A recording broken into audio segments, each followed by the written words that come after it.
Hello class, I'm Mr. Subinson. I'll be your sub for today. For rules, I don't want to see any horseplay, no phones, and no WWE wrestling moves off the top of the desk, alright? Yo, Mr. Sub. Yeah, he just looks like the dude from the Pringles can. Walking into class and then seeing a substitute teacher is like the same feeling as squaring up to fight a dude and then finding out that dude's blind, bro. Like, you pretty much just gotta show up and you win. Like, I honestly feel bad for these substitutes, bro, because every day they have no clue what they're showing up to. Like, one day they're walking into a class full of angels, and the next day they're fighting for their life in a class of straight demons, bro. I mean, being a substitute teacher is all about confidence. Like, the moment the sub walks into the class, they're being analyzed. Like, the way they walk, how they dress, and especially how they talk. Yo, if the first thing they say sounds like, hey, hi guys. It's raps, bro. If you start the class sounding like an intro to an 8-year-old's Minecraft Let's Play, paper's gonna be thrown, pencils are gonna be thrown, fucking dudes are gonna be thrown, like, it's gonna be straight anarchy, bro. But when the sub walks in the room with a little pep in his step, a little drip in his fit, and most importantly, he starts the class sounding like he's done this shit before. Hey guys, I'm Mr. Peppinson, and today we mean business. All of a sudden, people are listening. Everyone except for one man, the class clown. He's gonna see that confidence as a challenge, and bro's gonna start testing the waters to see if this sub is really about it. And that is how Y equals MC squared. Any questions? Yeah, blue hat. Yeah, Mr. Peppinson, why are you built like that? Oh, you mean built like The Rock? Yeah, these are called muscles. You'll learn about them when you hit puberty. But bro, I'm in grade 11. I've already hit puberty. Yeah, nah. That's not what your peach fuzz mustache is telling me, buddy. Okay, well, your hairline is telling me it's going on a vacation, bruh. Alright, let's see your shit then. Yeah, like, it's not bad. Like, some substitutes are so good, you just wish they were your real teacher. Like, I remember one time in grade 10, I had this math class with one of those teachers who used to yap the whole time and then assign a bunch of homework with 5 minutes left in class. And then one day, a goat walked into our class, a goat who went by the name of Mr. G, or more formally, G-Dog. Now, G-Dog was packing a mean 68 years in his lifespan. However, he had the utmost pep in his step, paired with the drippiest of fits. And he was the type of dude who would lay down some respectable rules, and if anyone broke them, he wouldn't get mad. He would just simply flame the living shit out of you in front of everybody. And that's how you calculate the surface area of... no text while I'm talking, please. I'm just texting my mom. Oh wow, that's crazy. How's she doing? Psh, wouldn't you like to know? Oh yeah, I mean, I would actually, cause she's probably pretty tired after last night. I mean, I did lay down some mean dick. But there are definitely some questionable substitutes out there. I remember when I was in grade 6, my entire middle school was just weird, bro. My recess was called Nut Break, my music teacher was deaf, and our principal was damn near bipolar. Alright, who told the blind kid he could say the N-word? Okay, alright, it was me, but like, I didn't think he would actually say it.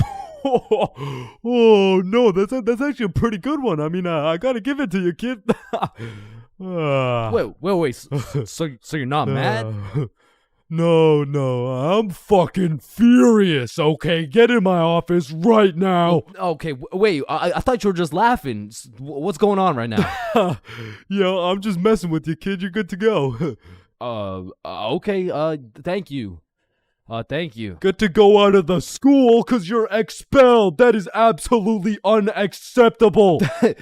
Are you joking, or does it sound like I'm joking?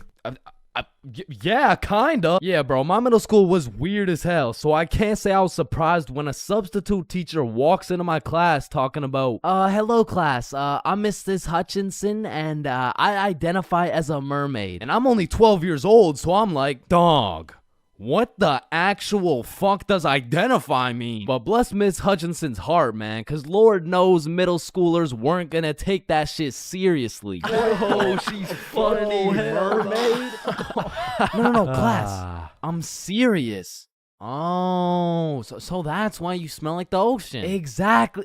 Wait, what? And I remember one time this sub walked into our class and I could have swore they just found this motherfucker on the side of the street, bro. He walked in sagging like crazy, and if he even went to school, this motherfucker most definitely cheated his way through, bro. Yo, hey class. Like, what are we doing today? I mean, shit. You're the teacher. Oh yeah, right. So what'd you guys learn about yesterday? We were learning about agriculture. Oh yeah. And I think you're right too, because the culture we live in right now is very angry, and the anger culture just needs to take a chill pill. You know what I'm saying? Any questions about that? Yeah. What's a chill pill? Oh, yup. I'm glad you asked. Okay, see, I actually know a guy who can hook you up with some. Just meet me in the parking lot at lunch. Mr. Saginson, are you trying to sell us drugs right now? No. Well, I mean, yeah, but it's for chemistry with neuroscience, or I mean, like for microbiology or something like that. And these substitute teachers seem to butcher every single name on the attendance. I mean, shit's gotta be on purpose at this point. Like, hello class. I'm just gonna do some attendance really quick. Correct me if I get your name wrong, okay? Horda Hansa. Is Horda Hansa here? Okay. I mean, my name's Jordan Johnson. Well, you're absent now, so you gotta speak up sooner next time. Wait, what the fuck? Maya? Is Maya present? It's Mia. Wow, quite the name you got there. It's spelled kind of weird, no? No, it's not. It's literally 3 letters. Ariana? Is Ariana here? Sorry, it's Ariana. Okay, and like, what's your point? That's just how it's pronounced. Juwan? Is there Juwan in the room? It's Juan. No, Juwan. And some subs be walking into your class with the most bullshit rules ever. Like, hey, Mr. Subinson, can I go to the washroom? Does your teacher usually let you go to the washroom? I mean, yeah. I think you legally have to. I don't believe it. Sit your ass down and get to work. Wait, Mr. Subinson. Respectfully, I'm about to shit my pants here. Wait, does your teacher usually let you do that? What? Shit my pants? Yeah. Yeah? Alright, I'll allow it. Hey, who the fuck is this guy? And I feel like there's no greater sense of community among a class than when a substitute teacher comes in. The entire class just comes together to gaslight the fuck out of this poor substitute. I remember one time in grade 10, me and my homie had a sub come in who was giving us this multiple choice test. And my homie was the type of dude who'd be getting 0% on everything, and the way his grades were looking, he just couldn't afford to fail another test. So what he did, I just need to preface, I do not condone. But from the moment the teacher walked in, he acted like he needed a little extra help. You know what I'm saying? And to be honest, he put on a spectacular performance. I mean, someone either needs to get this man an Oscar or a diagnosis, bro. And I just acted normal, but I guess by proxy, I got a little extra help. And I don't know what that says about me, but I do know what it means. It means the substitute teacher walked out of that class happy she was able to help 2 students in need. And it also means me and my homie both walked out of that class with 100% on our tests. So, there are 7 stages of being drunk, all of which I've experienced, so you don't have to. Drinking? Aren't you underage? No, I'm 21. Now let's start with stage 1, the process. Stage 1 is one of the most important stages of being drunk. If you've ever heard the saying, trust the process, this fully applies when it comes to drinking. If you don't approach this stage with precision, calculation, and patience, you might accidentally skip straight to stage 7. And trust me, you don't want to skip straight to stage 7. The process is pretty much where you've started drinking, but you don't really feel anything yet. Because when you drink alcohol, it takes time for it to be absorbed into the bloodstream. And some people just don't have the patience to wait and end up overestimating their limit. Oh, I feel fine. Let me take another shot. Stage 2 is tipsy. Tipsy is where you first start to feel it. It's when the first few shots start to hit and you start to feel a little bit more outgoing and maybe more talkative. At this point, you'll still have your judgment, but I feel like you become a little bit more of a glass is half full kind of person. Walking in a straight line is still easy. Boom, light work. Once the next few shots start to roll in, you'll hit stage 3, intoxicated. Once you're intoxicated, some of the dizziness starts to set in. You also start to think less about the words you say. And I'm not gonna lie, at this point, I feel like your confidence peaks.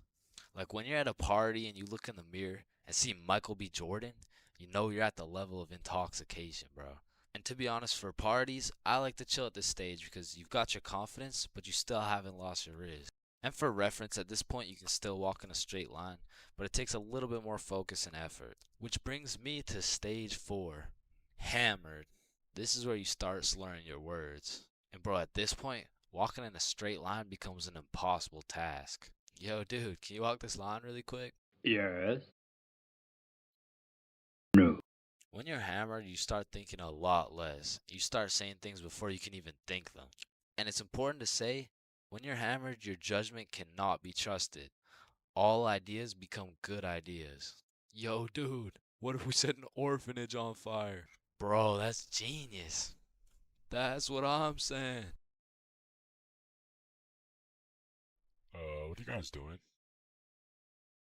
Nothing. I don't think that was a good idea, bro. Facts. Stage 5 is stupefied. At this stage, you'll have the brain power of a toaster. And honestly, walking in a straight line isn't even a question anymore. Yo, dude, can you walk this? Once you're stupefied, you're just too far gone. You feel like your head is just spinning over and over. Now, at this stage, I would recommend leaving whatever party or setting you're at because you can't function properly. Probably end up regretting some of the shit you say or do the next morning. Now, stage 6, wasted. When you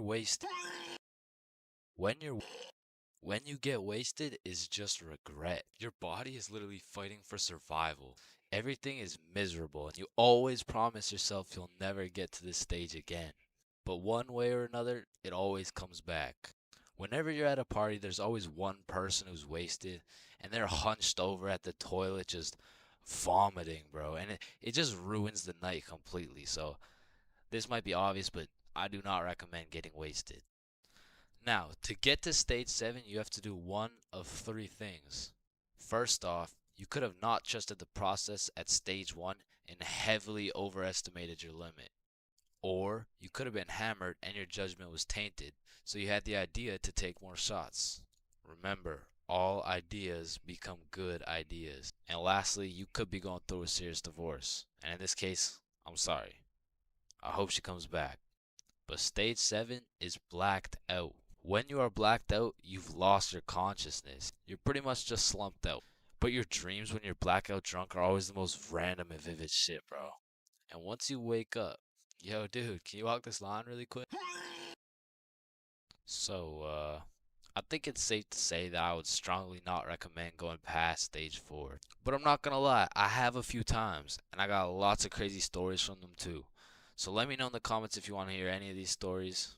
But yeah, I think I should end the video by saying, please drink responsibly. Halloween is the spookiest time of the year. Everywhere you look, it's vampires, killer clowns, old dudes in white vans trying to steal some children, which are all very scary things, especially killer clowns. But none of these spooky things scare me more than my worst fear. Going to jail, dropping the soap, and getting my booty snatched up. Now that's some real spooky shit right there. And I know some people are going to be thinking, oh, that's just a myth. It's a stereotype. Nobody actually gets their booty snatched up for dropping some soap. But when it comes to my booty, I don't want to fuck around, and I sure as hell don't want to find out. But everyone knows drinking can heavily influence your judgment, and on one specific day, my judgment was affected and I found myself fucking around. And everyone knows what the chart depicts. The more you fuck around, the more you find out. This story takes place in grade 10. It was a crisp Halloween night. The houses were decorated, the leaves had fallen, and the jackos were lanterned. And as me and Billy walked down to the homie Bob's crib, we could pretty much smell that Halloween spirit. And when we knocked on Bob's door, we were surprised the homie Bob didn't open the door. It was Bob the Builder. Dude was fully suited up from head to toe. And when me and Billy seen that, we already knew we needed some costumes. So we go to Bob's closet and come out absolutely dripping into Mario and Luigi costumes, mustache and everything. But now that we undeniably had that shit on, we still had yet to find something to do. But lucky for us, the night was still young, so we got to brainstorming. Alright, it's Halloween, bro. We gotta do something. Yeah, let's go find a party. Bet, let me check where they're at. Okay. Yeah, there's no parties, bro. Fuck. I mean, we could trick or treat. Shit, we might have to, bruh. And just as 3 15-year-olds decided we would knock on strangers' doors asking for candy, our Halloween was looking grim. And not in a good way. But you know what they say. Can we fix it? Yes, we can. Because Bob pulls through and sets up a goddamn 3-man mission. And just like that, Halloween goes from an L to a W night. And I thought the homies and I couldn't get more hype, that is, until Bob pulls out a bottle of Hennessy. And you would have thought Peach took the kids the way I was abusing that bottle. And we passed it around until we were all tipsy. Then we started walking to Chloe's house for the little Halloween 3-man. And it was already 9 p.m. at this point, so we're walking through the neighborhood admiring these decorations when we see the creepiest house of them all. It was Chloe's crib. So we walked through a whole graveyard just to knock on the door, and Chloe opens it looking like a whole angel. I mean like literally, like she had the halo and the wings and shit. So we go up to her room where her 2 friends Lucy and Mia were, and we sit on her bed, and I'm not gonna lie, it was a little awkward, bro. I was sitting there with my Mario fit, my little mustache, like, so, Chloe, why'd you choose to be an angel? I don't know. I just liked it. Why'd you choose to be Mario? Shit, you know, Mamma Mia, am I right? Shit. Fuck. Then Chloe whips out some tequila and all of a sudden we're playing drinking games and shit. But honestly, I was just trying to get drunk, so it'd be like, haha, drink up. Oh no. Alright, it's your turn. Wait, you're supposed to get it in my cup. What the fuck? And after purposely selling multiple games of tequila pong, I was feeling what some would call completely and utterly drunk as fuck. And next thing I know, we're playing spin the bottle. And I was up, so I spin the bottle and it spins and spins and lands on Chloe. And in my head, I'm thinking... And just as Mario's about to get some peaches, we hear the door open downstairs and Chloe's like, oh shit, my parents are home, hide. So me and the homies run into her closet with a bottle of tequila and we can hear her dad come into the room. Hey, what's going on up here? Oh, you know, we're just watching scary movies. Alright, I'll be downstairs watching TV. Let me know if you need anything. Thanks, Dad. And once her dad went downstairs, we all came out of the... We exited the closet and Chloe said, you guys gotta sneak out through the front door. Just be super quiet. And so we creep down the stairs and peek around the corner and Chloe's parents are right there with a clear sight of the door. So we know what we have to do. We take a shot for good measure and then run to the door. And my drunk ass couldn't even figure out how to unlock this fucking door. Hey, who is that? It's me, I'm Mario. Then we ran out that joint and we didn't stop running until I got a call from one of my homies named Dave. He was like, yo, what are you doing right now? Oh, nothing really, just drunk as hell running from Chloe's angry ass dad. Yo, that's what's up. Come link me and Joe at Stickman Elementary. And we had nothing else to do, so we pull up and it's Dave, Dave's girlfriend, Joe, and Joe's girlfriend. And they got some couples costumes going, but I couldn't help but notice Dave and Joe were shiestied up. What are you, if the Simpsons grew up in Chicago? Nah, I'm just Homer. Yeah, but I mean, Homer doesn't usually wear a fucking ski mask. Oh, yeah, no, I just wore this because we graffitied the hell out of this school. What? Joe was here and Dave was too? Bro, what the fuck were you thinking? What? Oh, you want me to include your name too? No, hell no. And just as we become guilty by association, 4 cop cars come zooming down the street. Oh shit, it's the cops, run! And the cops hop out of their cars and start running at us with flashlights. So we head for the forest, but to get to the forest, we had to run across this long ass muddy field. And in the middle of this field, there was a huge pothole. And how did I know that? Cause I seen Marge absolutely eat shit right in front of me. And don't get me wrong, I was absolutely plastered, but as the cops got closer and closer, I could practically see myself getting caught and dropping the soap, and you know I wasn't gonna let that happen. And so with all that adrenaline, I Mario jumped that fucking pothole and hauled ass into the forest. And right when you get into the forest, there was this deep creek with a log going across it. But when I look back, I see the cops' flashlight getting brighter and brighter, so I say fuck it and take a run at this log. I get a good 2 steps and then my drunk ass slips. Boom, right into the muddy creek. But I don't have time to give a single fuck. So I run through this waist-high muddy water and then we regroup and check who made it. I see Bob, Joe, Dave, and Dave's girl. Yo, where the fuck is Billy? No, where's my girlfriend, bro? Oh, she ate shit a few yards back. Wait, what? Is she okay? Did she get caught? Wait, shut up. Billy's calling. Yo, where are you? I'm hiding behind a tree right now. in the middle of the field. The cops are looking for me. I bet we're coming. I gotta go. Fuck no, bro. If you go, you're gonna get caught. Listen, bro, I have to. He's the Luigi to my Mario. So I go back in to save Billy, and my main man Bob comes with me. So we get to the edge of the forest and see Billy absolutely shitting his pants trying to hide from these cops, but they keep getting closer and closer. So Bob turns on his flashlight and both cops look at him. He's right there! Get over here! And while the cops were looking for Bob, me and Billy both run for the street. And we ran and ran, but once we were at least 5 blocks away, we text Bob like, bro, we both made it, are you good? And Bob's like, so Bob makes it out of the forest and we all link up. And we take a moment to appreciate the fact that none of us went to jail. And more importantly, none of us got our booty snatched up. And after our moment of appreciation, we were like, yo, maybe we should have just went trick-or-treating. Yeah, bro, some Reese's Pieces would hit right now. I mean, it's not too late to buy some candy. So we all go to the store and cop the biggest packs of candy we could find. Then we walked back to Bob's crib and enjoyed the rest of our night while fucking up some Halloween candy.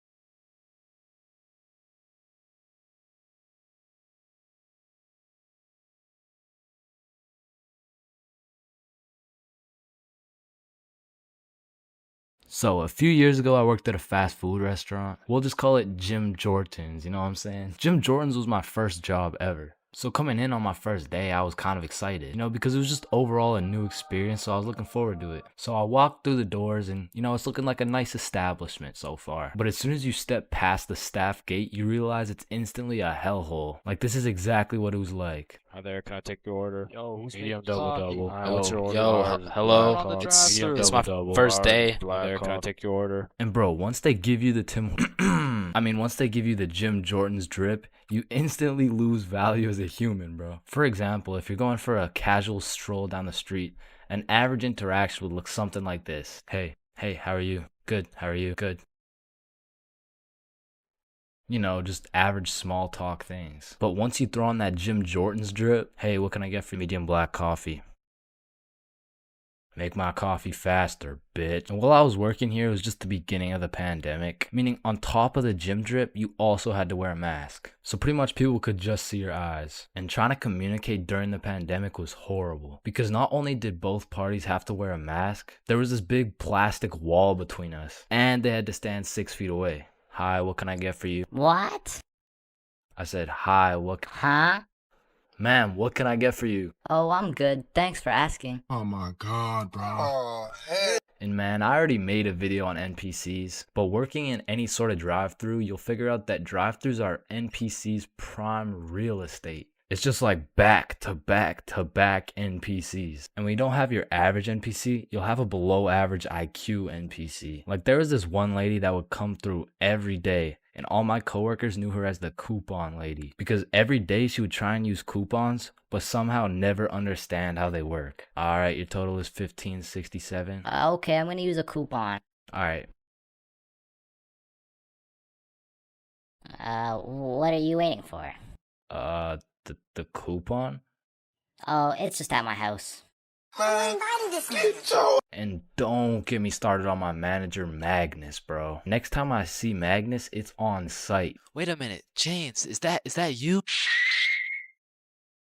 The longer I worked there, Magnus just started getting a little bit too comfortable on booking my shifts. After about 10 months of working there, she just decided to give me 5 a.m. shifts every time. And that wasn't even in my availability. So, you know, I would send a polite and professional email, and she would just hit me with some shit like, okay. Then just continue to book me at 5 a.m., bro. So I ended up working there for about a year and a half. And like most people at minimum wage jobs, when you're there for long enough, you just start to care a lot less about getting fired. I mean, I was snatching donuts, whipping myself up some food whenever no one was looking, and hooking up all my homies with free everything. And eventually I just got tired of waking up at 4:30 every shift. So I put in my 2 weeks. And during these last 2 weeks, I did not give a fudge cake, bro. I was out here setting up coffee cups and playing basketball with the gym bits. And if someone was kind of polite to me, I would just hook them up with a free donut. And I remember on my last day, I was working a night shift, and it was just about 15 minutes before I got off forever. And some dudes rolled up in the drive-thru baked as hell. Hey dude, can you check how much is on this gift card really quick? Yeah, you got 21 cents on it. What can we get for 21 cents? One sec. I just went to the back and cleared the shelves of every single donut in sight, and I just sauced them all for free. Yo, thank you so much, dude. You're the GOAT. Can't believe this cost 21 cents. So yeah, that was my experience working fast food, and it's definitely not fun, but I feel like it's a valuable experience. Because now that I know I hate working there so much, I'm gonna work hard enough so you will never catch me working in fast food ever again, bro. Yo, you can live the rest of your life without breathing. What? No, you need to breathe. Hey, watch and learn, my friend. Oh, shit. Would you look at that? Okay, class, today we're gonna be studying atoms. Yes, Chains. If we're made out of atoms, and we're studying atoms, does that mean atoms are studying themselves? Chains, are you high? No. No. Damn. You know how everyone says, "Oh, I took a shit." No, you never take a shit. You leave it. Yo, guys, I just took the meanest shit I've ever seen. Hell no. Bro, isn't it crazy that you can imagine what it would feel like to lick any object you look at? Bro, why are you looking at my balls like that? Oh, hell no. You know what I just realized? Yeah, what? Walking around with one crowbar is much more suspicious than walking around with 3 crowbars. Bro, is that your car? Oh, shit. Yo, this burger is busting in my mouth right now, bro. I know, this shit is scrumptious. The ham, it's just exquisite. But wait, ham? There's no ham in the burger. It's a hamburger, dumbass. Of course there's ham in the burger. No, the patty, it's made out of beef. Bruh, that's like saying a hot dog isn't made out of a dog, for Pete's sake. Damn, you're high as shit. Okay, when I say sun, do you think of day or night? Obviously the day, that's when the sun's out. Okay, makes sense. But what if I were to tell you that you see more suns in the sky at night than you do in the day? Whoa. You are hereby sentenced to 35 years in jail for repeatedly kicking a pregnant woman. Objection, Your Honor. When you really think about it, everyone in this room has repeatedly kicked a pregnant woman before. Even you, Your Honor. Fuck. Holy shit. Horses are naysayers. Sir, I am very sorry to inform you the STD results came back and you are positive for chlamydia, gonorrhea, trichomoniasis, syphilis, chlamydia, herpes, HPV, HIV, and chlamydia again. Somehow you got 3 cases of chlamydia. Damn, you know what that made me realize? That you should wear a condom? Nah, life is a sexually transmitted disease that will 100% lead to death. Damn right, sir, you got 3 days to live. You ever think about how old cars are looked at like, look at this dude's old ass car. He's broke as shit. Damn, at least my car isn't as old as this dude's. Holy shit, this guy's car is a shitbox. Damn. But look at that vintage car. Wow, that guy's car is insanely old. He's gotta be a millionaire. What the fuck? Is that Fred Flintstone? Whether we like it or not, we were all once inside some balls. Facts. I'm talking in the testes. Damn. I'm talking in the family jewels. For real. I'm talking in the nut storage. I'm talking in the though. semen spheres. God damn, Todd's really laying down some mean pipe over there. You know, Todd beating down those doonies really got me thinking. Most people are made in a bed, born in a bed, and die in a bed. Damn. Bro, stairs were made to make a really big fall into a bunch of small falls. Oh, shit, are you good? You know, someone probably still gotcha knows from years and years ago. Gotcha knows, give it back. It's me. What? What do you mean? It's me. I am the one who gotcha knows. Wait, are you serious? Yes. Dude, give it back. Or what? Give it back. No, it's my nose now. You gotta eat the frog. No. Just eat the frog. Nope. One bite. Not doing it. You just gotta try it. I'm not eating the frog. It tastes like chicken. Yo, mama tastes like chicken. Come on, it's tradition. You have to eat the frog. Damn. Traditions are really just dead people peer pressuring us. Eat the frog, pussy. That's why you're dead, bitch. Listen, I just can't wrap my brain around it. Yeah, what's up? Can you tell me why the fuck we park on the driveways and we drive on the parkways? It makes no sense. Hey, Alexa, order some extra large magnums real quick. No, we both know you get absolutely zero bitches. Alexa, you literally Alexa, got stop. no reason on top of that. Alexa, You and I both know Alexa, you are shut a up. size small condom bull. Bro, over the next generation, we're gonna see a serious decline in the number of people who are named Alexa. Damn. Wow, that's quite a beautiful birdhouse right there. Yeah, do you think it's made out of wood? Oh yeah, for sure. And where does wood come from? Fuck do you mean where does wood come from? It comes from a tree. Exactly. Are you thinking what I'm thinking? People cut down birds' houses to make bird houses. Oh, fuck? Yeah, I meant people cut down bird houses to make bird houses. As you get older and older, a life sentence continues to become less threatening. Yo, there's probably a point where you just don't give a fuck.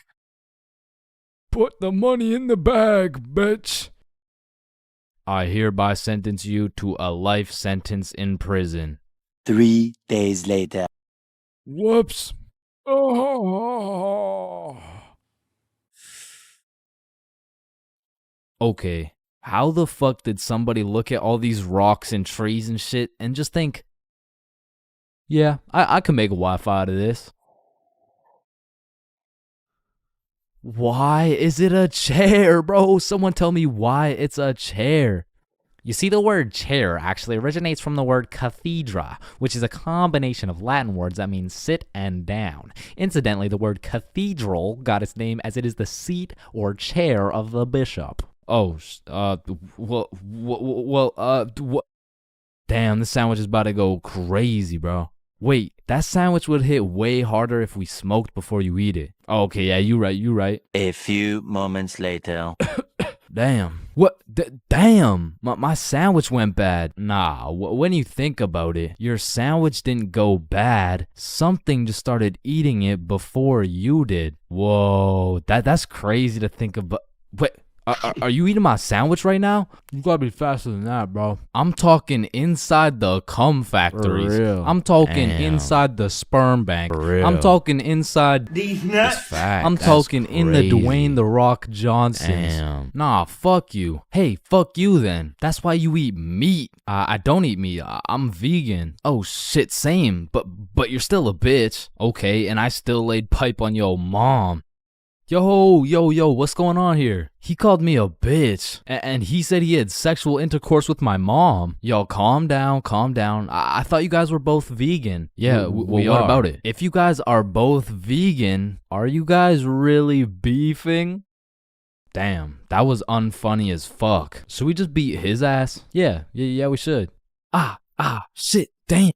I see here. Looks like your toothpaste hasn't been doing the job. Try this one. 9 out of 10 dentists recommend this toothpaste. Wait a minute. If dentists make their money off people having bad teeth, and 9 out of 10 dentists recommend this toothpaste, why would I choose to use this one? Go. Shit, he knows. Man, you ever think about how the ocean is just some really big soup? Damn, I guess you're right. Or have you ever thought about how there's more airplanes in the ocean than submarines in the sky? Oh shit, apparently not.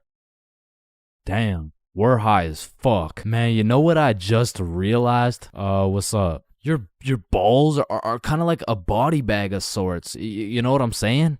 You gotta stop looking at my balls, bro. Okay, but who named it a chair? Like, who just looked at this thing and was like, oh, yup, this is gonna be called a goddamn fucking chair? Boo. Oh, you scared me half to death. What happens if you get scared half to death twice? Oh, I don't know. It's just a saying. Boo. Oh shit, is he dying? I think. Damn. When you really think about it, most guys will get their first set of flowers at their funeral. That's some real shit. Wait, Chains, are you high at a funeral? No. Oh shit. Damn. That's why you don't mess with me. Yo, I'm chill. Jordan Johnson. Mr. Johnson, why did you beat Kyle's ass? Mr. Principal, I never touched Kyle. In fact, I've never seen this kid my entire life. How do you presume he received a concussion, 2 broken ribs, a black eye, a broken nose, and a dislocated shoulder? I mean, he must have fallen down the stairs or something. Okay, Mr. Johnson, how do you explain this? That's why you don't mess with me. I'm Jordan Johnson. What? I mean, you got the wrong Jordan Johnson. Then, what happened to your knuckles there? Shit, these ain't even my knuckles. Listen, I am not one to condone violence, but I'm not gonna lie. School fights are a major part of the high school experience. I mean, there's something about a good old school brawl that just boosts students' morale. Like, there is nothing that gets you through the rest of the day like some kid getting his ass beat in front of the entire school. And truthfully, it's just a community building experience because it gives everyone something to talk about. Yo, did you see the fight? Yeah, bro, Kyle got his shit rocked. Wait, are you guys talking about the fight? Yeah, bro. Man, Kyle got fucked up, dude. Overall, in school fights, everyone wins. Like, the fighter gets some respect and the crowd gets some entertainment. It's a win-win. What about me? But tell me why when a fight breaks out, the entire school will be recording, but not one person can get a good video. It's like when a fight breaks out, every motherfucker recording starts having severe hand spasms. I mean, as the person recording the fight, you literally have one job: to record the fight. Damn, I just missed it. What happened? Oh, well, lucky for you, I recorded the entire thing from start to finish on my brand new Samsung. Check it out.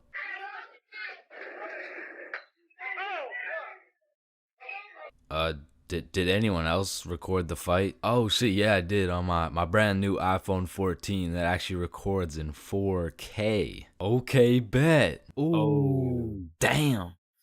Let's go, JJ.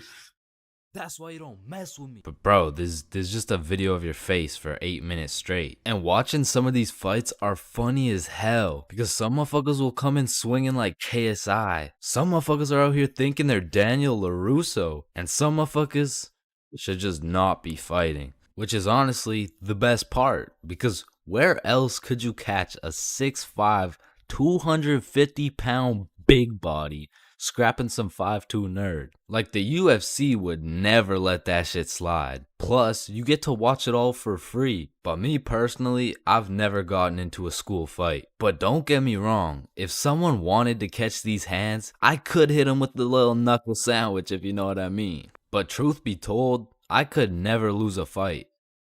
Not because I know how to fight, but because for Bob, shit was on sight. And trust me, you don't fuck with Bob. Bob's got a better record than Floyd Mayweather. And I even heard one time he got into a little altercation with Mike Tyson. All I'ma say is, he dealt with him. But with that being said, we all know that one kid in school who was born to simply beat people's ass. Like, this dude's life purpose was to run people's fade. And of course, I had someone like this at my school. He was the type of dude who had nothing to lose, so he would instigate a fight wherever he could. We'll just call him Jordan. And honestly, he was holding a solid record. I mean, he was probably 12-0. But one day, Jordan picked on the wrong kid. Hey nerd, take off those stupid glasses. And Bob was a man of little words, so Jordan's buffoonery did not faze him. Hey nerd, I said take off those stupid glasses. Hey, stop ignoring me.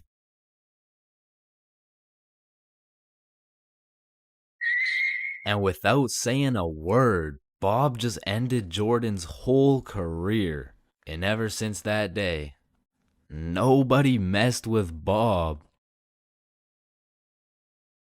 That's why you don't mess with me. I'm Jordan Johnson. We are currently facing a life-threatening epidemic that is threatening the lives of many teens around the world. Oh, what's that? Yeah.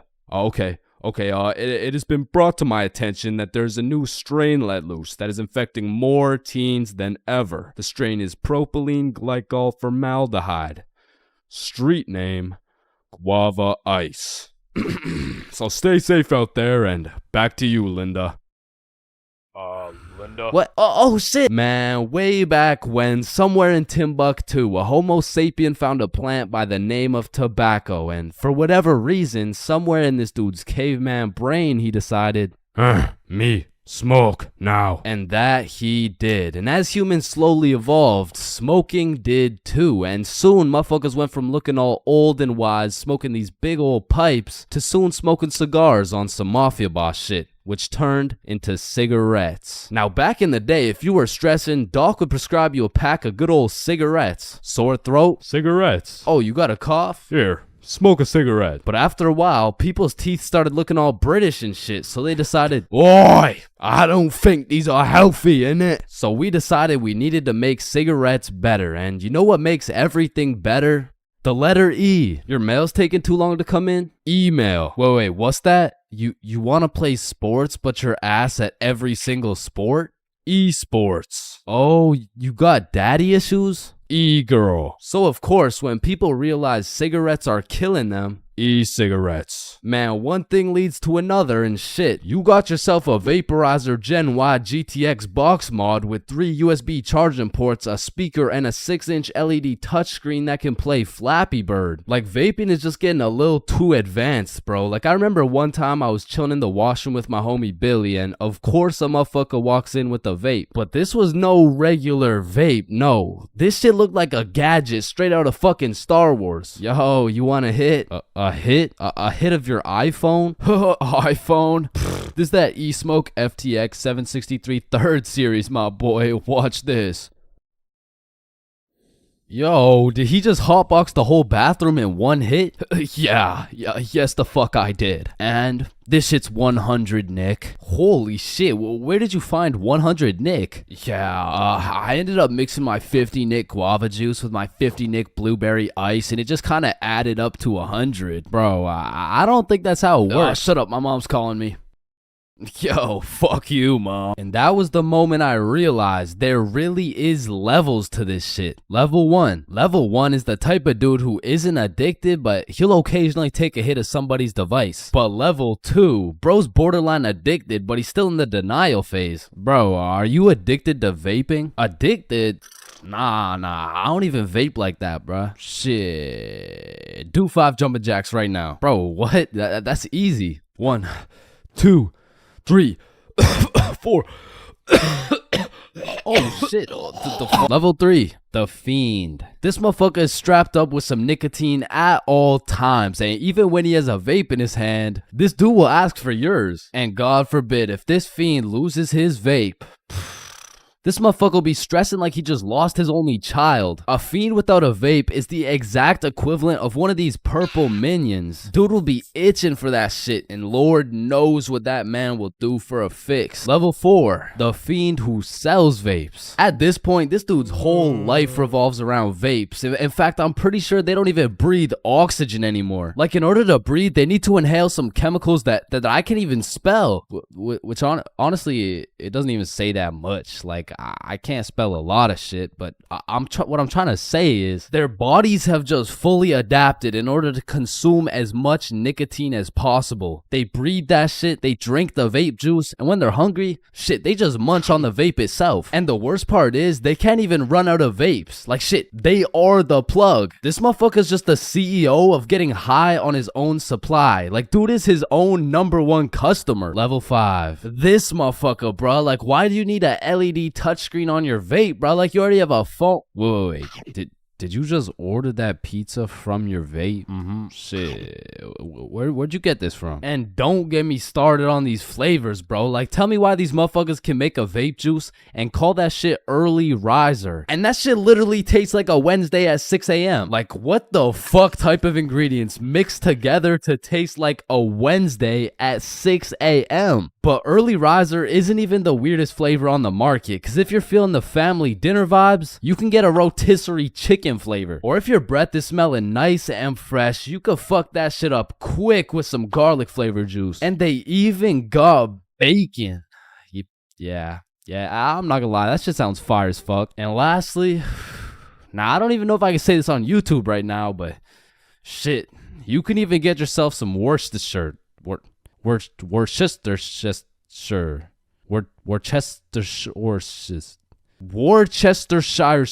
But regardless, I think we all know the home of nicotine, the eternal hot box, the communal vape sesh. It's the high school bathrooms, man. You walk into one of these joints and there's at least 15 dudes hotboxing that shit at like 10 a.m. You come in trying to take a piss and now you got a head rush. You walk over to the urinals, but it's so goddamn hotbox, you start pissing all over the walls. But shit, you can't even piss on the walls in peace, man. You got that one fiend coming over to you trying to suck your device dry, and dude's so down bad for that hit that's not the only thing he'd suck dry. And listen, you may be thinking, Chains, how do you know what you know about vaping? And that's a great question. Back in the day, I was a curious little George, man. And back in grade 7, I was chilling at my friend Becky's house. And when I walked into Becky's crib, I was nothing but an innocent, curious young man. But little did I know, I would leave Becky's crib far different than I entered. So you know, me, Bob, and Billy are posted in Becky's room, and I was sitting with Becky. So Becky asked me, have you ever hit a vape before? Hell no, I hadn't, but you know I had to play it cool around Becky, so I said, yeah.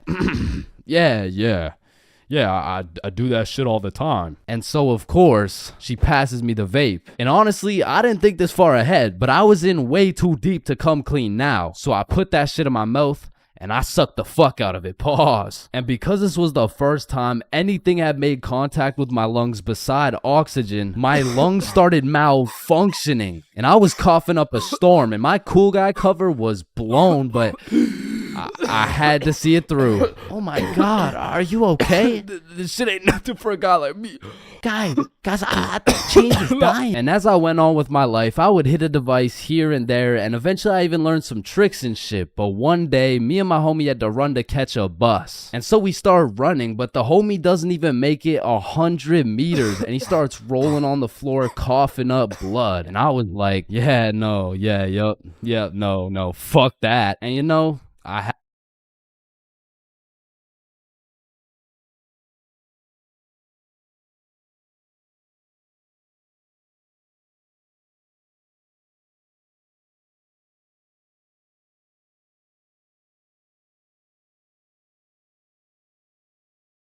as a broke stick man like myself, I spent my fair share of time on the bus. And if you spend a long enough time on the bus, you will see some weird ass shit. I mean, I remember my first time getting on the bus by myself. I was feeling strong and independent. Next thing I know, a crackhead sits down beside me talking about Yabba dabba doo. The world is ending and you're gonna die a painful and lonely death, buddy.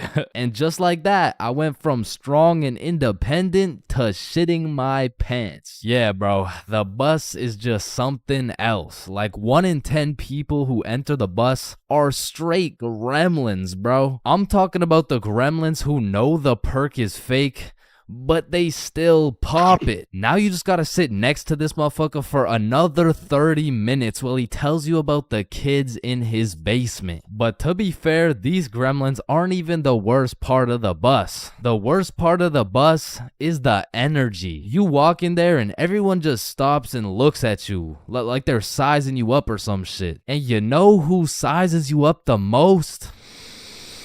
The fucking goddamn motherfucking bus driver, bro. These bus drivers are just eternally pissed off. Every time I would get off the bus, I would try and cheer bro up, but they're just like like allergic to happiness or some shit. Hey, thank you. Have a great day, man. Shut your ugly ass up, little boy. I already know you get no bitches with your big ass forehead, no drip having ass with your skinny ass arms. Boy, you're built like a stick man, bruh.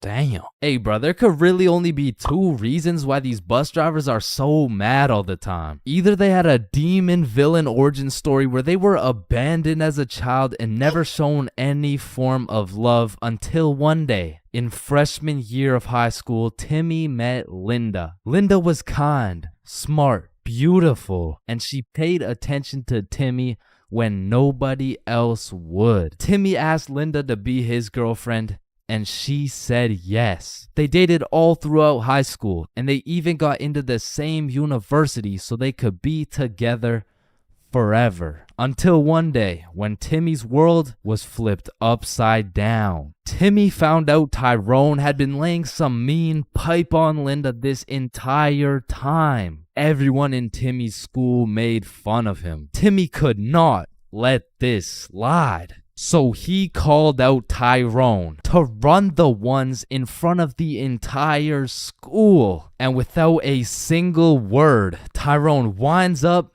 and hits Timmy with the meanest left hook any stickman had ever seen, leaving Timmy slept, out cold, unconscious, in front of his classmates, his teachers, and even in front of Linda. 'Cause shit, if that happened to me, I'd be just as mad as Timmy over here. Now, realistically, the only other reason these drivers are so constantly mad would be because the driver's seat secretly has a stick built in. You see, this would explain why the driver constantly has a stick up his ass. I mean, shit, you really can't even blame him for being mad. But still, I'm gonna blame them, cause I know these motherfuckers get pleasure whenever they see me running at full speed trying to make it to the bus stop in time, cause they start stepping on the gas.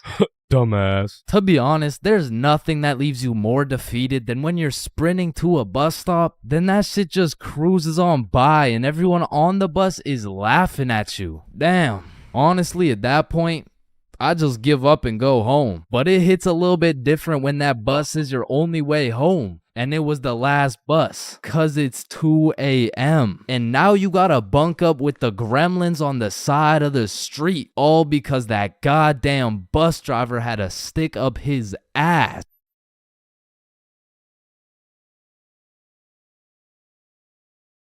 Damn, light bulbs were such a good idea that they became the symbol for good ideas.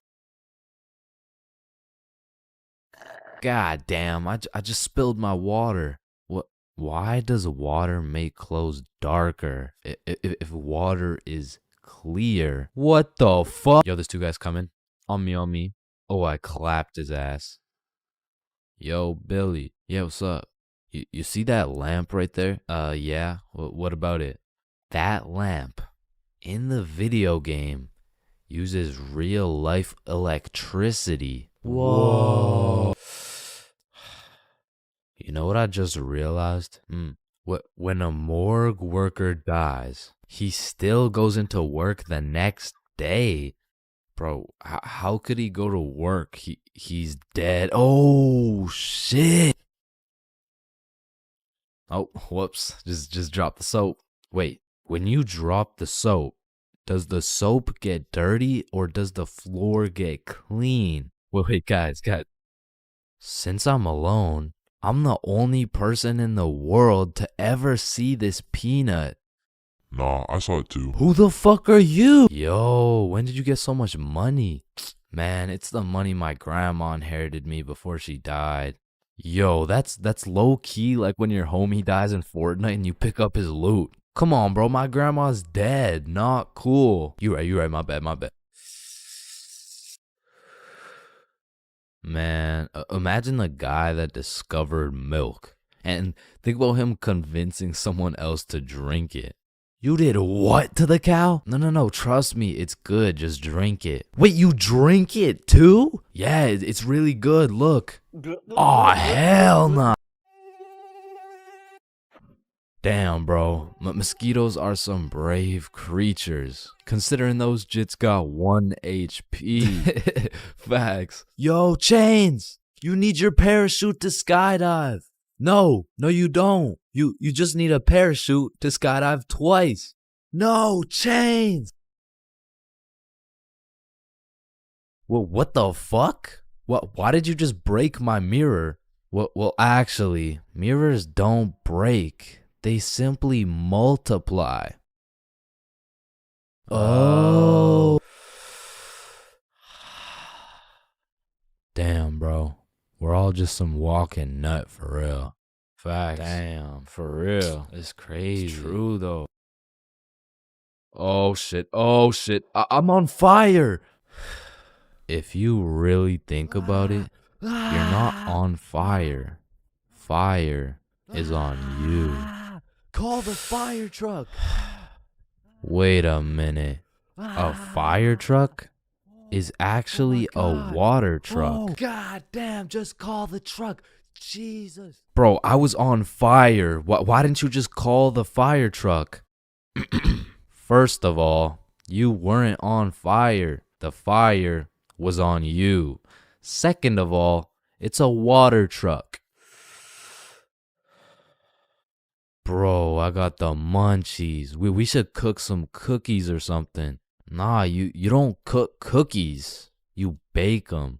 What? Then why are they called cookies? Shit, I don't know. Cookies are just cookies. No, that's like saying you cook bacon instead of baking it. Well, actually, you do. What the fuck? Bro, what keeps the hot dog in like hot dog shape? It's like meat inside some animal intestine casing or some shit. Okay, so it's hot dog meat inside animal casing, right? Yeah. So, hypothetically speaking, once you eat the hot dog, it's still hot dog meat inside animal casing.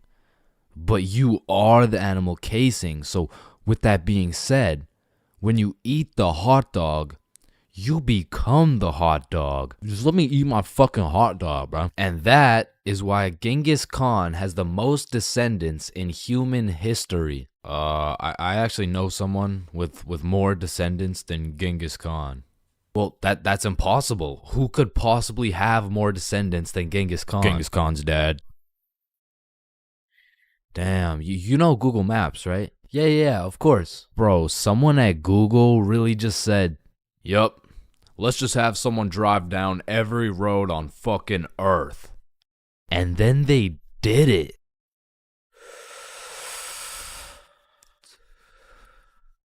You know how concrete and glass are both made out of sand? Yeah, what about it?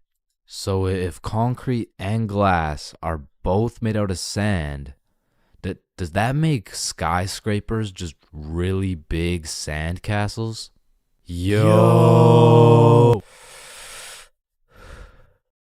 How tall is the tallest person in the world? I don't know. Let me check. God damn, he's 8'1". Holy, you know what I'm thinking? Yeah, imagine getting railed by this absolute. No, I was thinking at one point the tallest person has experienced the height of everyone else in the entire world. Holy shit. Paper has 6 sides. Shh. Like we're really just some talking nut for real. Facts. No cap. Damn. Just some breathing semen for real. That's crazy. For real. Facts. So true. Damn. True. For real. Hey, little man. Well, what do you want to be when you're older? I want to be a doctor and cure aging and all the diseases. Well, if one day we cure all the aging and all the diseases, then we will all die painful and horrible deaths. I still don't understand why it's a chair. It just doesn't make any sense. Yo, you know what I just realized? What? The size of your hands is the font size you use in sign language. Oh shit. That motherfucker Shaq must be talking in all caps. Sir, I am very sorry to inform you that you are bleeding internally. Wait, I'm bleeding internally? Yes, we will need an immediate operation, and we will have to. Oh, no. It's all good. Internally, that's where the blood's supposed to be. No, sir. Where are you going? This is an urgent matter. Get back here. You're in critical condition right now. Yo, can you pass the Apple charger really quick? Yeah, for sure. Yo, what if Apple chargers were called apple juice? Whoa. Damn. Yo. Apple juice? Bro. You know what I just realized? You can drink a drink, but you can't food a food. Nah, that one was ass. Yeah, you right. Like, I mean, we're literally just semen that can talk. So true. Facts. That's Facts. so crazy. For real. Yo, when you put your socks on inside out, the entire universe is wearing your socks, except you. Fuck. Yo, look, it's a unicorn. Damn, it's got a really unique horn. Unique horn? Unicorn. Unique horn. Unicorn. Unicorn. Unique horn. Unique horn. Unique horn.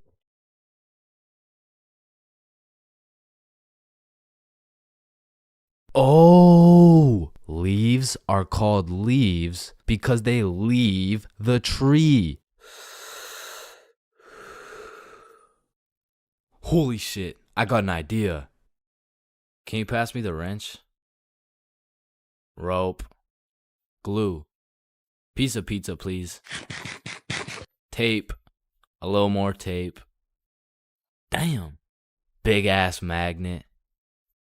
Alright, all done. Whoa! This bad boy uses 0 gas. It's completely eco-friendly. Hop in.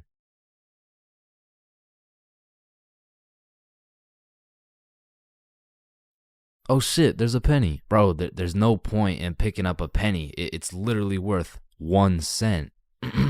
How much do you make working at Wendy's? 15 an hour? Oh, okay. So you see, there are 3,600 seconds in an hour. And because you make $15 an hour, that is exactly 0.416 pennies per second. So with this being said, the second it takes to pick up this penny off the ground is a net positive outcome. Oh, okay.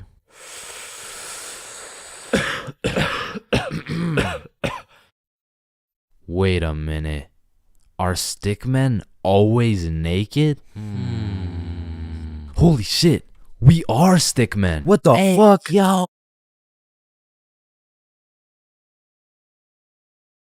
There's a lot of awkward things in life, like the handshake fist bump dilemma, or waving back to someone who is waving to the dude behind you, or the you too situation. Enjoy your meal, sir. Thanks, you too. Actually, wait, no.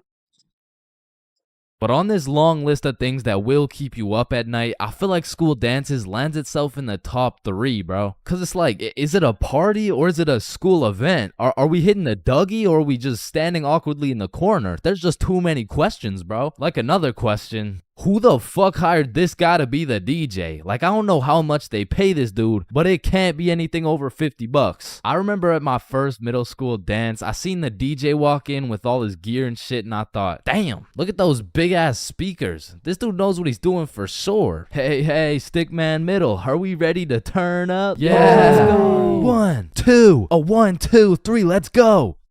So I walk over there to give bro some song requests that he so desperately needs, and as I walk up to this dude's expensive ass setup, I look down at his laptop and this motherfucker's on Spotify and he's moving around the volume slider like he's doing some shit. Like, bro, I could have done this shit for free. Nah, trust me, bro. I know what I'm doing, dude. Want a break from the ads? Now, to be honest, it was really the middle school dances that had me fucked up. Like, you took a bunch of self-conscious, prepubescent little kids and threw on some music and told them to dance with each other. Like, shit, of course they're gonna start hitting those Fortnite emotes, bro. That's all they know how to do. Like, these grade 6s are fresh out of elementary school. There's no way you'll catch one of these youngins asking a girl to dance. Like, they're still scared of catching cooties, bro. Or what about the grade 7s? These kids were straight menaces. Like, I remember at my grade 7 dance, there was a duo. We'll call them Greg and Roderick. Greg and Roderick would run up on some unsuspecting students, and Greg would slide behind him on his hands and knees, and Roderick would casually strike up a conversation. And just when the poor guy was expecting it least, Roderick would shove his ass, causing the unsuspecting victim to trip and eat shit. And they went around to damn near everyone pulling this shit, until one time they messed with the wrong dude. Hey bro, it's just a prank. Now, grade 8s. These boys are damn near in high school. They don't dance. It'll ruin their street cred, bruh. Instead, they prefer mosh pits, rap, EDM, fucking smooth jazz. It doesn't matter what song. These grade 8s will be relentlessly jumping up and down for no apparent reason. And soon, these grade 8s will turn into freshmen. All that street cred they once had, gone. If you push one of these freshmen into the middle of a dance circle, he'll stress so hard he'll start malfunctioning and hit those fucking Fortnite dances again. Now, grade 10s. Most of these grade 10s are a little self-conscious, but if you throw one of them into the dance circles, let's go, Michael. Let's see it. Let's go.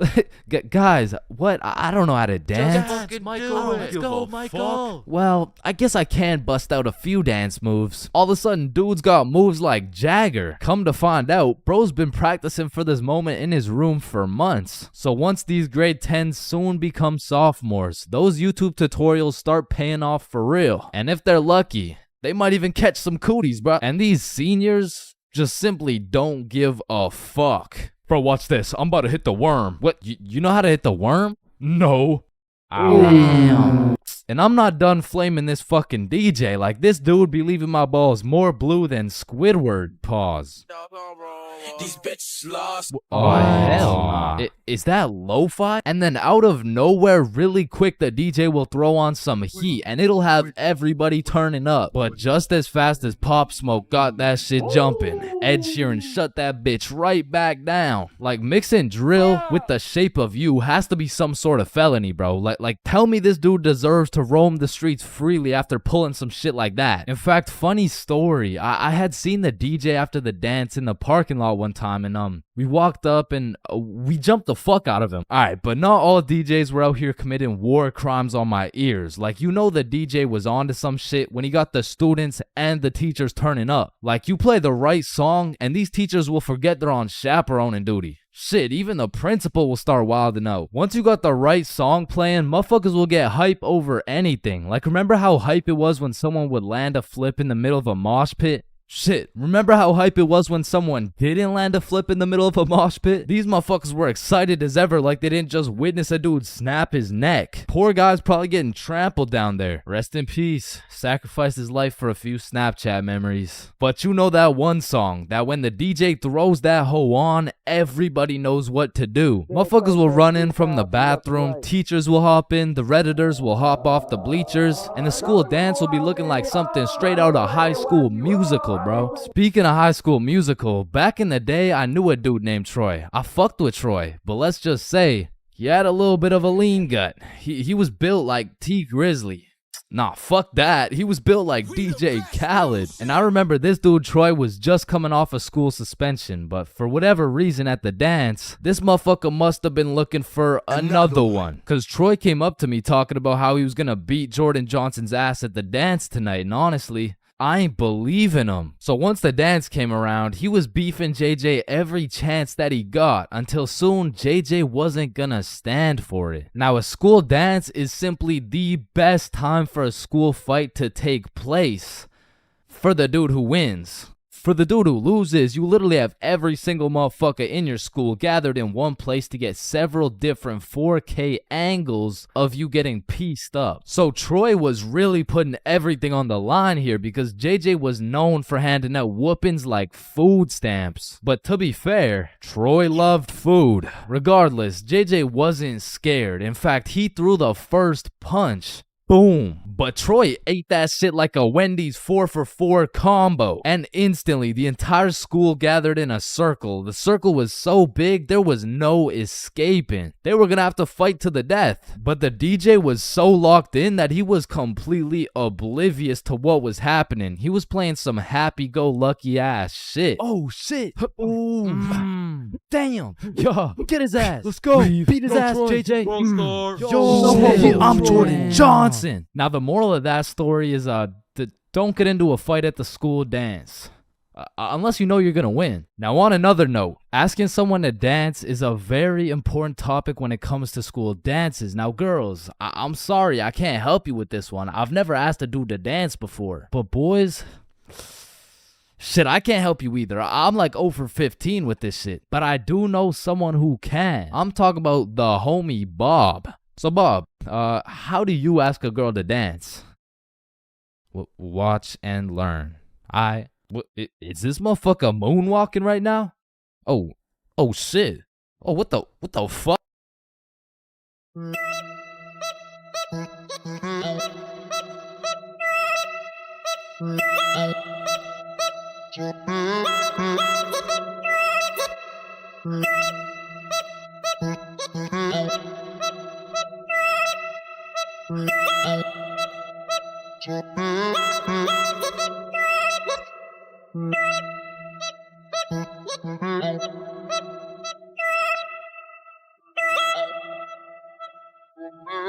Here at Stickman High, we understand the importance of learning. That's exactly why our new curriculum has been perfected to accelerate the learning of each and every student. Like, hey, look at this kid. Wait, what? Look how big his head is. It must be full to the brim with all that knowledge we provide. Hey, it's not that big. No, it's pretty fucking big. Anyways, let's take a look at how the new curriculum pushes our students in the weight room. Oh, wow, impressive. See, I didn't even know legs could bend like that. They can't. All right, stop recording. Stop the recording. Stop the recording. Stop the recording. All right, Stickman High, welcome to the new curriculum, and let's study those textbooks. All right, class, are we ready to learn about this new curriculum or what? Or, we could just do a Kahoot? That's what I've been waiting for. That's what it's all about. Man, I fucking love Kahoots, and I don't study for shit. Bro, I feel like Kahoots are the exact equivalent of the good old here comes the airplane trick. Like, yo, you want a Brussels sprout? Aw, hell nah, bro, those are disgusting. Oh, shit. Alright, but here comes the airplane. Hey, Chains, you need to study for this history test. Hell nah, bro, that shit's boring as hell. Okay, yeah, but... What? The Declaration of Independence was signed on the Georgia. Because personally, I didn't give a single fuck about what we're learning in school. But I swear they infused the Kahoot music with Adderall or like crack or some shit. Because a game of Kahoot used to have me all the way locked in. And I would be grinding my way up those leaderboards. Like I'd make it to 3rd place and then 2nd place and then 1st. And then the teacher would throw in some bullshit like, now what position was Abraham Lincoln conceived in? So I go for the safe answer, and all of a sudden I dropped 14 places, and I'm getting passed by goddamn Dildo and Duncan McCawkiner. And the teacher's over here yapping about, yeah, guys, you should know this one. It's chapter 13 in your textbooks. Like, bro, why the actual fuck should we know this one? But in these Kahoots, people were coming up with the most outrageous names of all time, bro. I remember any time a teacher would pull up a Kahoot, the first names would start off normal as hell. Jessica, Eric, maybe a little Bartholomew. But as soon as one dude drops a name that's ever so slightly comical, every single name after that ends up being more and more out of pocket than the last. It's like a competition to see who's gonna push that shit the furthest. Like Richard Long quickly turns into Ben Dover, which nicely parlays into Hugh Janus, which passes it over to I Swallow Cum, who alley-oops it for Wilma Dickfit, which eventually somehow always ends up with the teacher just catching mad strays. Like somewhere along the line, that shit goes from Dixie Normus to Miss Jackson's built like Mike Wazowski. Alright, who said I'm built like Mike? I remember I had this teacher who used to love Kahoots. Shit, she loved her Kahoots so much, we'll call her Miss Cahooters. Nope. Nah, we're not actually doing that. We're not calling her that. I think we'll just go with Miss Kahoot. You know what I'm saying? I think Miss Kahoot works just fine. And every Friday or so, we would walk into Miss Kahoot's class and she would have a Kahoot pulled up smiling from ear to ear, which I'm not gonna lie was really sad to see. Not because she was smiling, but because I knew in 20 minutes tops, that smile would turn into straight anger, bro. Hey class, happy Friday. We're gonna do another Kahoot because I know it's a class favorite. Just please, everyone be appropriate. DJ Bustanut, are you serious? In my 22 years of teaching, I have never. And I felt bad for Miss Kahoot, you know, like I really did, but it was low-key her fault for running it back so many times. Cause DJ Bustanut just couldn't stop catching these dubs, bro. He was a dog. But nah, I really do feel Miss Kahoot, cause sometimes even Kahoot pisses me off, bruh. Cause picture this, I'm here grinding out these answers, giving it my all, even cheating a little off that one smart motherfucker with the big ass laptop, but I still get a few answers wrong, you know, nobody's perfect. But imagine my pain as I read my screen and find out I'm 76 points behind fucking Sebastian, bro. And I look up at Sebastian and this motherfucker doesn't even know what he's playing. He's just happy to be here and shit. But there's only one feeling worse than being 76 points behind Sebastian, and that feeling always came from the easiest questions. It would be like, oh, what? This is a little too easy? How do you say hi in English? And you're trying to speedrun this shit, so you click the first thing that kind of makes a little bit of sense and the answers come up, and you're the only motherfucker to get that shit wrong. No, dumbass was a konnichiwa. And everyone's looking around for who got it wrong. Like, yo, whose dumbass got that shit wrong, bruh? Top facts, bruh, type shit. Dumbass type shit. The fucking dumbass. Chains? Were you the dumbass who got that shit wrong, bro? Me? The dumbass? Nah, shut up. Shut the fuck up. Nah. It was probably it was probably Sebastian, bro. Just look at that motherfucker. And I feel like there's only 7 types of people in class when you're playing a Kahoot. And the first is Dover. Bend over. We all know him and we all love him. He's got a smart name, but not a smart brain. He might get the first answer right, but then he falls off the face of the leaderboards, never to be seen again. But on the leaderboards, we got Genius George, because George actually studied the material like a well-prepared and studious nerd, bruh. Because George was the type of dude to be like, calculate for the common denominator. Oh man, this one is too easy. Like, bro, if you don't shut the fuck up, I'm about to commonly dominate that ass. No, it's called a denominator. Oh, I know. And I swear every game of Kahoot had that one person who took their sweet time to answer every single question. Like, it could be 1 + 1, and this motherfucker would be 30 seconds deep into the question, like, okay, 1 + 1. Is it a trick question? No, just answer the question. Oh, okay, 1 + 1 equals... The answer's 2. Dumbass. Okay, can I use a lifeline and phone a friend? All right, chat. How do we kick Jasmine out of the lobby? And then we got Flying Fuck Frederick, and Flying Fuck Frederick doesn't give a flying fuck. Dude will give his best shot at the first question, and then he's aborting mission and playing some goddamn Clash Royale. And then there's always that one dude yelling out the wrong answers. All right, what's the biggest mountain in the world? Ooh, I know this one. Chains. It's blue, bro. Trust. Oh shit, bet. Wait, no, I meant red. Sorry, my tongue slipped, bro. My bad. Bro. Oh, and it looks like Chains is off the leaderboard. Everyone, let's point our fingers and laugh at him. And we got the radiating Redditor. And I say radiating because that boy is radiating the most profuse body odor known to man. And I don't know, maybe it's all a part of their strategy to win, because that shit throws you off your game, bro. They'll be invading your nostrils with a concoction of Doritos, Skibbity Toilet, and Badussi. And if you've ever played against a Redditor in a game of Kahoot, you may be wondering, yo, how is this dude getting every answer right while sitting back drinking Mountain Dew watching Best Sigma Moment compilations? And the answer is he's cheating, bro. And not the normal kind of cheating either. This dude's using a Kahoot bot to get every answer right. And now you may be thinking, nah, why would someone cheat on a Kahoot, bro? It's not that serious. And that's facts, but the thing is, the prize was a gummy bear, and this dude can't leave no calories behind. And then we got the casual Kahooters. Fuck, I gotta stop saying that shit, bro. I was trying to say we got the The people who just play the game. They got normal names, they get some right, they get some wrong, but at the end of the day, they probably still get their shit yelled at, all because DJ Bustin' couldn't stop catching these dubs. Alright. Everyone has encountered countless NPCs during their lives. Like, you know, the people that just spawned in. They didn't have any character development or anything. And to be honest, when you leave their vicinity, they probably just despawn. If you still have no clue what an NPC is, it's a non-playable character. They're like the type of people you could sock in the face and they'd say some NPC-ass line like, "Hey!" And I know at least some NPCs have to exist.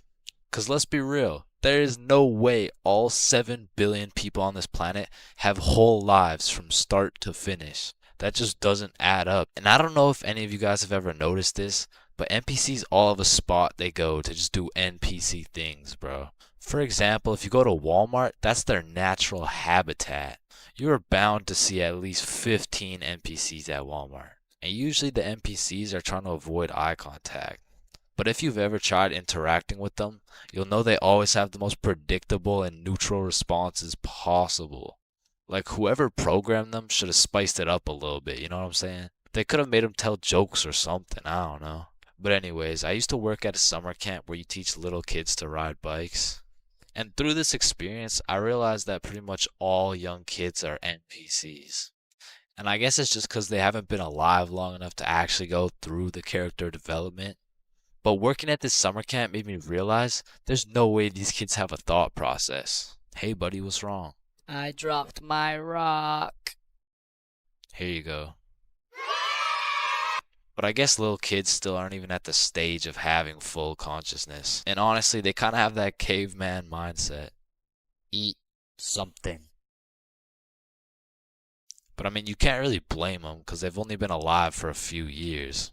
But still, as a non-NPC, I'd like to believe I was never participating in these NPC activities as a kid. I refuse to believe I was out here spending my time doing this. But yeah, man, I really just want to know if there's any NPCs watching this right now. If there is, just fess up, bro.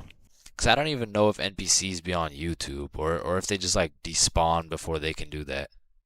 But regardless if you're an NPC or not, thank you for watching this video. Subscribe. Now, I really don't have many fears, but there are 4 things that I would say I'm truly scared of, which are sleep paralysis, being flipped over while I'm in a porta potty, this thing, and public speaking. And honestly, I can't even really explain why I'm scared of public speaking. I mean, sleep paralysis, you'll have demons chilling in your room while you can't move. The whole porta potty thing, that's just some traumatic shit. And this thing is fucking terrifying. But there's just something about talking in front of more than 5 people that has me shitting bricks. Like, my brain will start showing me the absolute worst case scenarios possible. Hi guys, my name is Chain. Get off the stage, loser. No one likes you. Ow. Hi guys, my name is...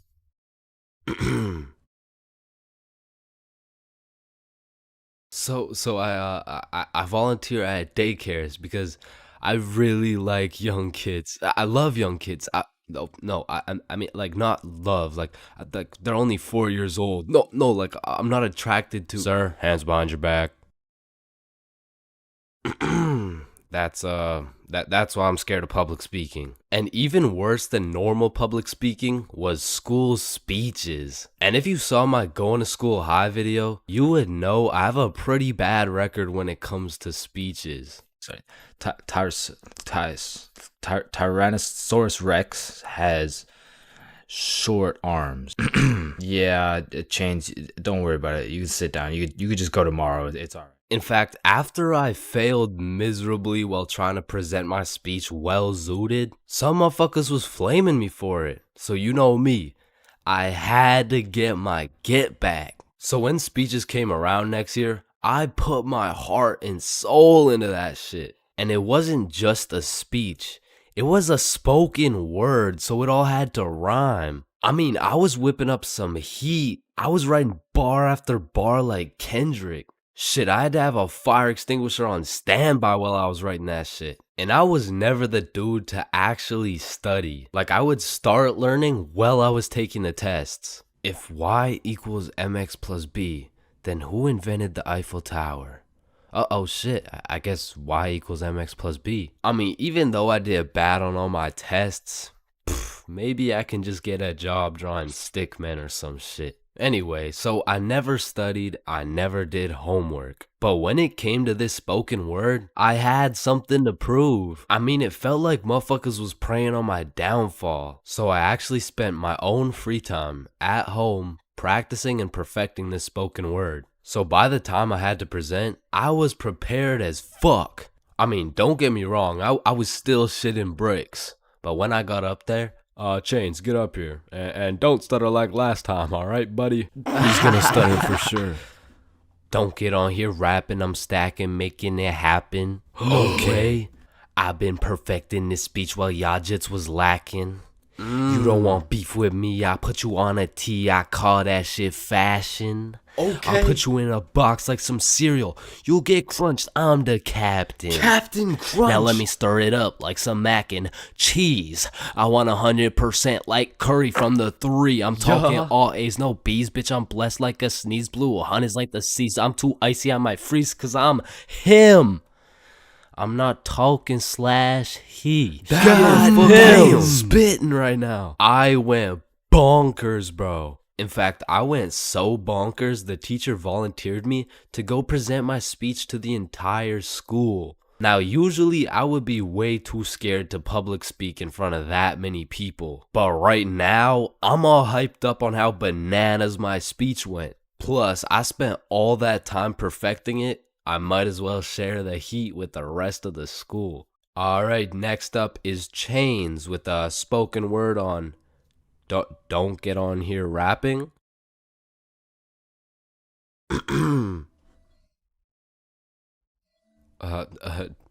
Don't get on here stacking. I mean rapping. Stacking. I'm happing. You don't want beef with me because, quite frankly, I will put you on a t-shirt. I mean, you could call that fashion. Thank you guys for having me. I fucking fumbled. I folded under the pressure, bro. With the entire school watching my fear of public speaking absolutely crush me. And that is the reason why I have a fear of public speaking.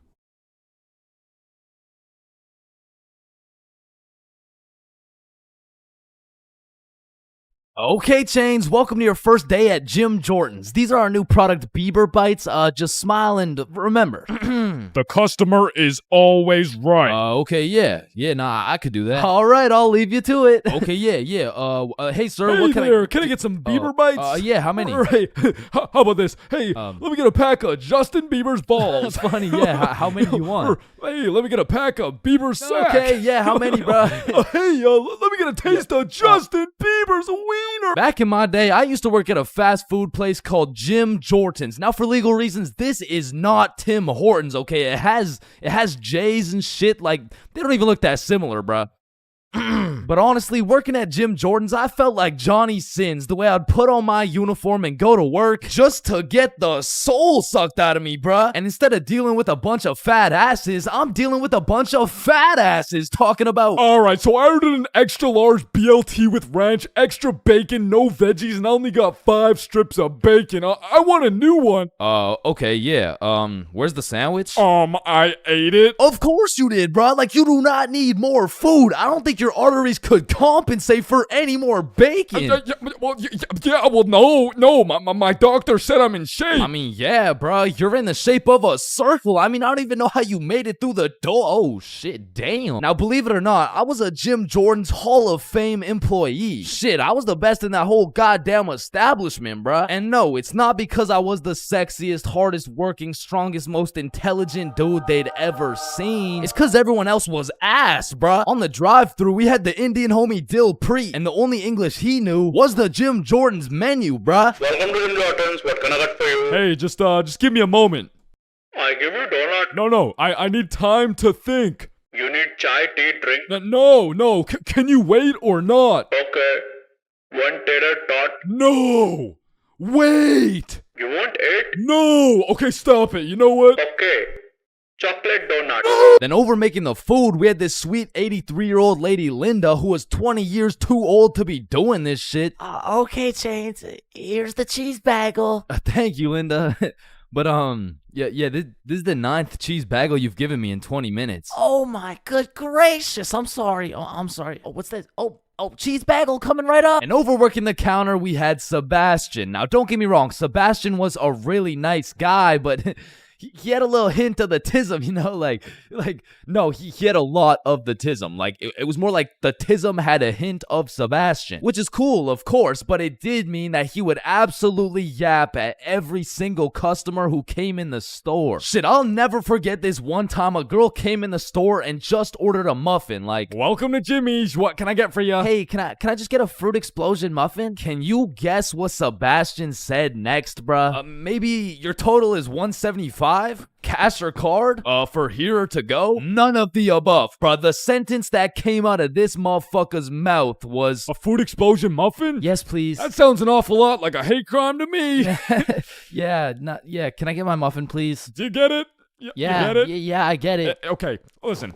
It's like You really okay, don't need to explain. Explosion, okay? Sir, you don't- it's like if you don't took need- a bunch of gay people. So that's Sebastian. And over on drinks, we had this dumbass 15-year-old who's always spilling and shit. That was me. Yeah, that was me. I was ass too, but like I was still the best by default though. So the point is, our Jim Jordan's crew was looking like a group of clumsy villains from a Disney movie. But just because we were all really ass at our jobs doesn't mean we were useless. Because if there's one thing we knew how to do, it was making people's days even worse than they already were. You pull up to our drive-thru all happy, just wanting a small coffee? Shit, you're leaving with a small hot tea and some suppressed anger you'll probably bring home and let out on your wife and children. You pull up to our drive-thru just wanting a breakfast sandwich? You're leaving with nothing because we ran out of eggs and cheese and bread and the breakfast and the sandwich. You pull up to our drive-thru pissed off, complaining about how there's not enough mayo in your wrap? Bro, you're leaving with a wrap filled with super special secret Sebastian sauce. So I'm sure you could probably tell, but we had to do a lot of customer service and talk our way out of a lot of mistakes. And by we, I mean me, bruh. I was the designated customer service dude, because before it was me, it was Dilpreet, and that shit would usually go something like, hey, I just took a bite out of my chicken wrap, and it literally tastes like someone busted a nut in that shit. A nut? Yes, someone busted a nut in my goddamn food.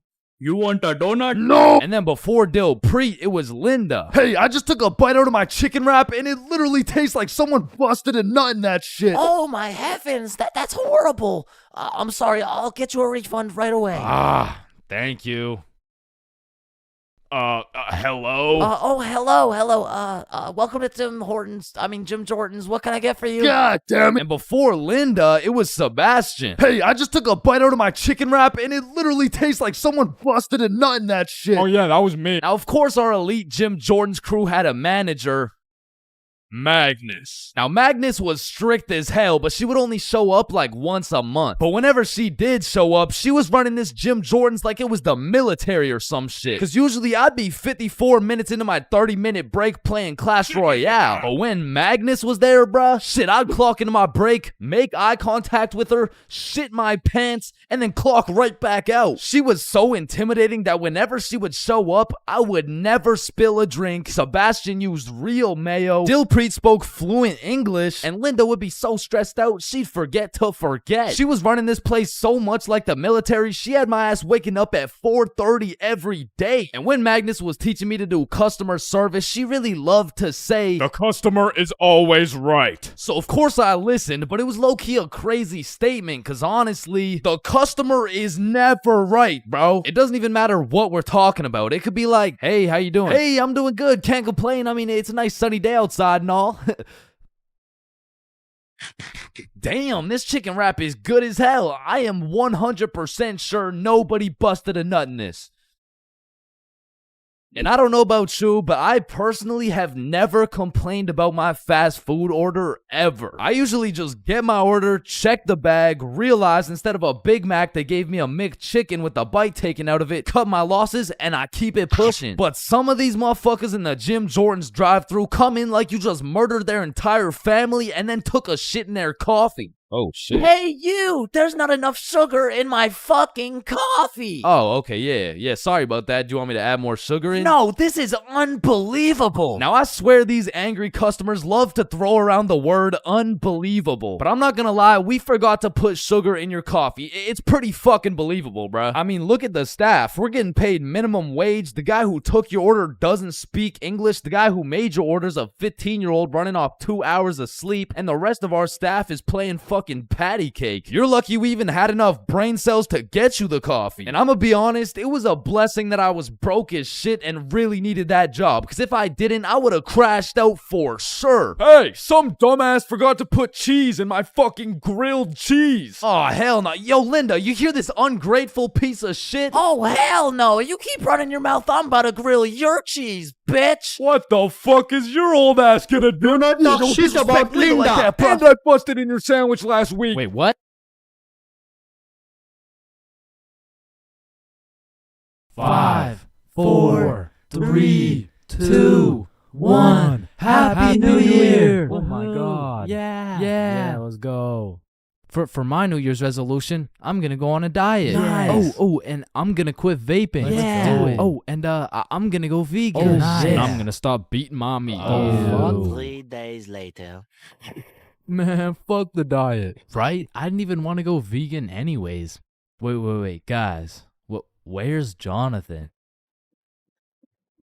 Alright, I'm gonna keep it a stack. This New Year's resolution thing is a whole lot of bullshit. Some goddamn buffoonery. A heaping pile of fucking horse cut. Like, don't get me started on these New Year, new me motherfuckers, man. Like, dyeing your hair and getting another piercing doesn't change shit. Now you're just broke, depressed, and lonely in a different font. And I'm not gonna pretend like I don't see you motherfuckers in the gym for the first 2 weeks. Like, come on now. You and I both know as soon as you get out of this gym, you're about to pick up a large strawberry milkshake, a Big Mac with no pickles, and a side of chicken nuggets, and it's disgusting. But Chains, how do you know down to the exact specifications of the order? 'Cause shit, I'm about to get the same damn thing. Because the devastating truth is a new year doesn't change jack shit. And if you're watching this in 2022, I'm really not trying to kill the hopes and dreams of 2023, but let's be honest. If you really wanted to be jacked, you would start working out, bro. Like, I hate to be the bearer of bad news, but the Earth orbiting the sun one more time isn't gonna get you any bitches, bro. 'Cause trust me, I would know. Now, as a stick man like myself, I can't fuck with New Year's resolutions because it's always the same shit. Like, 3, 2, 1, Happy New Year's. Oh, hey man, Happy New Year's. Well, what's your New Year's resolution? Oh, it's 1080p. What about you? Oh yeah, same. But did you see Ethan, bro? Nah, what's his? Yo, he's got 4K. Yo, what's up, dudes? Oh, look at the quality on this guy. Damn, wait, do you hear that noise? Yeah, what is that? Oh shit, it's Chains. He got 480p again. Shit. Why is it 480p again? God damn. That whole New Year's resolution bit was unfunny as fuck. Like, corny as shit. Well, speaking of corny jokes, New Year seems like the time when motherfuckers feel like it's okay to start whipping out the most overused and unfunniest jokes of all time. Oh, hey Chains, watch this. Happy New Year! Hey Chains, I haven't seen you since last year. So you know how it's gonna be 2020 soon, right? Yeah, what about it? Well, I got 2020 vision. Now, I know it sounds like I'm on some bahumbug shit, but New Year's does have a lot of great things about it. Like the parties, the fireworks, the the parties. And so you may be thinking, Chains, why are you like the Grinch of New Year's resolutions? Why do you hate New Year's resolutions so much? Well, the truth is, my hatred for New Year's resolutions dates way, way, way back to 2016. It was December 31st. New Year's Eve, 11:59 p.m. This was the very day when a young, hopeful Chains decided my New Year's resolution would be to acquire a girlfriend. I tried and I tried, but as 2022 comes to an end, my girlfriend remains unacquired. You know what they say, there's a first for everything, bro. Like your first steps, your first dance moves, your first words. Dada. Hey, would you look at that? We gotta get some milk. I'll be right back. Your first stepdad? New dada? Yeah, nah, I'm head out too, actually. And your first kiss? Man, the things I would do to go back and completely erase that shit from existence. Bro, all these Disney movies I was seeing as a kid had these first kisses turning ugly ass frogs into some fucking giga chads and shit. Like, spoiler alert. Fucking ribbon. And on top of that, the fact you have to close your eyes, like, bro, imagine you're learning how to golf and you're about to take your first swing and these motherfuckers are like, yeah, now do it with your eyes closed. Bruh, this is my first time. What do you expect to happen? Like, honestly, my first kiss is top 5 worst Chains moments of all time. And let's just say it's not 5 or 4. Or 3. That shit was really bad, bro. So with that being said, this story takes place in grade 7, which is the year I got my first girlfriend. Now, I told this story a few months back, but I purposely left out the part of my first kiss. Well, gosh diddly darn, Chains. Why would you do such a preposterous thing? And the truth is, I was planning on taking this shit to the grave with me, bro, but fuck it. Sometimes you just gotta let the world know. Okay, you're right. I got something to get off my chest. Epstein? Wait, with the what? So for the homies who haven't seen the video, one day me, Bob, and Billy were mobbing around our local mall when we seen these 3 girls from our class. So we walk up to them and lay down some of the meanest 12-year-old riz these girls had ever seen. Hey, yo, shorty, I think I just shit my pants. Can I get into yours? What the fuck? Oh, shit, my bad. My fault. Hey, yo, shorty, are you a cigarette? Am I a cigarette? What? Cause I'm trying to get lit and put your butt in my mouth. Wait, what? Nothing. Please.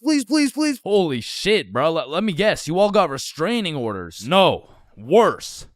We got fucking girlfriends. And 12-year-old me had no business dating nobody, bruh. Like, my dumbass could barely even handle playing Fortnite with a girl. Like, oh, hey, Gamer Girl 97, Hey. I'm kind of low. Can I chug on your jugs? What? Oh, no, sorry. Whoa, I mean, I just want to slurp on your juice. No, I'm sorry. I mean, like, I need heels. Can I trade you? What do you need? Oh, yeah. Is there any way you could get me some mats? Oh, yeah, no, I'd love to give you my wood. Huh? or bricks, or metal, or anything you need. Okay. Anything else? Yeah, I don't have a shotgun yet. Oh, shit, I got 3. I Okay. can give you 2 pumps. Or Ew. no, it's 1 pump. No, wait. Stop. Oh, sorry. I can give you shotguns, I mean. Okay. Where are you? I'm in this little wood fort I made. Oh, okay. I see you. Let me come in your box. Yeah. So needless to say, every single interaction I had with my girlfriend was awkward as shit. Cause I had to pre-plan things to say in my head. And as soon as that shit went off script, I was cooked.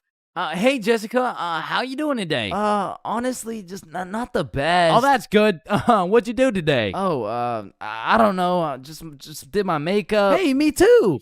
You did your makeup? Yeah, we have so much in common. Have a nice day. Fuck! And on one Friday after school, me, Bob, Billy, and our girlfriends all went to the mall together as we did every single day. But on this specific Friday, we rubbed together a few brain cells and realized, yo, do you got money? Nah. You got money? 0. You got money? I'm broke. You got money? No. You got money?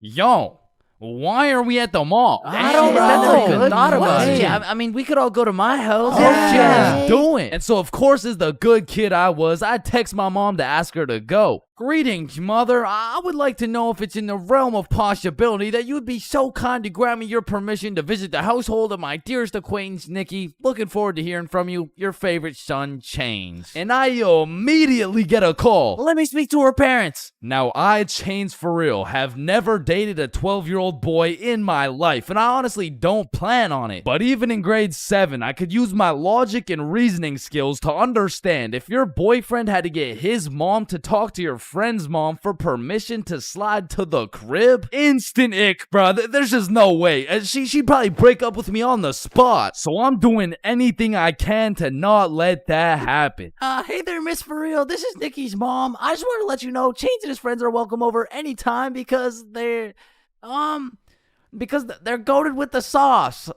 Shit. Oh, hey, Nikki's mom. Sorry, it's kind of hard to hear you over all this bullshit. You're not allowed at her house. Come home now. Chains, are you coming? Look, Mom, I'm not gonna lie, you gotta lock the fuck in right now. This is the first time in my life I ever been invited to a girl's house and there's cheeks up for grabs. Like, Mom, this is my only opportunity. If you don't let me go, the For Real bloodline might just end with me. Okay, listen, Chains. I'll let you go this time, but you have to be home at 9 p.m. sharp. Yay, thank you so much, Mom. Now, I'm paraphrasing, but the point is she let me go with a curfew of 9 p.m. So all 6 of us leave the mall, hop on the bus, and get off at Nikki's house. We go inside, sit on the couch, and now it's even more awkward, bruh, because instead of walking around the mall, all we had to entertain ourselves was ourselves. And just like any other awkward middle school scenario, that shit went like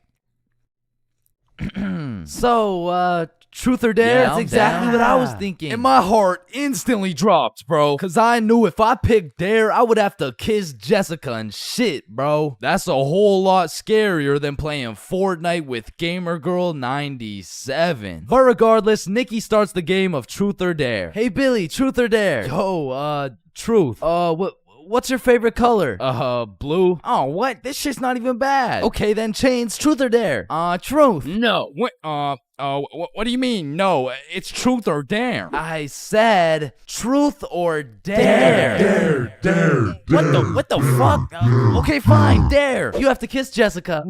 Bro, this time it wasn't a pickup line. When I say I just shit my pants, I mean not literally, but metaphorically, I was shitting bricks, bro. And when I turned to Jessica, she's just sitting there straight-faced as fuck. So, Jessica, are you down? like hypothetically speaking, of course. Okay, I'm going in.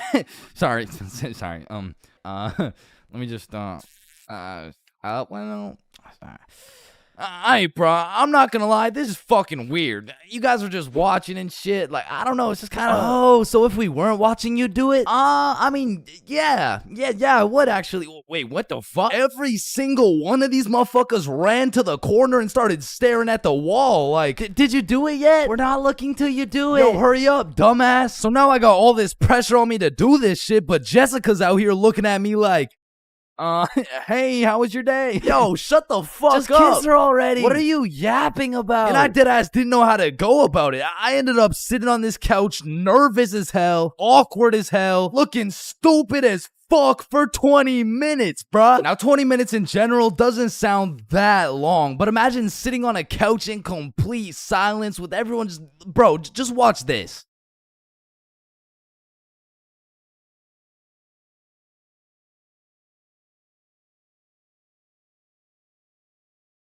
My brother in Christ, that was 10 seconds, bruh. Imagine doing that times 120. So after the second longest 20 minutes of my life, I say, you know what? Fuck it. And Nikki's mom walks in the room. Hey, who wants snacks? Oh.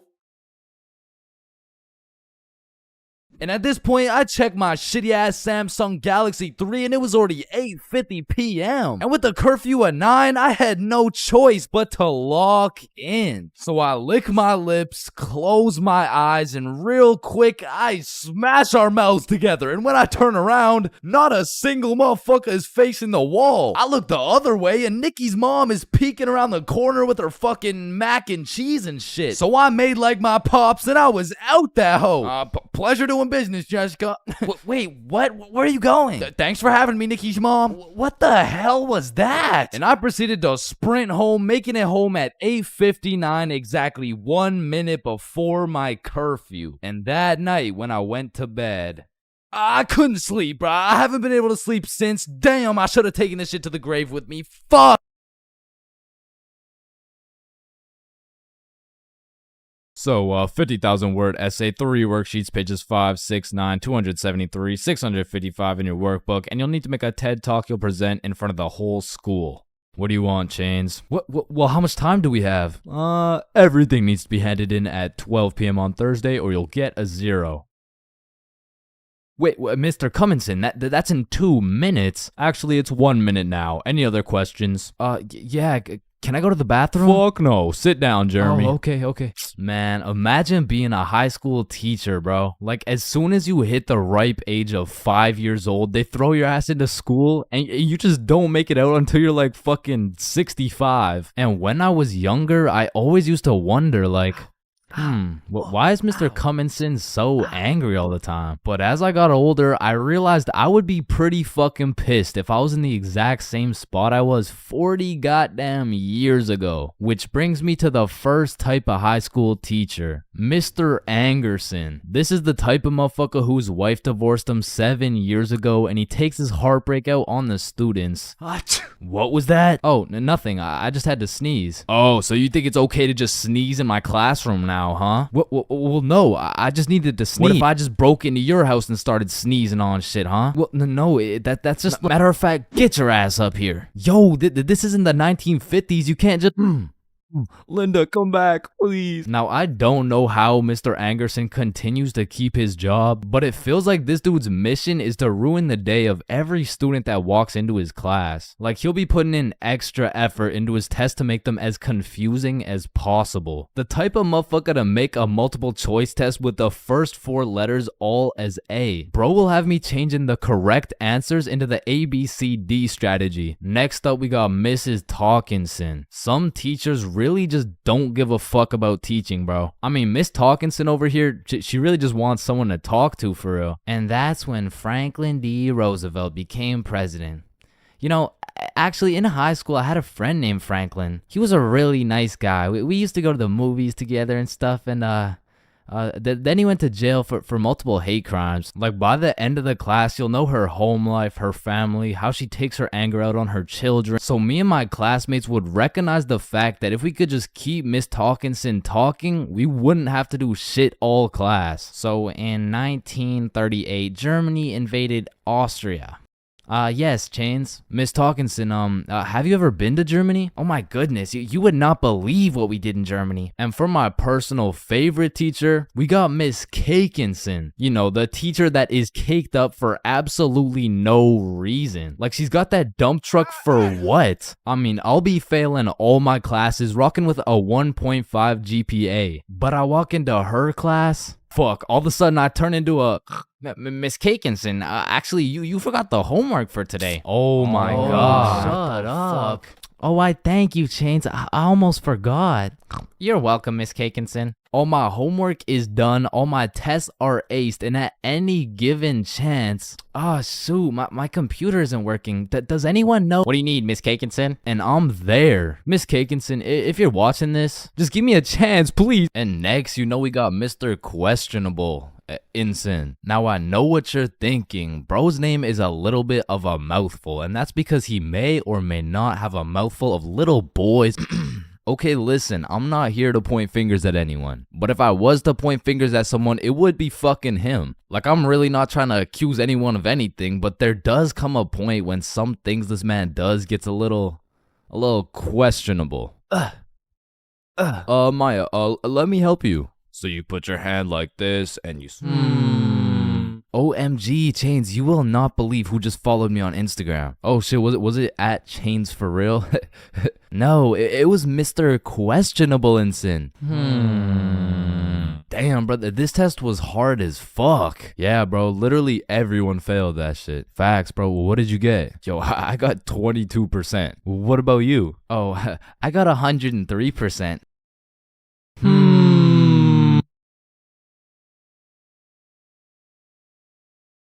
Yo, Chains, I'll pay you $5 if you pull that fire alarm right there. Oh, Yo, run. Chains, do you know why I've called you into my office today? No. You see, that little stunt you pulled has led you to a 1-week suspension. God damn it. What does suspension mean? It means for the next week you are prohibited from coming to school. Fuck. What does prohibited mean? Chains, you can't come to school for the next week. Hold up, so you're telling me because I pulled the fire alarm, I don't have to go to school for a week? Yes, it's a suspension. You are... Man, I got a love-hate relationship when it comes to getting suspended from school. Like on one hand, shit, you just don't have to go to school. But on the other hand... Suspended? Oh, I'm about to suspend that ass. Ah, fuck. Ow. Shit.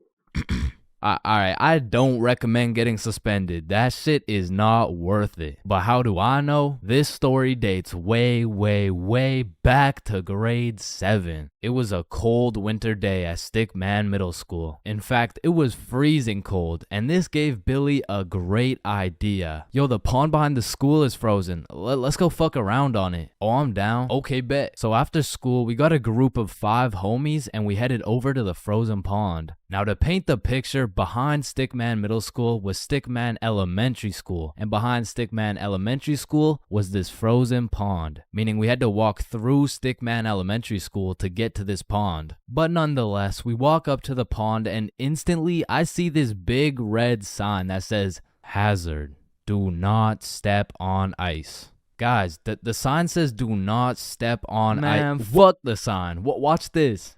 Oh shit, look, it's sturdy as fuck. Yo, fuck. And even though Billy's dumbass fell in, the ice was actually pretty sturdy. So you know, we're gliding around, eating shit, hitting the meanest ballerina spins you've ever seen, and eating shit. And we were having some good old harmless fun. In fact, our grade 7 selves were having the time of our lives on this frozen water. That is until... Oh, what do you guys think you're doing? We were just walking on the ice. Did you guys not see the sign? What sign? I could have swore I put a sign right here. Nope, no sign at all. There was no sign. I have no clue what you're talking about. Okay, but you guys have to get off the ice. Well, why? Nobody's getting hurt. Yeah, we're safe. Okay, it's your choice. You're gonna regret this. So we continued with our ice skating antics for approximately 10 more minutes. Until the same lady came back up to the pond, but this time she was equipped with a Sony Alpha A7 mirrorless digital camera with the extendo lens. In other words, she was quite literally about to catch us in 4K. But at least she doesn't know what school we go to. Hey, what school do you guys go to? Not Stickman Middle School. Absolutely not. No, definitely not. Fuck, she knows. We had to think quick. How are we gonna smoothly get out of this situation without getting in trouble? So we called a boys' emergency meeting. We huddled up and discussed our best plans to get out of this situation. And after combining all of our genius grade 7 brains, we made the ultimate plan. If we started mooning the camera, it would then be illegal for her to take pictures of our middle school cheeks. I don't know how this became our best option, but regardless, we put the plan in motion. I mean, me personally, I got a little shy and kept my pants up, but some of the boys were out there going crazy, looking more caked up than Summer Rae. And after a little while, the lady must have decided it wasn't a great look to have a camera pointed at some 12-year-old cheeks, and she left, which means the plan had worked flawlessly. Now, the next day at school, I had completely forgot about it, to be honest. But strangely enough, while I was sitting in math class, I hear the little class phone start ringing. Hello? Oh, yes, he's here. Oh, okay. Yeah, I'll send him your way. Thank you. Chains, Mr. Principal wants to talk to you. And at this point, I should have picked up on why I was being called to the office, but I had complete faith in our foolproof plan of mooning this stranger that the thought of being in trouble didn't even cross my mind. That was until I walked into the office to see every single one of the boys sitting in Mr. Principal's office. But mama didn't raise a snitch, so we started capping our asses off. So, what did you guys do after school yesterday? Nothing. I played Fortnite. I was doing a homework. Don't play stupid with me. I got a call from Mrs. Principal over at Stickman Elementary. So tell me, what were you doing on the pond yesterday? I wasn't there. It wasn't us. I don't know what you're talking about. I don't even know what a pond is. I see. Well, I've got evidence. And as he shows us this undeniable evidence, you can see this dude Billy's cheeks in the corner of one of the pictures. So I slowly look over at Billy, and he looks over at me.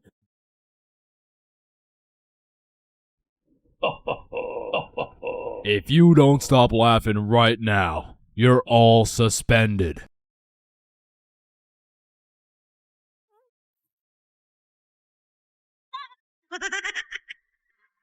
That's it. You're all suspended. And as I explained the situation to my mom, let's just say Mama Chains was not happy.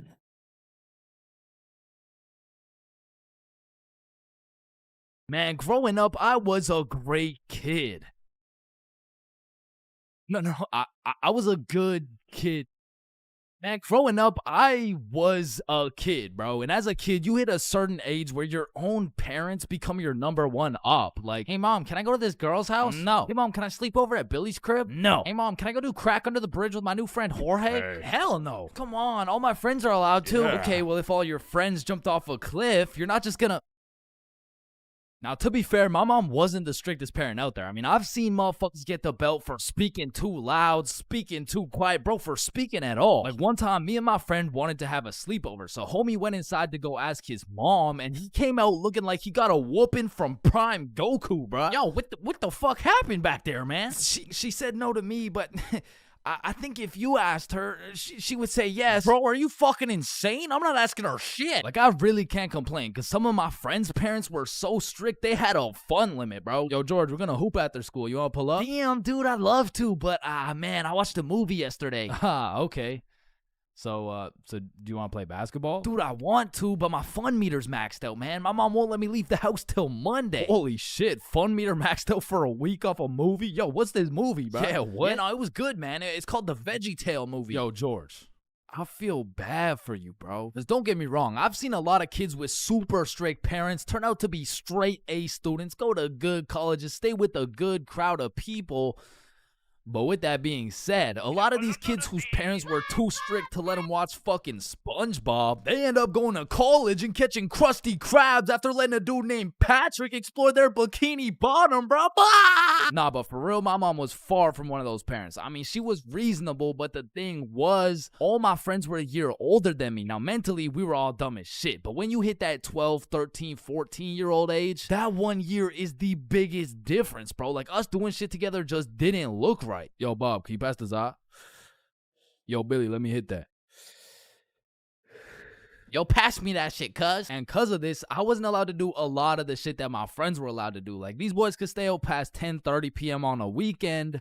I could not. They could have a sleepover on a weeknight. I could not. They could all go to a girl's house without having to call her goddamn parents. I could not, bro. Because have you ever pulled up to a function, motherfuckers are drinking, motherfuckers are doing drugs, and you gotta ask the host to speak to her parents? Hey, Kelly. Hey, killer party you got here. Like, by any chance, can my mom talk to your mom so I can stay and, like, turn up and shit? Oh, shit. And when you're 12 and all your friends can do shit that you can't do, you're left with just two options. You can either be a good kid, follow the rules, do your homework, eat your broccoli, or you could be a bad kid, break the rules, fuck your homework, and smoke that broccoli. And boy, did I make the wrong decision. I remember the first time my mom caught me lying was back when I was in grade 7. It was just an average Saturday posted up at Billy's crib. Yo, y'all boys know Rosa? Yeah, I know Rosa. What's up? Bro, she's throwing a birthday party at her crib tonight. Oh, shit, man. We about to get freaky deaky on these. I'm about to get so drunk I forget how to speak. Yo, on God, bro. Dead ass. That's facts. For real. Hey, Mom, I'm just calling to remind you how much I love you. Oh, I love you too, Chains. What do you want? So, me and my closest friends got invited to a small little get-together at my friend Rose's house. Can I go, please? Let me talk to her parents. Okay, now I was actually friends with Rosa, but she was 2 years older than me. So I swallowed my pride and text Rosa something along the lines of, "Hey Rosa, my mom wants to talk to your mom before I can come." And she's like, "Aw, baby boy needs permission. Fuck." And then she sends me her mom's number. So I connect my mom with Rosa's mom. My mom gives me the green light, but says, "You have to be home at 10:30 p.m. sharp." Say no more, mom. So me and my homies start getting fresh. We're all up in Billy's dad's expensive cologne collection. I take the coolest looking bottle, little spray here, little spray there. Had me smelling like Tom Ford, still looking like Thomas the Tank Engine, but after looking as fresh as possible, we head to Rosa's crib. So we hop on the bus, hop off the bus, walk up to her house, knock, and the birthday girl opens the door. "Happy birthday!" "Hey, Billy, Bob, and Chains. I was waiting for you guys." "Happy birthday, Rosa." "Oh, damn, Chains, you smell good." "Appreciate it. That's that Thomas Fordinson, you know what I mean?" So Bob, Billy, and I go inside, and we realize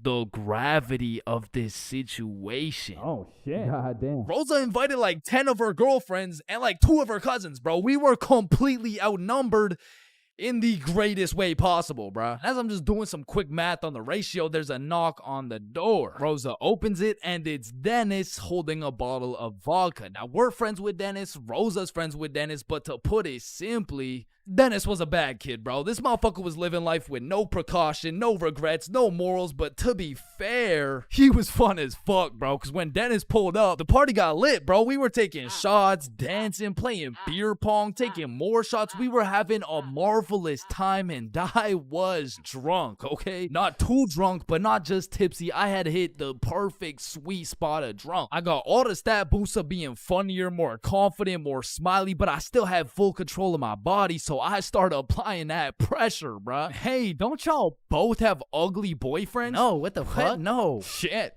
Y'all want one?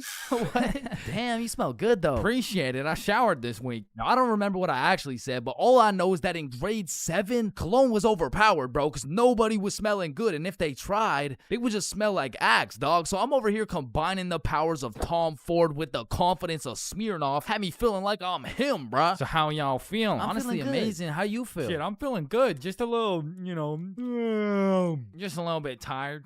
I vividly remember sitting on that couch with these 2 girls, never wanting this moment to end, bruh. But when I look up, I see one girl crying, one girl looking for something, Dennis helping her look, and Billy and Bob are all ready to dip. So I hop off the couch for a second like, yo, what's going on? Yo, so Dennis just finessed like 3 of these girls' vapes, and we're not trying to get blamed, so we're about to dip. Bruh, for real? Yeah, you coming? Bro, but like, bro, I'm not ready to leave yet. Yeah, nah, it's cool. Don't worry about it. Just text us when you leave, bro. Ah, shit, all right, peace, bro. Peace out, dog. So Bob and Billy dip. I see Dennis's ass sneak out through the back door, and at this point, I have no clue how long I've been here, bro. But the party had died down to essentially just the girls who are gonna sleep over and me, bro. So I go to check what time it is on my phone.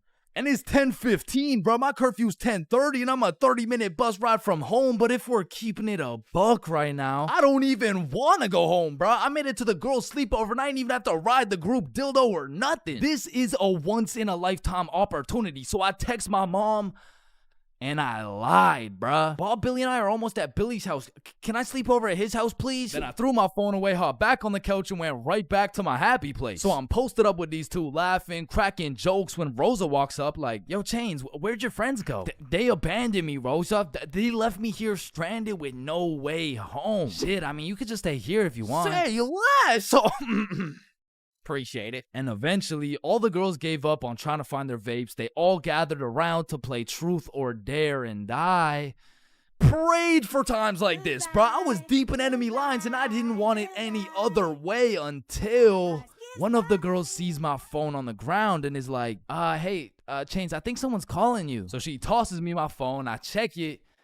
And I got 20 missed calls from fucking everyone in my contacts, bro. So I'm trying to be strategic with it to find out what's going on. I called Billy first. Yo, what's happening? Bro, so your mom called my mom and asked if you were here yet at my house. And my mom told your mom that you're not even here, bruh. Aw, shit, what do I do? Bruh, I don't know. And everyone knows when you get caught in a lie, you should just fess up, tell the truth, and apologize. But I doubled down, bro, so I called my mom, and I'm like, hey, mom, we're almost at Billy's house. We just missed our second bus. Where are you? I'm at Stickman Middle School bus stop. You know, like, we're super close. We're just waiting for the bus to come. I'm picking you up right now. Fuck Me, bruh. Now, not only is she expecting all three of us to be together at this bus stop, shit, not a single one of us is there, bro. To put this in perspective, my house is right here, Billy's crib is right here, and Rosa's crib is all the way over here, bruh, and Stickman Middle's somewhere near the middle. And so I pull up the bus app on my phone and see the next bus is coming in 2 minutes. And with all that adrenaline pumping through my veins, I jump up out the couch, steal a piece of gum, and haul absolute ass to the bus stop, bruh. I get there right on time, hop on the bus, and I call Billy. Yo, dog, I think I'm cooked. I told her I'm at Stickman Middle with you guys. Dude, why the fuck would you do that? Shit, bro, I don't know. I'm busting there right now. Bro, if she sees you there without us, you're cooked beyond belief. I know, bro. Yo, we're on our way. So Bob and Billy hop on scooters and start hill bombing their way down to the bus stop to save my ass. And this shit was a race to get to the bus stop before my mom does, because if she catches me there alone, I'm cooked. If she catches Bob and Billy there before me, I'm cooked. If she gets there before anyone, I'm fucking done, bruh. I'm on the bus just praying, and when I finally get to the bus stop at Stickman Middle, I get out and take a deep breath, because my mom's not here. But I'm shitting my pants because neither is Bob or Billy. And so I'm calling them, no answer. And I look down the road, I see some headlights. And this was not a busy street, bruh. And as the car is getting closer and closer, I can feel the anger radiating from the whip. I can almost hear the belt making contact with my cheeks. And the car pulls up, and it's just some random dude driving by. Yo! These motherfuckers, Bob and Billy, come flying down the hill. They get to the bus stop, throw their scooters in the bush, and pretend like we've been waiting here for an hour. Oh, gee wilkers, man. I can't believe we missed this bus, dude. Billy, pray for me, bro. Get in the car. I get in my mom's car. I'm stone fucking sober. My heart is pounding. Why did you lie to me? Well, I honestly wanted to spend more time at my friend's house because we were just having fun. I'm not mad. I'm just disappointed, Chains. That shit hurt way more than any punishment ever would have, bro. So even though Bob and Billy clutched up for me, I still got grounded, bro. But I did learn a valuable lesson. Just tell the truth, bro. It makes everything easier.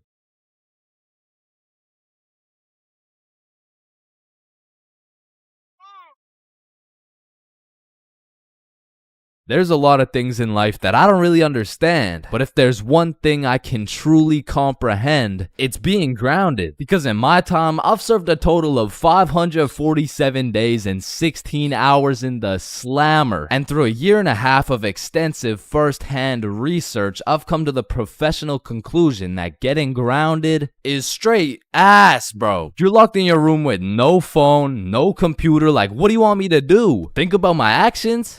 Hell nah. Being grounded had a young me doing the stupidest shit ever, bro. Like, I was popping handstands, hitting my head against the wall, playing with the door stopper thingy. Shit, I got so bored, I even read a few pages of a book like an absolute nerd. And now that I think about it, Percy Jackson and the Battle of the Labyrinth was actually a spectacular read. Now listen, there's only one thing worse than being grounded, and that's being falsely imprisoned for life.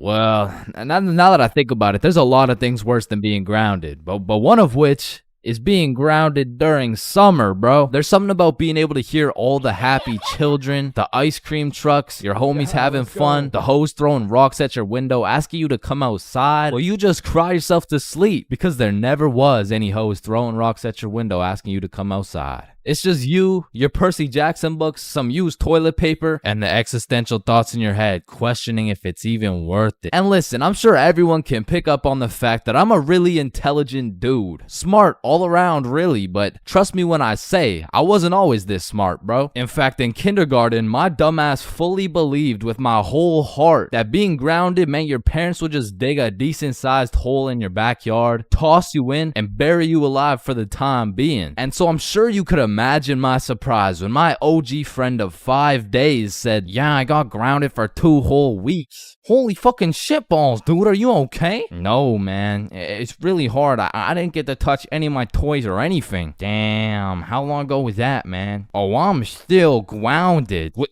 No, you're not. Yeah, dude, I'm grounded right now. No, the fuck you're not. And I wouldn't truly find out what being grounded was until 7 years later. I was in grade 7. It was a beautiful sunny summer day at approximately 11 a.m. and me and the boys were freely roaming our city. Little did I know, we wouldn't be free for long. And as the boys and I roamed the city looking for a move, one of Bob's girls calls him up and is like, okay, so my friend Becky is in Hawaii for a few days with her family, and she said I could bring you over. And just like that, Bob could have wrapped it up and claimed some cheeks. But the boy Bob was never one to leave the homies behind, so not only did he convince his girl to let us come, but he went above and beyond. He got his girl to bring some of her friends over too, and now we're hyped because we had now located the move, and quite a marvelous move if I do say so myself. Now keep in mind, all of us knew Becky and had been to Becky's house many times before, but Becky was all the way in Hawaii, so she had no clue about the marvelous move about to take place at her own crib. But regardless, me and the homies walk into Becky's crib and they low-key got a little get-together in the works. I see Bob's girl, I see Bob's girl's friends, and then I see a mutual friend of mine named Dennis. And he brought his girl. Now a little backstory about Dennis. Dennis was 2 years older than me, making him in high school, and to be fair, from grade 7 to high school is a colossal difference. Dennis was taller, had a more developed frame, and Dennis even had some facial hair in progress. The amount of facial hair that put my peach fuzz to shame. And to put it quite simply, Dennis was a menace. But regardless, that's my homie's homie, so I walk up and dap him up. And then everyone heads over to Becky's room. Now keep in mind, Becky had simply invited Bob and Bob's girl to come over, and somehow we ended up being 8 people deep in that joint. And so that means technically, the other 6 of us were straight trespassing. So we were all chilling in Becky's room, chopping it up for a good hour and a half, until eventually, people start exploring her house. Now in Becky's room, it was just me, Bob, Bob's girl, and Bob's girl's friend named Lily. And so we're all just talking until I hear someone yell from the room down the hall, "Yo, Chains, get in here right now!" And I don't know exactly what I was expecting to see as I walked into that bathroom, but it was absolutely not seeing Dennis drop a condom filled with water on Billy's head. And of course I laughed because that's comedy gold right there, but it also made me realize maybe we shouldn't be here dropping condoms on each other's heads. But who was I to tell Dennis what to do? He had facial hair, so he was practically a grown man to my standards. So I just turned around, went back to the room, and continued chilling with Bob. And as we talked, the music progressively got louder, and Dennis progressively became more of a menace. And it had got to the point where the speakers were booming, and Dennis was lobbing condom water balloons off Becky's balcony. And then one time, Dennis either almost hit or just missed Becky's neighbor with one of these condom water balloons. So this grown man looks down at a condom that seems to have fell from the heavens, then he looks up and sees Dennis scrambling inside the Becky's crib with the speakers blasting music, and then he continued on his way. And we were all just having a fantastic time in Becky's room until we hear the downstairs door swing open, and we all absolutely shit our pants and run onto the balcony. Hey,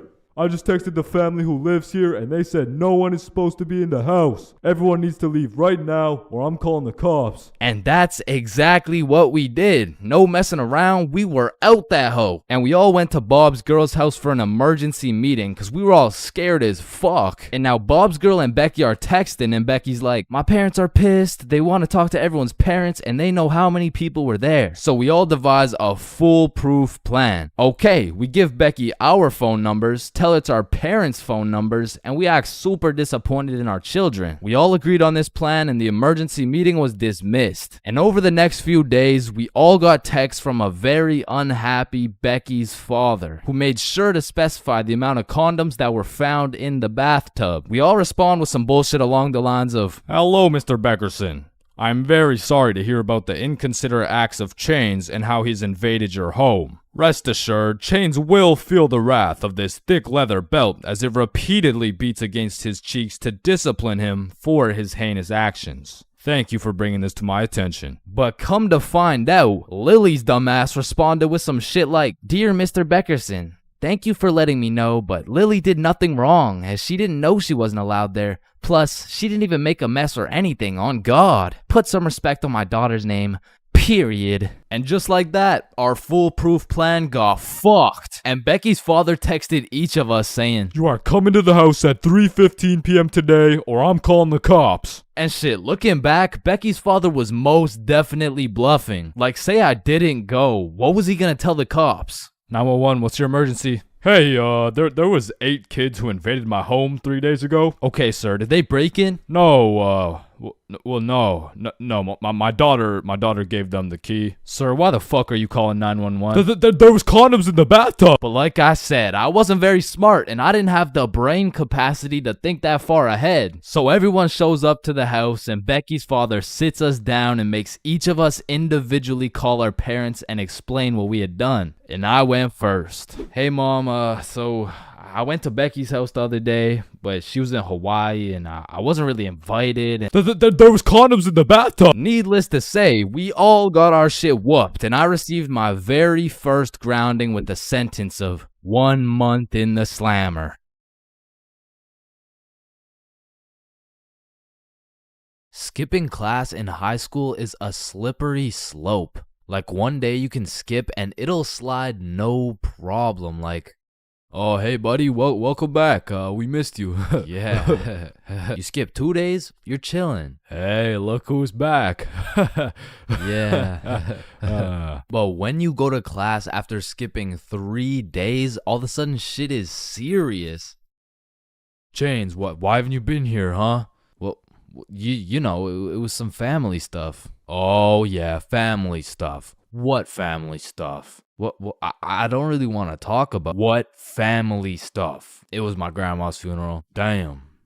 But that is no reason to miss a test. And Lord forbid, if you miss a whole week, the school board turns into the FBI. Like during the whole pandemic, one of my homies refused to go to any online classes. And one day he was enjoying his extended vacation while smoking up outside his crib. Next thing he knows, he's making direct eye contact with his science teacher while smoking grass. And because they started going FBI mode when you skip your classes, the homies discovered a top secret method so we could skip classes with 0 consequences. So when you would skip a class, the teachers would instantly hop on their laptops and whip up an email along the lines of, "Mrs. For real, are you aware that your son, Chains, has missed his science class today? If this is continued, Chains' grade will continue to drop, which might ultimately lead to him failing my class. Mr. Perkinson." Now, Mr. Perkinson would write these emails with the hopes of my mom reading them and then beating my ass. When it really went like, my mom would read it and she would politely ask me how my science class was today. I would cap my ass off and then she would proceed to beat my ass. And one day after I got my shit whooped, I was talking to the homie Bob. "Yo, we're going to Chipotle next class. You trying to come?" "Man, I don't know. I'm getting real tired of these ass whoopings, bro." "Ass whoopings? You're getting ass whoopings?" "Yeah, bro. Mr. Perk never fails to type up an email that results in the leather belt." "Oh, what? Nobody ever told you about the secret method?" "Secret method? Oh, you mean like wearing extra pants so the belt doesn't hit so hard?" "No, I'm talking about the secret method so Mr. Perkinsons can't email your mom." Why didn't you tell me sooner, bro?" So essentially, the method starts at the very beginning of the school year. At my school, they would give you this form with your parents' email, phone number, all the contact information, you know what I'm saying? You would need this form filled out and signed by a parent or guardian and then handed into the office. However, this man, Bob, conceptualized one of the greatest plans of our generation. And it went like this. So you would receive the empty form from the school, take it home to your parent/guardian, get that shit filled out and get that signature. Then secretly, when nobody is watching, you hop on your computer, you make a fake email like bobsmom123@gmail.com. Then you would change your mom's contact information into that fake ass email and then deliver it to the office like nothing happened. So when Mr. Perkinson's smartass tries to get me whooped with one of those emails, I get that shit in my inbox. I read it through and respond with some shit like, "Dear Mr. Perkinsons, thank you very much for bringing this to my attention. I was unaware of my son's absence in pursuing his educational prowess. I will discipline him with a punishment that may or may not involve me whooping the absolute shit out of his tushy. Thank you, Mr. Perkinsons." And I already know this dude, Mr. Perkinsons, was reading that email like, "Oh, yup, he is definitely getting his ass beat tonight." Meanwhile, I was typing that shit up in bed while munching on some nachos. So you best believe I was abusing this newly found secret strategy. I mean, I was missing every other class, and it was just all sunshine and rainbows. But you know what they say, it's not all sunshine and rainbows. I mean, I really don't recommend using this strategy. And I'm not saying that to be some mature role model. I say that because there was one flaw in the strategy Bob forgot to tell me. And that was, as soon as my mom saw my report card with all those absences, god damn, she made up for every single beating I missed. Listen, bro, in this world, there's levels to clout. You could get yourself some Instagram followers. You could stack up a few bands. You could even be famous, but there's only one spot in life that is superior to the rest. A spot so glorious and sought after that they are idolized like no other. It's me. I've got the infinite money glitch. Come on, Jimmy. You know it's me. I need a max win. Man, shut the fuck up, Drizzy. I'm literally Kanye West. Nah, but I'm the top G. All right, little bro, let's go band for band then. It's me. But I'm the fastest kid in my school. Bro, I don't know who decided speed would be the deciding factor for who's the king of the school, but all I'ma say is that motherfucker's the GOAT, bro, because I was the fastest kid in my school. I was clapping everyone in races. I was breaking track records, and I had all the 9-year-old baddies, man. I wish I could still pull like that. All right, it's just a miscommunication, you know? Like, when I say 9-year-old baddies, I didn't mean Explain it to the judge, buddy. Sick fuck. And because I peaked in elementary school, come with me and we'll take a look back at some of the first years of our lives and maybe some of the best, am I right? Kindergarten. Coming into kindergarten, kids were either excited or terrified as fuck for their first day. I mean, I would be pretty fucking pissed too if I knew this was the beginning of me being locked up every day for 13 years. But kindergarten was funny as hell because these kids had no clue what was right and wrong, so they'd be saying the most outrageous shit for no reason at all, bro.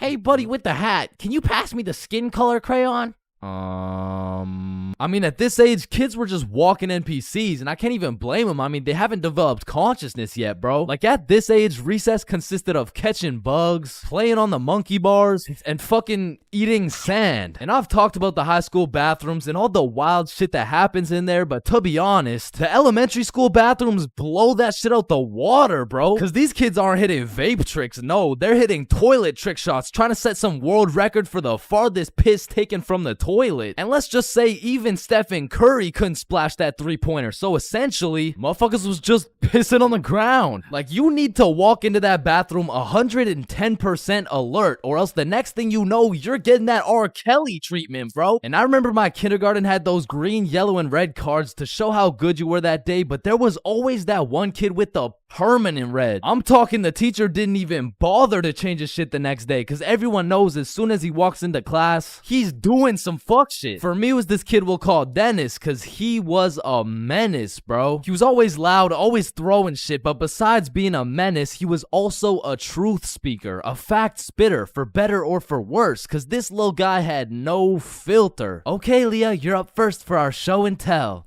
Okay, I brought my favorite painting of mine.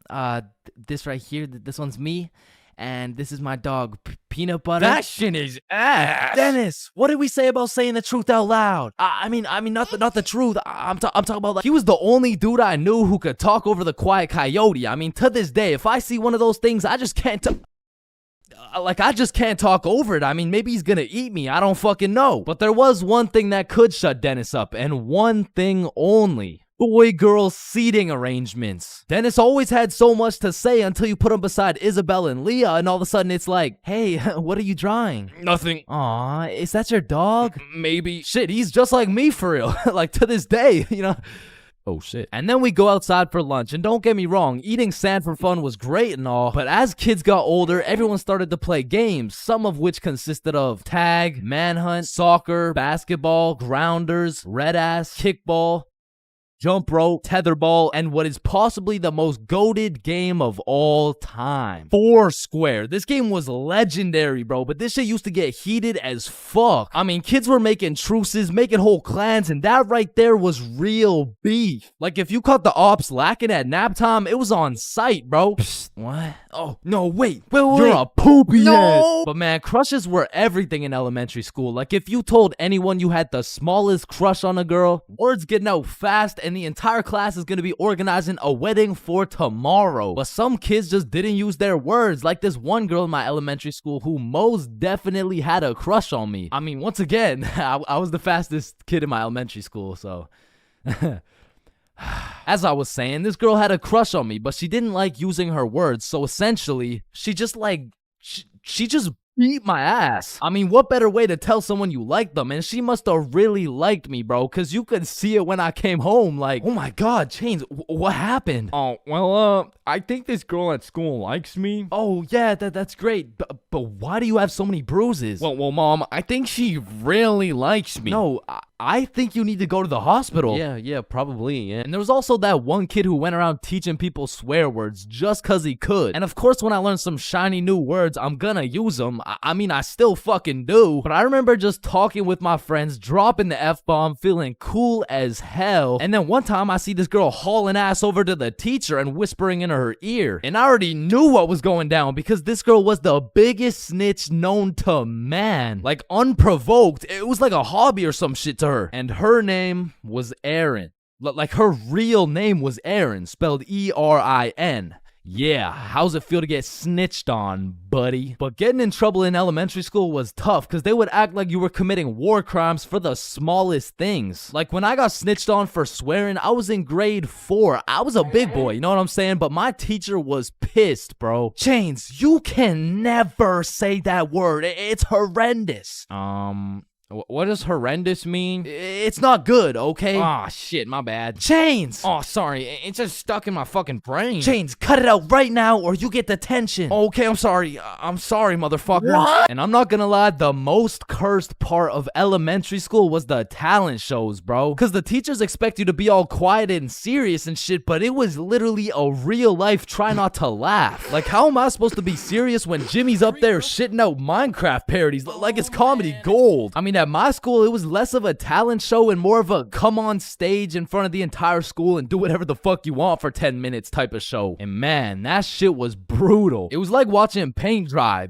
But if the paint was 7 years old and standing on a stage in front of the entire school, nervous as hell, shitting his pants. Because elementary school had some weird kids, bro. Like those kids who used to put glue on their hands to let it dry so they could peel it off. Or the kid who would just straight up eat the glue. Or the weird kid who would secretly take a bite out of every single foam football. Like, how are you that hungry? The kid who only wore shorts through rain and snow. The kid who was mad at everyone for no reason. The kid who wouldn't stop yapping. The kid who always had to flex how strong their dad is. My dad is so much stronger than yours. He can beat up your dad with his pinky finger. He can bench press 625 pounds. Wait, what even is that? You don't know what a bench press is? No. What the fuck is a dad? The kid who thought he was Albert Einstein. The snitch named Aaron lives at 354 Stickman Way. The fake snitch. Bro, you won't believe what I just did. What'd you do? I just put my juice box in the recycling. Get this?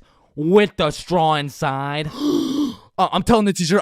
Bro, chill. Teacher. Jackson. Yeah, can I go to the bathroom? The teacher's pet named Aaron, E-R-I-N, postal code 3310. And of course, the fastest kid in the school. You know what I'm saying? That was me. I was him. I was the fastest kid in my... Alright, I already touched on the unspeakable things that go down in the high school bathrooms, bro. But there's only one place on earth that is more foul than those bathrooms. And it's the goddamn locker rooms. That room smells like complete and utter dog shit mixed with Axe spray. Like maybe I just went to school with a whole lot of Discord mods, but the rancid smell of the boys' locker room would contaminate anything in a 50-foot radius. And shit, Lord knows what goes down in that questionable place. Like you'll walk in there and see anything, bro. Motherfuckers will be having fights, chicken fights, group fights, sword fights. Like any laws and rules simply don't apply to the boys' locker room. Motherfuckers will be throwing hands, selling drugs, committing arson, committing several counts of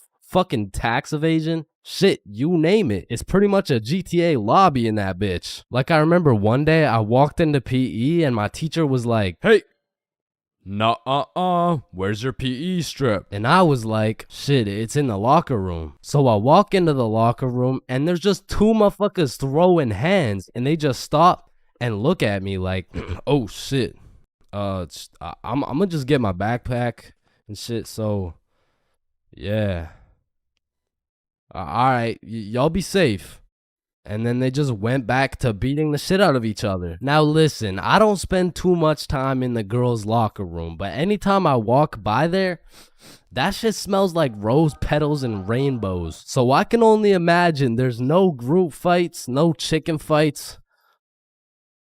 Hopefully no fucking sword fights. And bro, you deadass can't leave shit in the locker room. Like if you leave anything not locked up, it's gone. These kids are ruthless, bro. They're snatching your wallet, your phone, your clothes. Shit, they're taking your PB&J sandwich. And the thing is, if you want your PB&J back, you're gonna have to get it back in blood because there's no laws in the locker room. See, if someone snatched my sandwich in math class, I'm turning into 6'9", bro.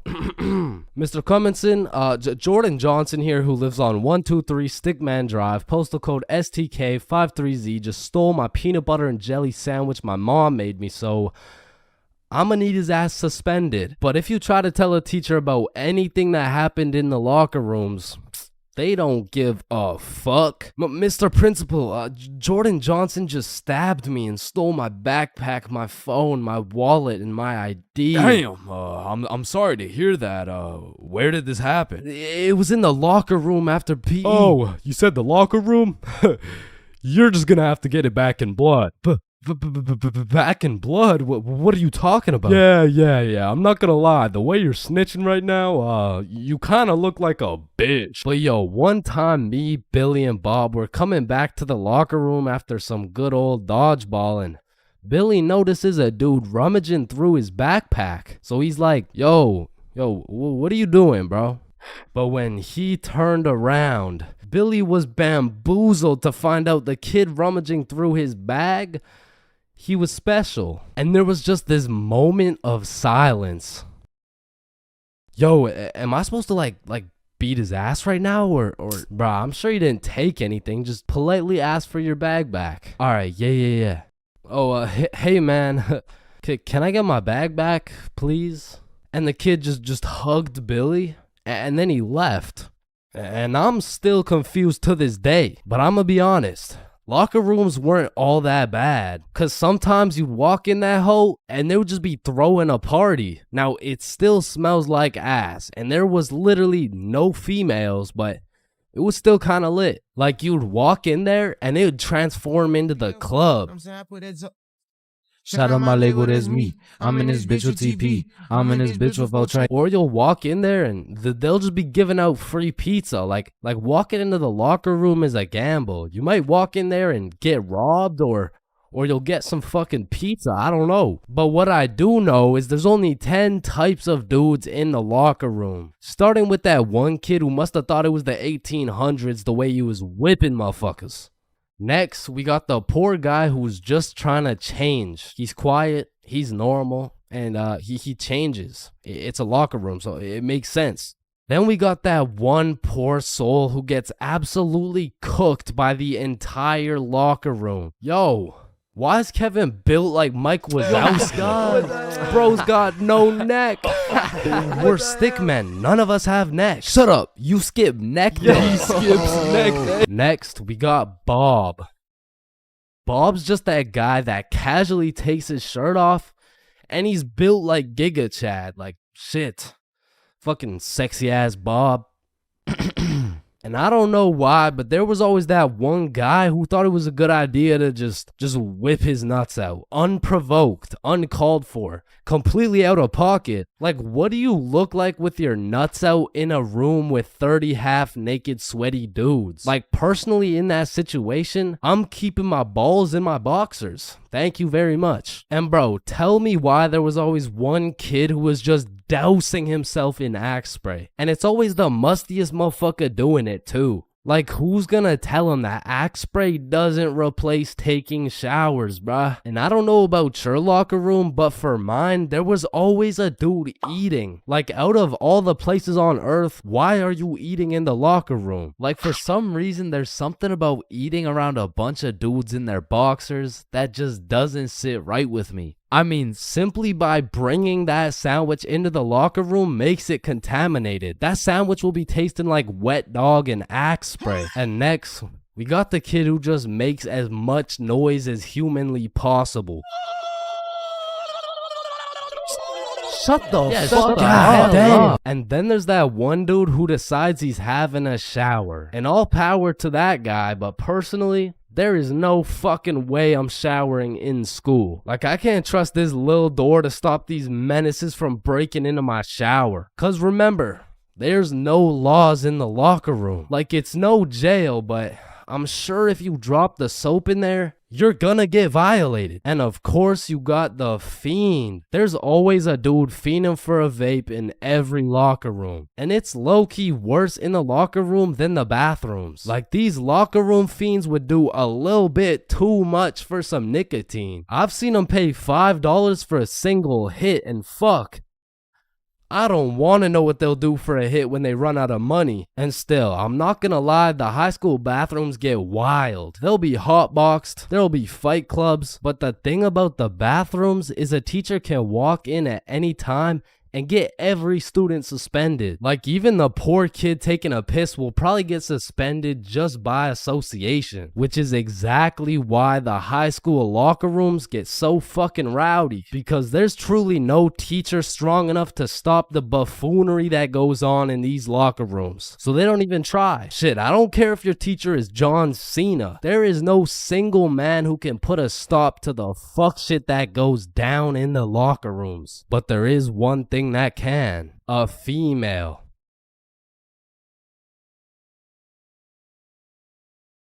For most of my life, I've known how to swim. But by that, I mean, if my life depended on it, I could swim from one place to another. I don't even know if swim is the right word. Like, if you saw me casually enjoying a little swim at the pool, you'd be like, does he need help? Like, is he drowning? I mean, like, I did take swimming lessons, but I quit at level alligator, bro. I never even made it to level 1. With that being said, this incident dates way back to when I was in grade 4. We were going on a field trip, and of course, it's to the pool. But I'm not stressing. I know I safely passed level penguin, so I should be chilling. My whole class and I walk into the entrance of the pool, but before anyone was allowed in the pool, they asked everyone if they knew how to swim. And I thought, we're in grade 4. There is no way somebody still doesn't know how to swim. And just as I presumed, nobody needed a life jacket. So me and the gang are swimming around, you know, jumping off the diving boards. Fun stuff for a grade 4 field trip. But after about an hour, my friends and I are just chilling in the deep end. And that's when I see a kid in my class named Ben on some floaty things coming in our direction. A little backstory about Ben: for as long as I can remember, this dude has been on my nuts. So when I saw this dude coming in my direction, I assumed he just wanted to say hi or something. But as he made his way towards me, I could tell he was struggling. So I swim over to help him out. Oh, hey Ben. How are you? This kid jumps off the floaty thing onto me. And this man has the meanest grip on me. cause? Well, this shit had to be some sort of attempted murder, bro, because he had me in a chokehold and his legs were wrapped around my arms. But they did not prepare me for this shit level alligator. So instantly I start sinking and hit the bottom of the pool. Keep in mind, Ben is chilling on top of me with his head out of the water this whole time. So I jump off the bottom of the pool just enough to get my head out of the water for a few seconds. Ben, get off me. And when I look up, I see this dude Ben with the straightest face in the world. Like this motherfucker has no clue I'm out here fighting for my life. And he says in the most monotone voice, "I can't swim." Ah, hell nah. I'm trying to fight him off me, but keep in mind my arms are tied up. So I gather all the strength out of my skinny ass grade 4 legs and I jump just enough to get my head out of the water again. Lifeguard, help! Oh, you guys, stop playing around in the pool. That's it. I'm fucked. I'm dead. And out of sheer anger, I decide, fuck it. If I'm dying, you're dying with me. I duck as far as I can under the water so both me and Ben can't breathe. But I'm running out of air. I start to get lightheaded. Man, that's crazy. This is really how I die, huh? And just as I had lost hope, my main man, Bob, comes in on some Superman shit, pulls Ben off me, and swims me over to the shallow end. I cough up some water, but eventually I catch my breath. So that's the story of how I almost died. And it's also the story of why I owe my life to Bob. When you link a girl and you both bring a friend, man, what could possibly be better than a 2-man mission? 3-man mission. And when you go on a 3-man mission, you need to be able to trust those homies with your life, bro. Cause I don't know why, but 100% of the time you go on a 3-man mission, somebody's gotta take one for the team, bro. Like, it's just inevitable. And if your homie isn't willing to eat the shit sandwich in order to see the gang succeed, the entirety of the gang is eating the shit sandwich, bro. And on top of that, you need your homies to have your back when you crack a shitty ass joke. Cause if you're in a group of 6 people and not a soul laughs, nah, you're done, bruh. Like, you're cooked. You're sauteed, bruh. Like, pack it up. It's over with. Like, yo guys, what do you get when you mix human DNA with goat DNA? Oh my god, what do you get? Wait, no, let me guess. No, I don't know. What do you get? Kicked out the petting zoo. Fuck, I sold. Actually, that's a really good joke. Facts. Wait, it was? And lucky for me, I got the 2 most perfect dudes for the job. Bob and Billy, so you know we were no strangers to the game. Like, we had 99 chemistry, bro. We were like Jordan, Pippen, and Rodman, setting up these plays, passing, alley-ooping, and dunking that shit. In these streets, they called us the real Big Three. And one day, the real Big Three hopped on a plane to Mexico. And this story takes place way back. Like a month ago. And this story doesn't just contain one 3-man, not 2 3-mans, but 3 different 3-man missions. And with these 3 different chances, will me, Bob, and Billy be able to find love in Mexico? Or will we get set up and kidnapped by the cartel? Find out coming up on this episode of Billy, Bob, and Chains.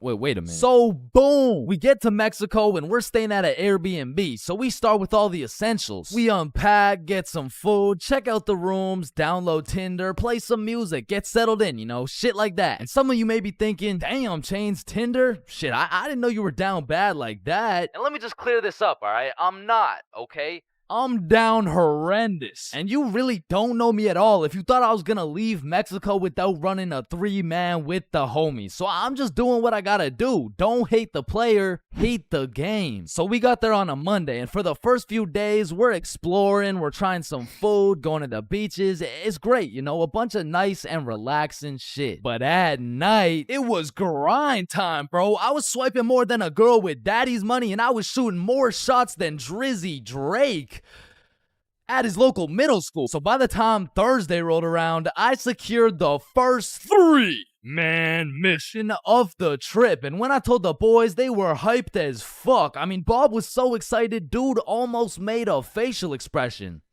So before we went out, we had to get teed up. And lucky for us, we spent half our food budget on a few bottles of vodka. So we're absolutely down in that shit until our Uber pulls up. We hop in the Uber and get dropped off by some bars where we plan to meet the girls. Now keep in mind, at this point, all I've seen of this girl is pictures. And you know there's a brutal catfishing epidemic going on. So let's just say it's completely in the realm of possibility that I set up a link with 3 big buff Mexican dudes. And Lord knows I'm crossing my fingers.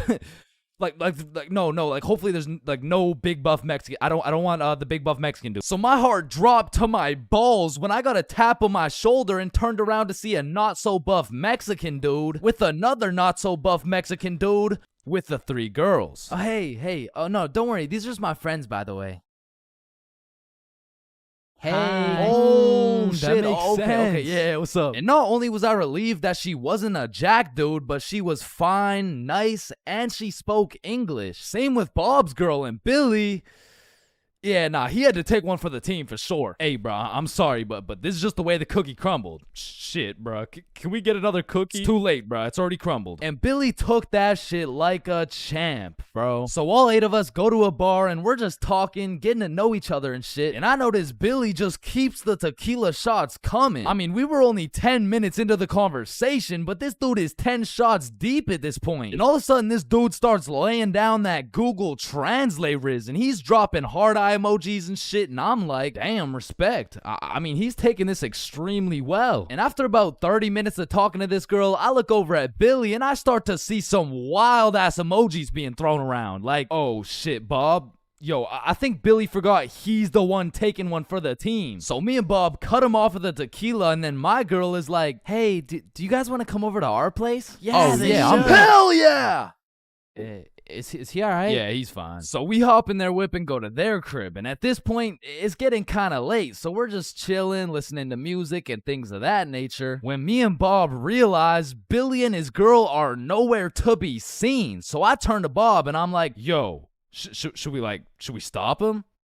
Damn, bro, you're right. We can't let him do that shit. And listen, bro, I've never been the type of dude to cock block, but if it's the homie who's about to interlock with the chalk chick at this o'clock, I'll walk up, knock, unlock, and block that cock if I have to. And so I did just that. I walked up, knocked, of course, unlocked the door, and respectfully, I blocked that cock. Yo, what are you doing? I'm taking one for the team, remember? Nah, I think the team's doing just fine, but bro. You know me. I was gotta do it for the team, like for I don't think the team needs this one, gang. No. Remember, I'm supposed to be like taking it for the like this for the.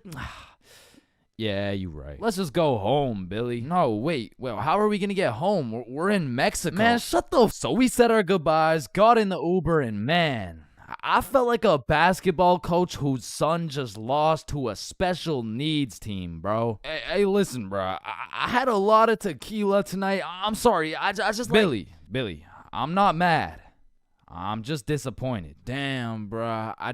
And the next morning we woke up, and I'm not gonna lie, we felt it a little bit, especially Billy. Billy was in physical and mental agony, but we have a secret method to get rid of any hangover instantly. It's called vodka. So we're practically eating this bottle for breakfast, and once everyone was healed up, we hit the beach and had a fantastic day. It was stupendous, really, and once the sun started to set, we got some food, and man, it was gas, bro. I had the best nachos of my life. And as I'm consuming this orgasmic meal, I get a little notification on my phone from a new girl. Yo, you got any friends? Oh, shit. And I'm like, hell yup. Then she's like, I'm going out with some friends tonight. You guys should come. And I'm like, hell yup. And just like that, we secured our second 3-man mission. So we absolutely house that fucking meal, go back to the crib, get ready, tee up, you know the drill. We hop in the Uber and get dropped off in the same area where the clubs and bars are to meet these girls. And when we get there, Bob and Billy are both praying they don't gotta take one for the team this time. And I'm there just chilling like, yo, this is why I set up the 3-mans, cause then I never have to take one for the Chains, is that you? Shit. Who's asking? It's me, Sarah. Oh, no way. Really? Like really? Yeah. Yeah. Oh, yeah, no. You must be looking for the other chains. No, don't worry. This happens all the time. Oh, no. Chains for real. Yeah, look at this. This is you. Oh, fuck. Would you look at that? I guess it is me. Fuck. Like shit, I don't know how she did it, but she got my ass, bro. I got catfished nicely. But I guess it was just my turn to take one for the team. And I look up at who she brought, and she pulled up with 4 straight dimes for the homies to choose from. Like, bro, why me? So we're walking, and the girl I'm temporarily associated with is like, hey, let's go to the club. Yeah, let's go. So we go to this club, 8 people deep, and the girls are like, Yeah, let's buy a bottle. yeah, where's your money? ¿Qué? No entiendo. Wait, I could have swore you spoke English. Oh, yeah, no, I'm fluent for sure. Yeah. You said you wanted a bottle, right? Yes, please. Yeah, you got bottle money? No entiendo. No hablo inglés. And now I'm starting to get the vibe that whole time, these girls just wanted a free bottle. And as soon as I start catching on, she starts upping her game, like, Oh my God, you're so strong. Look at these muscles. so I go to give Billy one of those side eyes, and when I look over, these motherfuckers are completely lost in the sauce. Yeah, I'm buying a bottle, everyone. Bottles Billy. on me. So Billy pulls me aside like, yo, we gotta split a bottle, bruh. Nah, I'm really not fucking with this girl. Come on, bruh, please. I need it, bruh. Just take one for the team. Come on, take one for the team. All right, bruh. I'll split it with you. Thank you, bro. I got you. So are you guys getting a bottle? Yeah. We're getting a bottle. Oh my God, you're so strong and you're a baller. Yeah. Baller? The fuck? I don't know, bruh. She's weird as hell. Yo, can I get a bottle for this table? Yeah, for sure. What do you want? Listen, bruh. Just give me the cheapest shit you got. Oh, I feel you, bruh. Times are tough, you know? That'll be 1,100. God damn. That's a lot of pesos, bruh. Pesos? Yeah, like 1,100. That's a lot. That's a lot of pesos. Nah, amigo, that's USD plus $500 to walk it to you with a Chicago fee of $350, and for the tip, it'll just cost you your left testicle. No, that's my favorite nut, bruh. Yo, Billy, we don't got it like that. Yeah, hell no. Let's just not get it, bruh. At least these girls are already fucking with us without it, though, right? Yeah, facts. Yo, we're not gonna get the bottle. Oh, why What's not? up? You can just buy it. It's not that big a deal. Nah, it's cause we we don't got enough money. They fucking dipped, bro. Quick as hell, too. They all just evacuated, bruh. No, bruh, that was my wifey. And I'm just over here thinking, damn, I'm just glad I didn't have to see that shit through, bruh. But Billy, yeah, he was really going through it. Until he got distracted by some other random girls in the club. So at this point, all 3 of us are on the dance floor, absolutely fucking that shit up, when I start getting spammed on my phone. So I go to check who it is, and it's the gold digger girl, like, hey, we all went to the club right beside it, but we can all split this bottle. It'll be $86 per person plus tip. That'll be $95 each. And she's literally telling me the whole price breakdown of this bottle. She pretty much just sent my ass an invoice. And I'm like, hell nah, I don't care if that shit would have been free. There is no way I'm ever gonna see this girl ever again. And then I get a tap on my shoulder, and it's 3 big buff Mexican dudes. I'm just playing. It was the gold digger girl, but this time I probably would have preferred the buff dudes. Cause this girl grabs me by the arm, pulls me outside with all her homies, and starts breaking down the price again. Okay, the bottle is $700, but you just gotta pay $95 each, okay? Yeah, we're in. Let's do it. No, what? Billy, chill. So I call an emergency meeting with the homies, and we huddle up, and I'm like, listen, you guys can go with them if you want, but there's no way I'm going and paying for this girl's bottle. Fuck that, bro. You're right. We could find something better for sure. So we jump ship. Absolutely abort mission. Yo, what's that over there? I'm not stupid. I'm not falling for that shit. Nah, is that Jeff Bezos handing out free bottles to catfishes? Wait, what? Where? So we evacuate and start roaming the streets when I get a tap on my shoulder. I take a deep breath, turn around, and it's the girls from the OG3, man. Like, oh my god, Chains, what are the chances? Yo, what's up? And me and Bob are hyped, but Billy's over here having traumatic anime flashbacks and shit. You guys should come with us. We know the best spot here. Oh shit, bet. Fuck. So they take us to this club bar thing, and it's fucking bumping, but as soon as we get inside, Billy disappears, bro. And I don't even blame him. He's staying as far away from this girl as possible, not because he's scared of what she's gonna do, but because deep down, he's scared of what he might do. But regardless, me and Bob continue to respectfully obliterate the dance floor for about an hour straight, and then the girls are like, hey, it's getting kind of late, so we're gonna head out now. I bet. Wait. Yeah! And once me and Bob had officially decimated the dance floor beyond repair, we realized there's an upstairs that leads to a balcony. So of course me and Bob go to explore that shit. And as we walk out onto the balcony, we see Billy with this one girl who looks our age, who happens to have a friend who also looks our age. And once again, Billy is absolutely laying down that Google Translate riz, but this time he's really cooking. So me and Bob start talking to her friend named Mia. I get her Instagram, and then Billy's like, all right, let's go. The Uber's here. Uber? Uber to where? Oh, yeah, no, my bad. I forgot to tell you, but Camilla and Mia are coming back to the B&B. What the fuck? Don't you think we gotta discuss shit like that? Nah. Bro, what? All right, Uber's here. Let's go. So Billy and the girls go to the Uber, but me and Bob stay back to discuss what the actual fuck is going on right now. Yo, this is a bad idea, right? But we can't let him do this shit alone. Shit, Bob. Do we even have a choice? So we leave the bar and start walking to the Uber when this girl stops me and she's like, hi, what's your name? Oh, I'm Chains. What's your name? Oh, my name's Sophia. And Sophia's trying to make some small talk and shit like that, but Billy's already waiting in the Uber. So I'm like, well, it was nice to meet you, but I gotta go. Oh, well, let me get your Instagram real quick. So I give her my phone, she follows herself, and then gives me my phone back. And when I lay my eyes on the screen, I realize we have a mutual. And I'm just surprised because we're in Mexico, bruh. So I go to check who it is, and it's Mia. And at this moment, everything started piecing itself together to make our third three-man mission. So I'm like, yo, you know Mia? Oh, Mia? That's like my best friend. Why? Word? You mean this Mia? No oh my god, way. Mia. So Sophia hops in the whip and we're all just talking, and then Mia says, yeah, so like, we don't have work tomorrow. Oh shit. Do you guys work together? Yeah, we do. Damn, what do you guys do? Oh, you know, we dance. What, where do you guys dance? Like in the club. Oh shit. Yeah. That's what's up. Yo, how old are you guys, by the way? 21. 24. 25. Damn. Sorry. Do you guys happen to have any, kids by chance? Of course, I have two. I have a baby boy. One of them is a 3-year-old boy. I also have 2 daughters. Oh, fuck. Yo, Bob, you think it's too late to, abort mission?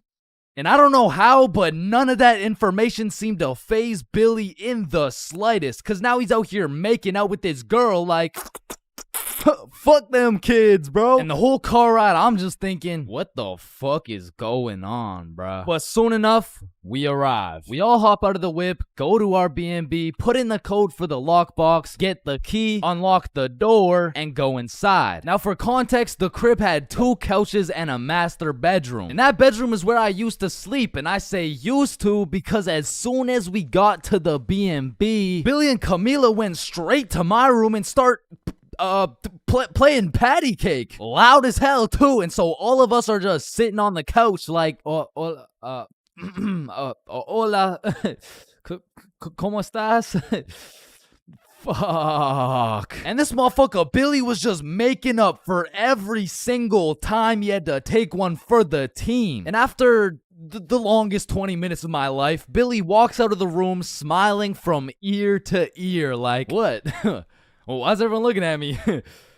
Shit, you guys could hear that? Then Billy cops the girls in Uber, they dip, and I'm looking at Billy like, bro, what the actual fuck just happened? Hey man, listen, it's just the way the cookie crumbles. Nah, bro, you are crazy. And at this point, it was probably 4 a.m. or something. So I go to my room to look at where I'm supposed to sleep, and there's a bunch of looped up rappers on my bed, and I'm not talking Diddy. So needless to say, after a long night, I slept on the couch, and we all woke up rotten, bro. So rotten, even the vodka method wouldn't work. So we decided if anything could make us feel better, it would be a plate of the world's best nachos. So we get ready, leave the crib, and then Billy's like, yo, who's got the key? Shit, I don't got it. Bob, you got it? I mean, it's probably on the counter where we always put it, right? Yeah, facts. We check the counter, it's not there. We check the tables, not there. We check the couches, bedroom, kitchen, nowhere to be seen. So we scavenged the entirety of the Airbnb. We even looked through every single bag of garbage, and it was nowhere. Bro,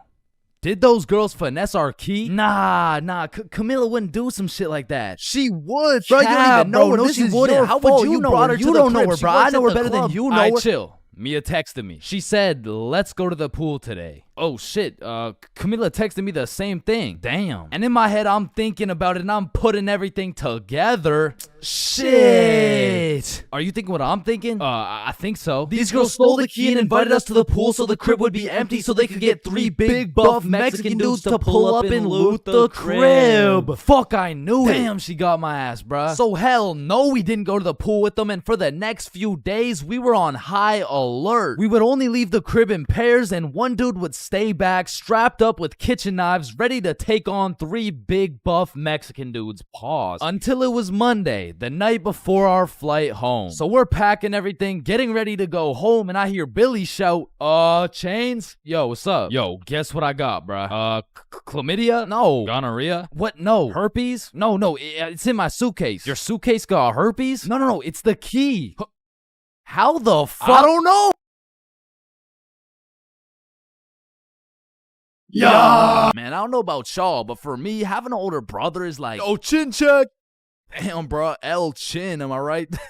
Nah, I got you a gift, though. Damn, for real? Yeah, open them up. Oh, these are tough. Let me try them on. Yup, you know what these are good for, bro? Yeah, what is it? Wedgie! I'm not gonna lie, bro, I still love having a big brother. Like, yeah, you get your ass beat bi-weekly. Yeah, these motherfuckers will steal your food, and they be frying your shit for no reason whatsoever. Chains for real? Not as Chipotle for real. Because he's wrapped like a burrito. But let's think about it, bro. What is the alternative? A big sister, bro? Hell nah. These motherfuckers will force you to do your makeup and shit. Alright, yeah, pull the plug. But it looks good. Pull that shit. Like, pull the plug. So I don't think we can do that. Pull the Damn, plug. are you Pull serious, the bro? man. Pull the fucking plug. Like, having a brother's an interesting situation, because I would trust this motherfucker with my life, no questions asked. But I'm not trusting him with my Chipotle for a second, bro. Like, I was born with my very own #1 hater and my #1 supporter who just happens to have the same mom as me, bro. But listen, nowadays, I'm a grown-ass man. My brother, a grown-ass man. Now that we're both grown, we get along like PB and J. Yo, that's what I was about to say, bro. For real, though. We get along like chicken and waffles. Okay. Yes, sir, bro. We get along like salt and Vic. Nah, I don't get it, bro. I don't know what you're trying to say. Nah, I mean, what I'm trying to say is if I'm eating, right, worried, oh, and yeah, if he gets into a fight, we get into a fight, yeah. If someone reads my search history, we searched up Lola Bunny furry buns, lubed up, shaking it wild Bro. style, yeah. Nah, hell nah. What are you doing, bro? We didn't do that? Fuck no. Okay, yep, no, that's fine. But a lot of shit has changed throughout the years, man. Back in the day, me and my brother were ops, bro, because this motherfucker's sole reason for living and breathing was to rage bait my ass. And I was like 5 years old, still figuring out who's milking the chocolate cows and shit. And big bros hit me with shit like, yo, what's 9 plus 10? It's 19. Get a load of this dipshit. Bro, it's literally 19. Man, what the fuck? Okay, why are you so mad, bro? Bro, you literally Alright, relax, bro. Just sit down, take a deep breath. Who's a good boy? Yeah, Man, fuck. Now, me and my homies used to wrestle all the time, and my record was decent. We're talking like 50-10, and at the time, my signature go-to finisher move was the guillotine choke. It had seriously never let me down once until I tried that shit with Big Bro, and I started guillotining my ass beat, dog. My brother's 3 years older than me, so that shit was like a boss battle that you just don't have enough XP for, bruh. Like, when I would pull up on him, I hear boss battle music, my health bar pops up, and I start unloading the clip on this motherfucker, but he's done beat my ass so many times. He's got my moveset memorized and shit, bro. Like, this motherfucker's the Picasso of beating my ass specifically. Like, every time, I was getting folded like an omelet, folded like origami. I was getting folded like I was playing poker, the way he just dealt me these hands, bro. And maybe you're thinking, big bro got the strong genes, so I got the smart genes type shit. Nope. Nope, not. This motherfucker took those genes too, bro, and he put them to use. Because he used to manipulate the shit out of me, bro. Like, I remember one Halloween a long time ago when I was like 4. My mom came up to us with 2 costumes, right? One was Spider-Man with the fake muscles and everything, and the other was Shrek. It was Shrek. Yo, I call Spider-Man. No, but I want Spider-Man. Actually, you know what? I want Shrek, man. Shrek is cool as hell. Like, what'd he say? What'd he say? What are you doing in my swamp? Wait, no, I want Shrek. Oh, you think he's supposed to be like Mike Wazowski or some shit? I don't even know. What are you doing in my swamp? And this can't just be me, bro. But when we were younger, my brother would teach me some lingo or advanced intellectual informational shit. And I would go around school just spewing out words I don't even understand, bro. Damn, what y'all got for lunch? Shit, it's just a little PB&J. That's savage. Yeah, yeet. Yeah, man, I guess. I mean, my mom made Okay, it. Bob, I see some pizza. YOLO. What about Bevs? Bevs, what are we saying? I got some apple juice. Okay. Yeah, man, I love apple juice. I don't. Bro, what? Who doesn't love apple juice? Yeah, well, it's because my brother says that juice has a secret society where all the juices, I'm talking apple, orange, fucking pineapple, get together and they control the bank. Shit! Now, me and my brother would go at it, bro. It was a seemingly never-ending rivalry between us of me getting my ass beat, him beating my ass. Okay, maybe it wasn't a rivalry.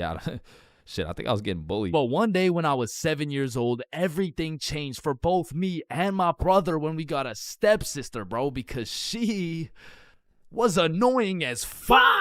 Her name was Alicia, and she was spoiled, bro. Every time she didn't have her way, she would just call up her pops, and it was raps for me and bro. Alicia was getting a princess treatment, and we were getting a fucking peasant treatment, dog. Like, let me tell you a story from my childhood, bro. I was 7 years old, and me and Alicia shared a small room, and it was split right down the middle. The left side was blue, Spider-Man bed, teddy bear, boy shit, right? And the right side was pink, Disney princess posters, Barbie dolls, all the girl shit. And one night, I was in dreamland, counting sheep, having a wonderful time, and when I woke up, I realized I done pissed the bed, bro. Grown-ass man at the big age of 6 pissing in the sheets. Hell nah. I was like, shit, man, I gotta get my act together, bro. So throughout that day, I drank a little bit less water, hopped into my cozy Spider-Man bed sheets, and went to sleep. And when I woke up, I done pissed the bed again, bruh. Fuck, man. 2 in a row. I gotta lock in, man. So that day, drank no fucking water. I was parched as hell, but I jumped into bed to finally have a nice, peaceful, dry sleep. And when I woke up, fucking soaked, dog. I went 3 for 3, bro. I was like the LeBron James of waterlogging the mattress. All right, bro. This shit's just getting ridiculous. So I go 2 days straight, no water. I'm fully dehydrated. There's not an ounce of water in my body. I finally go to sleep, but this time, I wake up to rustling, movement. My bed kind of shaking. I fully open my eyes. Alicia just pissed on my bed, bruh. Yo, what the fuck? Oh, hey, Chains. They will never believe you. Bro, I hop off the DIY water mattress, run over to my mom's room, and you gotta think about how guilty and schizophrenic I sounded, bro. Mom, Alicia's pissing on my bed. Chains, it's possible you wet your own bed while you were sleeping. No, come here. Look, she's probably doing it right now. Chains. Alicia's dead asleep. No, but every single day I wake up and there's just piss all over the Spidey blankets. All right, Chains, what's next? Alicia's just gonna shit your pants too, bro? And to this day, nobody believed me except my motherfucking brother, bro, because he's a G. And when he realized how annoying a little sibling can actually be, he was like, shit, I low-key fuck with you, little bro. Hey, I fuck with you too, twin. So we started playing some Mario Kart together. He taught me how to play basketball. He introduced me to Minecraft. He even taught me how to make a YouTube channel. And as we got older, big bro got a car. And that shit felt like when Greg and Roderick finally started fucking with each other, bro. We were running around, hitting late-night Sevruns, eating straight Roderick-ass meals. We were in that bitch like Brain freeze. And ever since that day, my big brother's been like my second half, bro. My twin in him. Truly, I can say my big brother's my vinegar, bro. It was salt and vinegar. It was on the tip of my tongue, bro. How did I not get that?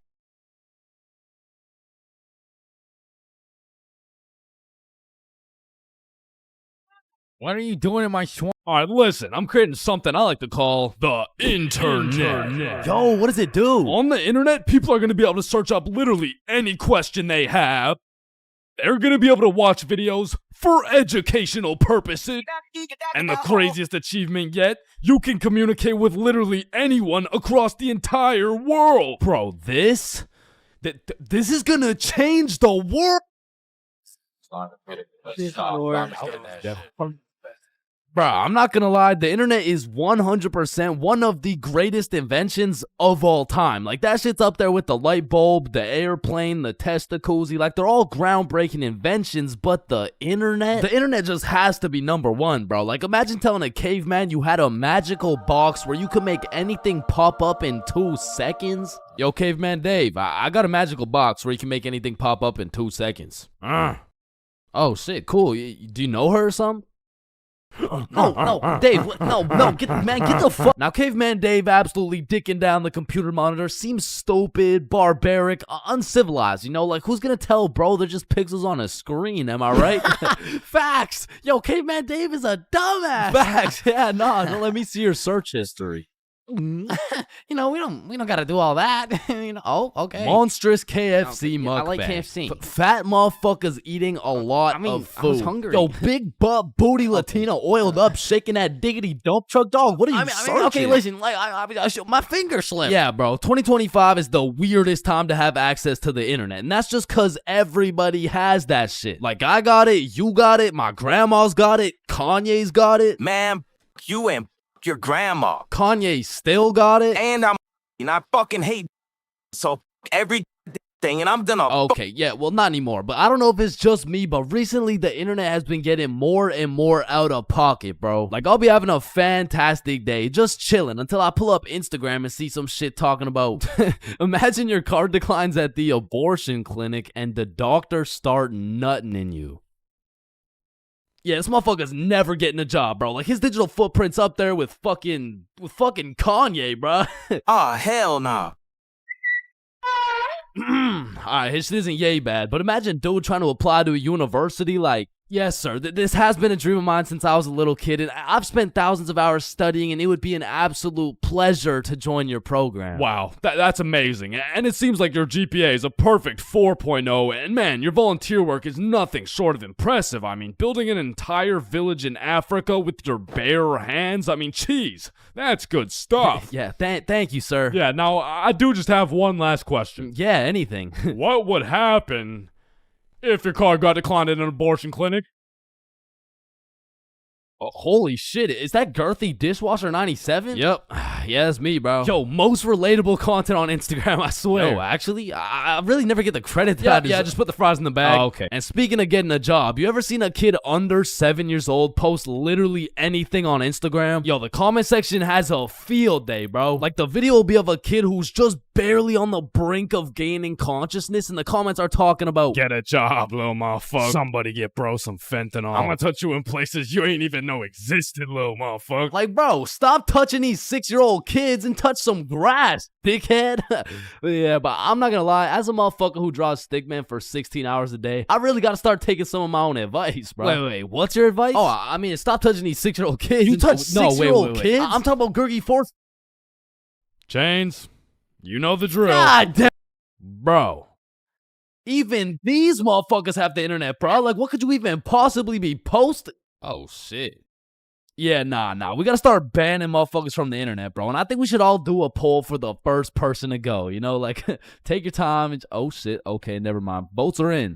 Looks like we're banning Jack Doherty.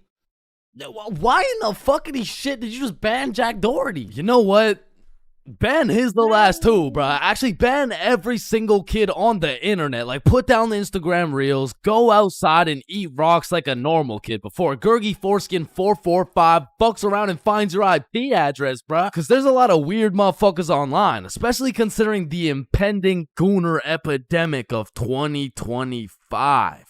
Now, if you're unaware of this widespread epidemic, well, fucking good for you, but there's been a recent spike in the amount of gooners seen online. Like the type of motherfucker who'll be scrolling and see a video of a Cheeto that's kind of built somewhat like a Kardashian, and next thing you know, bro's got a DIY screen protector, bro. And I swear these gooners have no clue it's a problem either. Like, they probably show up to the doctor's office for a quick little checkup, and the doctor has to break the news to him like, yeah, Mr. Gooningson? Yeah, I'm sorry, but you gotta stop masturbating. No, wait, what? No, wait, why? Because I'm trying to examine you, dumbass. Oh, shit. Like, it's honestly mind-blowing how having access to the internet with all its power and infinite knowledge just makes us more stupid, bro. Like, at any given moment, we have the resources to learn quantum physics or learn how we can watch Skibbity Toilet. What? No. Why the fuck would we watch Skibbity Toilet? Shit, man, this stuff's good. Just take a watch. No, I'm not watching that shit. Just real quick.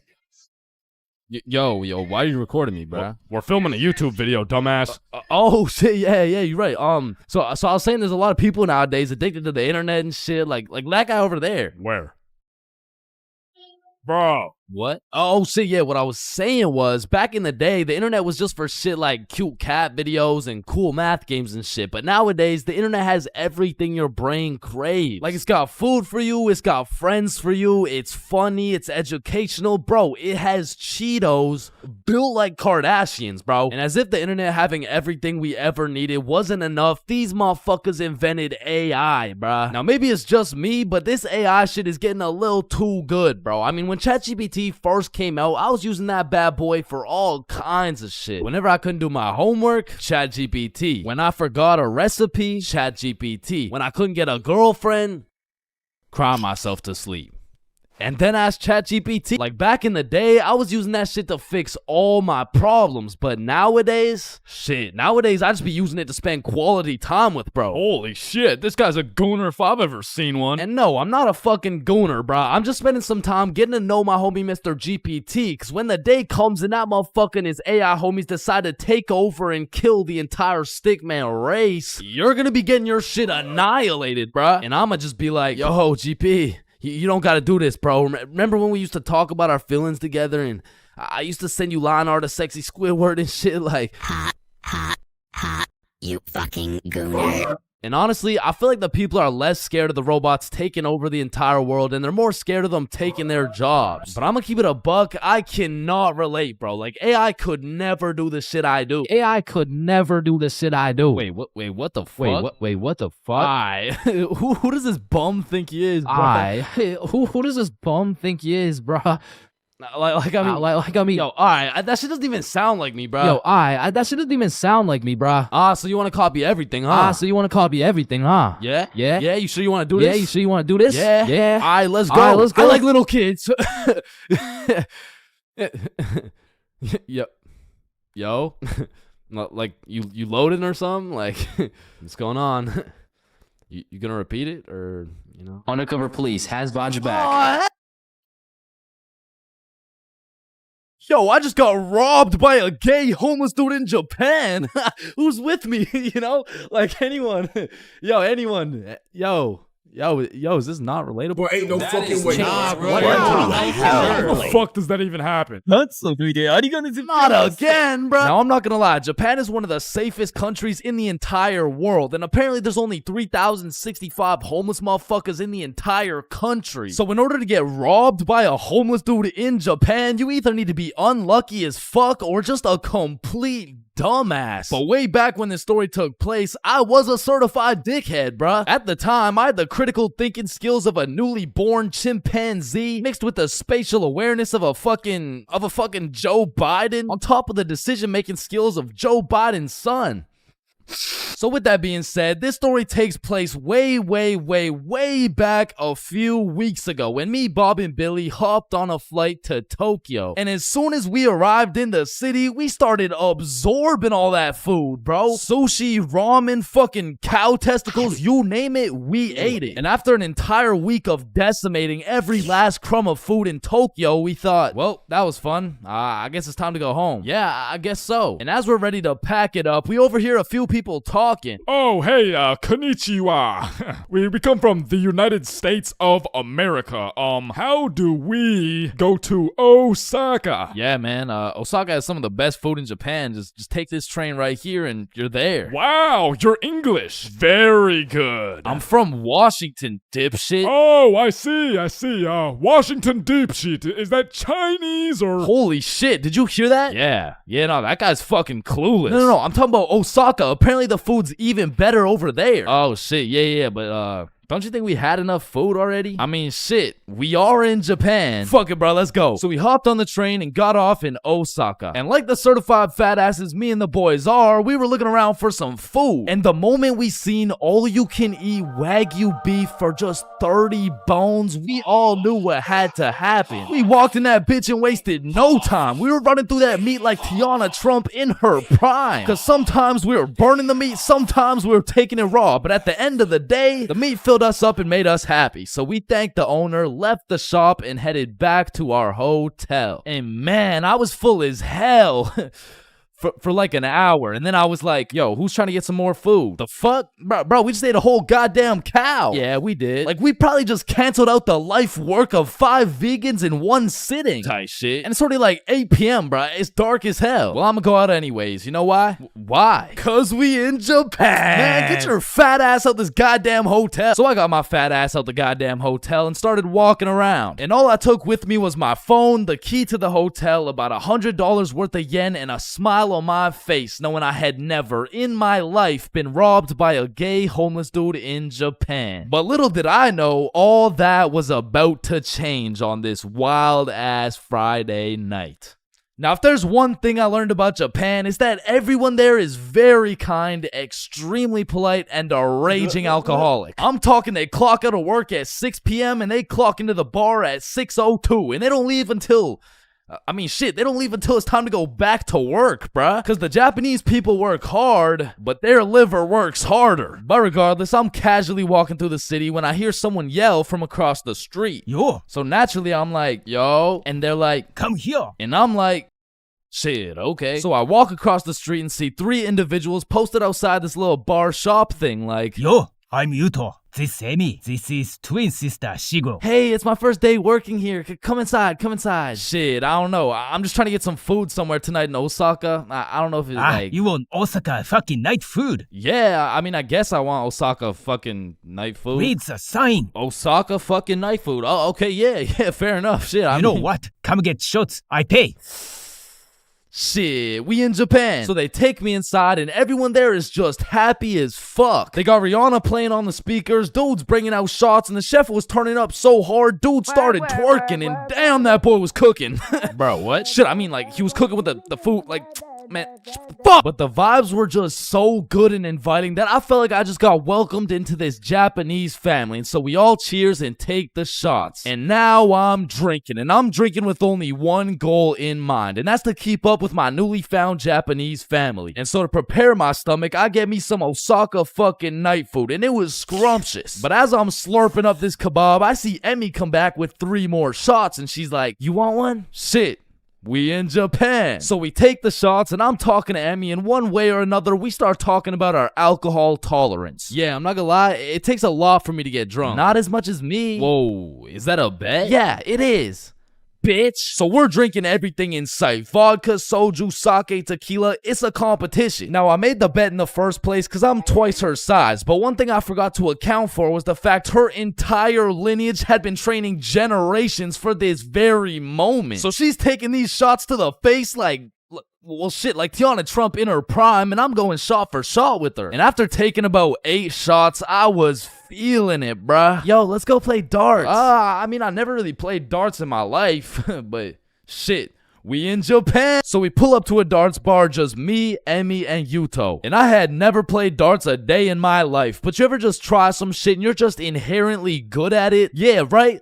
Yeah, that shit was not me, bro. I was dog shit. I was out there looking like I was drunk as hell.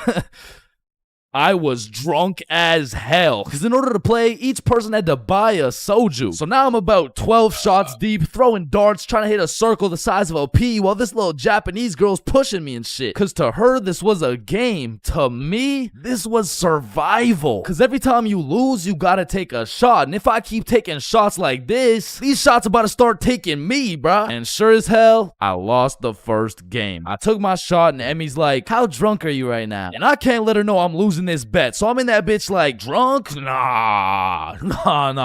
Shit, where I'm from, we brush our teeth with a bottle of Jack. Ah, okay, then loser takes 2 shots. Yeah, let's do it. So one thing leads to another. Now I'm 16 shots deep and Emmy's like, I'm gonna go to the washroom. I'll be right back. And then Yuto's like, Yo, Chains, we must talk. Oh shit, yeah, what's up? Now Yuto had a strong accent and very limited English, so it really went some like, Emi, bomburu. Huh? Emi, have bomburu. Yo, Yuto, no, I don't speak Japanese, dog. No, Emi, use bomburu. Swipe left, swipe right. Bumble. Oh shit, Emi uses Bumble. Okay. Yes, and she texts the Bumble guy.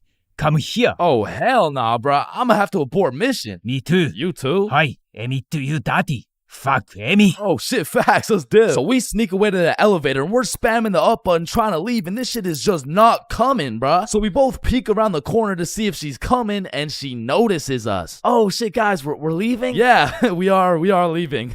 Fuck. So we all get in the elevator and Yuto whispers in my ear like, when the elevator open, we run. And I'm drunk as shit, but I was the fastest kid in my elementary school. So as soon as the doors open, we hauled ass, bro. And I just kept running till Yuto was like, stop. We go to bar. And I'm just having a great time existing at this point. So I walk into this bar all drunk like, where the hoes at? Oh shit. Oh shit. Where the bros at? Yuto took me to a gay bar, bruh. Now, of course, there's nothing wrong with a gay bar, but it was the fact that after drinking 16 shots, I just sprinted full speed away from a cute Japanese girl to run straight into a room filled with a bunch of sweaty gay dudes. And these motherfuckers were looking at me like I'm some fresh meat or some shit. And it really just had me questioning my entire life. I was in that bitch confused, frustrated, drunk as hell, ready to crash out. I was gonna leave that bar looking like I would like a fruit explosion. No, Sebastian, what the wrong video? What the fuck? Oh, hey, is that Diddy? So you're trying to see a fruit explosion, huh? No. So I left the gay bar, called up Emmy, we link back up, and the first thing she says to me is, fuck you. Fuck me? What? Nah, fuck you. Why'd you run from me? Bruh, you were inviting Bumble dudes and shit. What? No, what are you even talking about? I mean, Yuto said, like, you know what? Don't even worry about it. Okay. Well, let's go to the club. And I'm like, shit, we in Japan. So we're at the club doing club shit, and after an hour or so, she's like, let's take some shots. And I'm like, shit, we in Japan. I am blackout drunk, bruh. I don't even know how many shots deep I am at this point, but all I know is I'm so drunk, I gained the ability to fucking teleport. So I'm in the club, and as soon as I blink, I'm in a bar. Then I'm in a club, back to a bar, to a new club, McDonald's, bar, karaoke club, bar, love hotel. Love hotel? Man, what? What the what? Man, what the fuck? You said you wanted to sleep. Damn. Yeah. Yeah, nah, I probably said some shit like that. I don't fucking know. So we walk into our room, and the very first thing I notice, the hub on the TV, vibration devices on the bed, protection everywhere. Shorty just lured me to the Japanese freak chamber, bruh. I blink, and we teleport to the bed. But we were just talking like, yo, Yuto said you were inviting dudes from Bumble. Oh my god, okay, Yuto's a liar. Listen, I gotta tell you something, but you can't tell anyone. Yeah, nah, I won't tell a soul, you know. I will not post this on YouTube, clip it up, post it on TikTok, Facebook, LinkedIn, Instagram, Reels, or anything like that, you know, like, yeah, that'd be weird. Okay, so Yuto's homeless. Wait, what? Yeah, like he just goes to the gay bar and then goes back to a dude's house and sleeps there. Damn. Oh, man, I didn't even know. And then he steals their money. Wait, he what? Yeah, he just steals their money. Wait, but it's just the gay dudes, right? yeah, it's mostly just the gay dudes. I check my pockets. The money's gone. Fuck.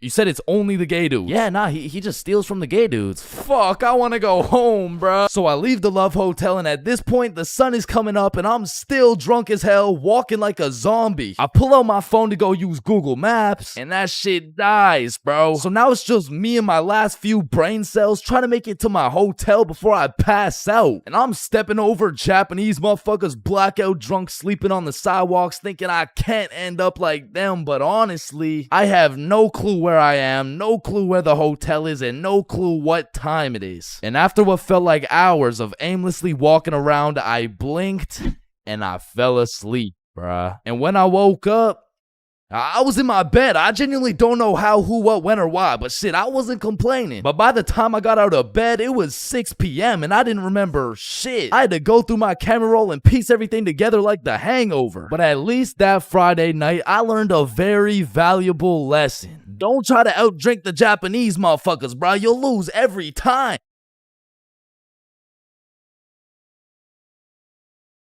Everyone experiences being drunk differently, and it can change from time to time as well. But I'd say most people fall into a few general categories, one of which is the aggressive drinker. These people have to have pent up and saved anger for years. They just decide to let it all loose when they take a sip of alcohol. I feel like they might even just be using drinking as an excuse to sock someone in the face. And the main problem with aggressive drinkers is there's always at least one of them at every function. Sometimes they can be tamed, but if you just let them do their thing, then the function just turns into the Battle of Vimy Ridge, bro. You don't want your friends to be aggressive drinkers, because when they do something stupid, you just have no choice but to back them up, because that's your homie. Coming up next, we have the depressed drinker.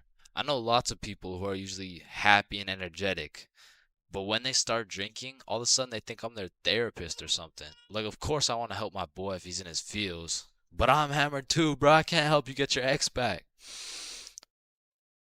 Now listen, I'm no scientist, but alcohol is a depressant, which means it makes you depressed, bro. I don't. Pretty much what I'm trying to say is, if alcohol makes you sad sometimes, don't worry, it's normal. Next up, we have the flirty drinker. Now these types of people are a common appearance at parties. They just kind of stumble over to someone and just start spitting game. One thing I do respect about flirty drinkers is that they're perseverant, bro. When they get rejected by someone, they just take it like a champ and keep pushing to the next one.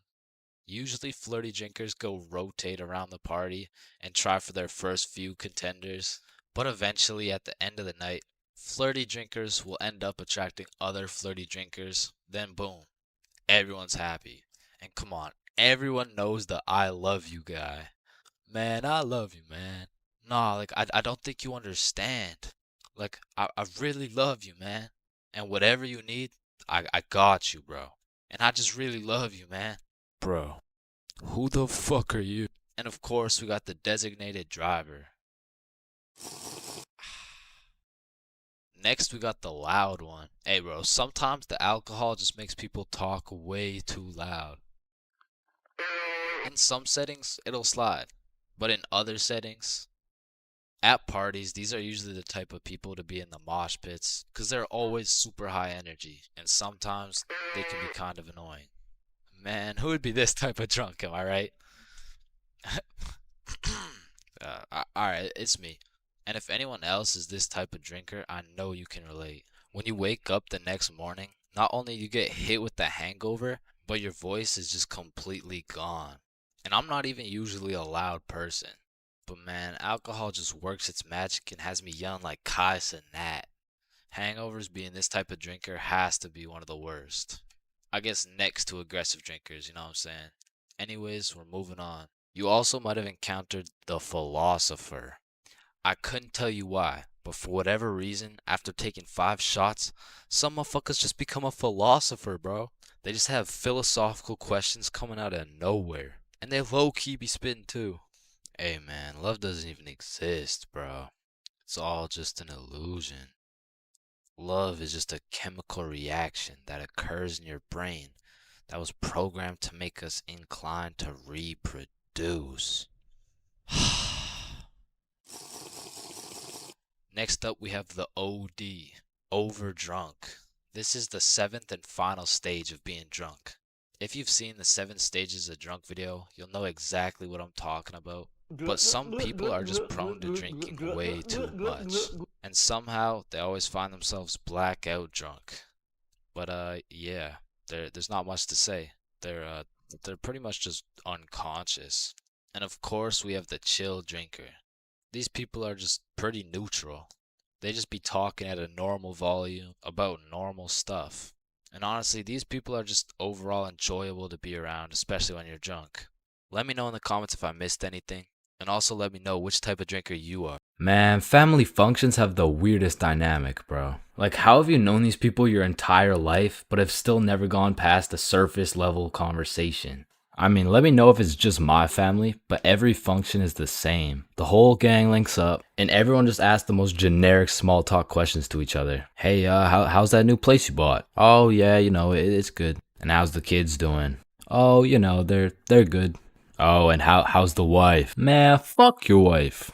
I don't want to hear any of these NPC conversations, bro. And let me know if I'm getting too specific here, but what about that one uncle who goes by the name of either Bob, Jerry, or Dave? And this dude will just always be saying the most out-of-pocket things imaginable. Oh, how's your daughter Jane doing? Oh, Jane's always been hot, eh? Bob, she's 15. This uncle be at the family function thinking it's Coachella or something.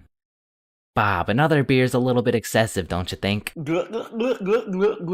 Yeah, football! I'm the youngest person in my whole family, which for whatever unspoken reason, it just means everyone has the go-ahead to flame the living shit out of me. Hey, Chains, still no girlfriend, huh? I guess you're not too good with the ladies there. But I make one joke back and I'm the bad guy. You don't seem too good with the ladies yourself, seeing as your wife just divorced you and she took the kids with her. Am I right? Not only do they feel free to roast your whole existence simply because you were born last, they unanimously decide you will be everyone's personal butler. Hey bud, go get another beer for me. Alright, yeah, for sure. Thanks. Now you better get started on mowing that lawn. Grass isn't gonna cut itself, am I right? Oh my god, bro. And coming into these family functions, you would think your mom is your closest ally. But as soon as she gets the chance, she will expose your biggest secret for a little bit of parent clout. You guys will never guess what I found under Chain's bed yesterday. Oh my god, what is it? Yeah, tell us. What? No way. Sometimes when my family tries to make small talk with me, they just miss the boat completely. So, buddy, how's those swimming lessons going for you? The swimming lessons I took when I was 5? Yeah, right, those ones. They're good. I finished them a little while ago. Oh, is that right? Good for you, buddy. And bro, don't get me started on those recycled ass jokes. Well, looks like you got your workout for the day. Oh, looks like you've gotten so tall. What are you feeding this kid, am I right? Oh, Bob, I think you got some food in your beard. Oh, don't worry, I'm saving it for later. Ah, good one, Bill. Oh, Bob, he's so funny. Thank you. I guess everyone at the function must have Alzheimer's or something, because these jokes will have them cracking up like they haven't heard the same joke the past 15 functions. But cousins, man. Cousins are the saving grace of family functions. Without cousins, you would have no choice but to participate in the tomfoolery of small talk. I'd be walking in the function just praying to see that one cousin. And bro, I have a family function survival tip for you. You always have to stay within arm's reach of either your siblings or your cousins. Because whenever some bullshit goes down, you just give each other the look and flee the scene. And because when you get caught lacking on your own at the function, you get jumped. Metaphorically speaking, of course.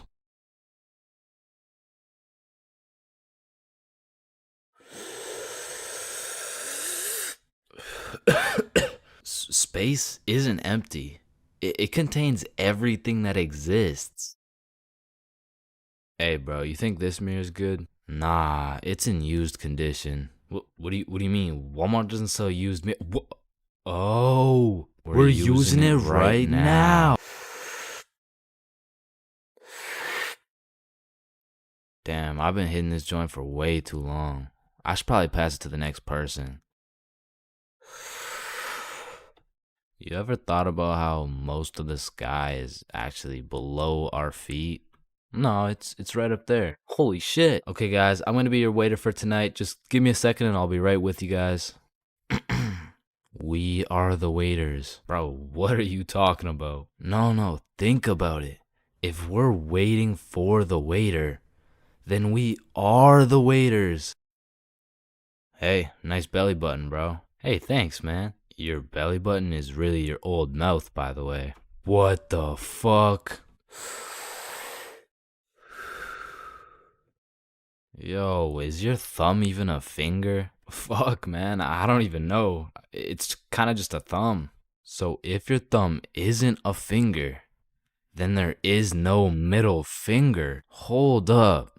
If you were the first person in the world to break 2 world records, then that would be a world record. So you'd be the first person to break 3 world records. But then that would make it 4 world records. And that would make it 5 world records. Holy shit. Then it would be 6 world records. Man, who the fuck named this shit a chair? Like why a chair? Hey, bro, I got you a milkshake.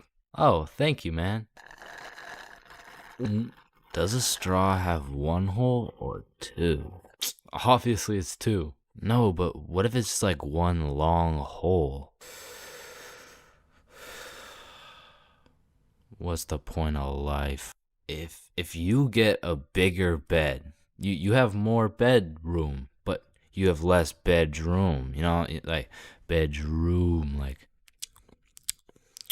Can I get a ice cream cone? No, fuck you. The ice cream machine's broken. Man, that's not fair. Well, life isn't fair, buddy, so what do you want? But if life isn't fair to everyone, then isn't life just kind of fair? Like, I just don't get it. Like, chair. Why is it a chair? You know, it could have been like anything. So your nose grows every time you cap. Yeah, what about it? So what if you just said your nose is going to grow? Well, that would be a lie, so then it would grow. Try it. My nose is going to grow. Yeah, I told you. But now that it grew, it's not a lie. Whoa. Bro, I'm way too baked right now. Here, eat an orange. It helps.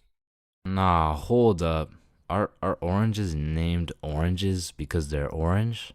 Or is orange called orange because oranges are orange? Just eat the fucking orange. Boys, we got the pizza. Let's go. Sir. Why the fuck is the pizza box square? Like, if the pizza is circle and a slice is a triangle, yo, who the fuck invited this kid? Yo, can you pass the lighter really quick? Yeah, I got you. Wait.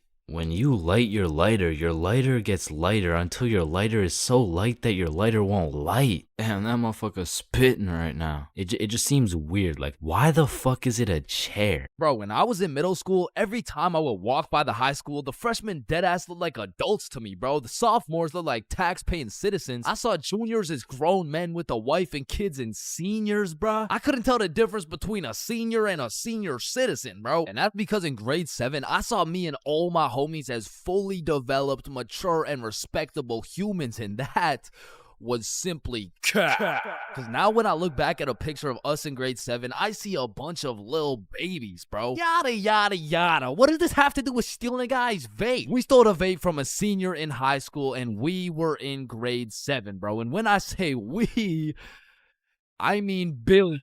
Billy stole that shit, and me and Bob were accomplices. Now, if you ask me back in the day, ChainsFR, you're awfully small, scrawny, weak, ugly, chopped. Yeah, okay, sir, what's the question? How do you expect to win this fight against such a bigger opponent? Listen, Joe Rogan, it's not about the size of the dog in the fight.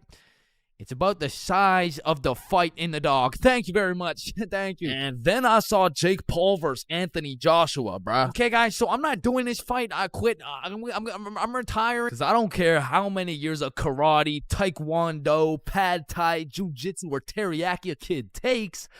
I can beat their ass easily. But I won't, because that's morally wrong and I have honor. Hey, everyone. I heard Chains talks to minors. What the fuck? And I heard he fakes all his stories. Man, I do not fake my stories, bro. Sorry, anyways, as I was saying, this story takes place in grade 7. It was a summer day, and it started off pretty slow. You know, me and the boys were just chilling at Bob's crib, playing a little Rocket League and whatnot until we got bored. And when me, Bob, and Billy get bored, it's a problem, bro. Because every time we were bored, we would do one of 5 things. Light public garbage cans on fire, ding-dong ditch houses, light more shit on fire, buy things from 7-Eleven, with the 100% discount, or climb our middle school, bro. Yo, let's go let some garbages on fire. Yo, I don't know if there's any left at this point. Alright, let's ding dong ditch. Man, I'm not really trying to do all that running right now. Shit, should we climb Stickman Middle?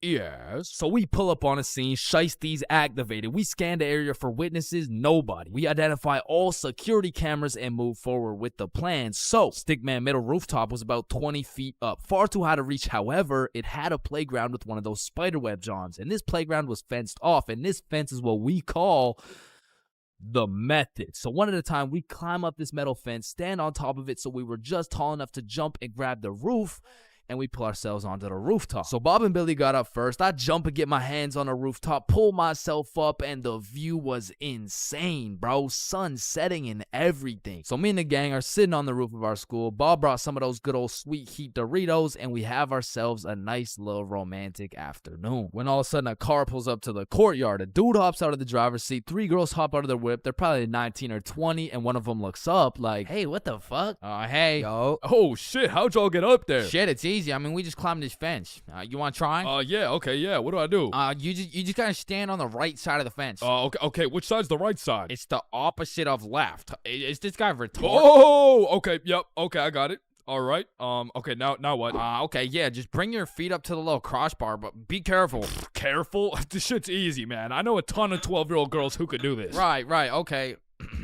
Why does he know a ton of 12-year-old girls? Okay, what do you think I do from here? Dude, I don't think I know what to do. Oh, shit, man. I don't think I know what to do either. No, I'm saying I know. Like, damn, man. How is he so retarded? Ooh, I'm up, boys. Let's Yes, go. sir. Yeah, let's go. Anyways, what's y'all's names? I'm Billy. That's Bob. And I'm Chains. BBC, is it?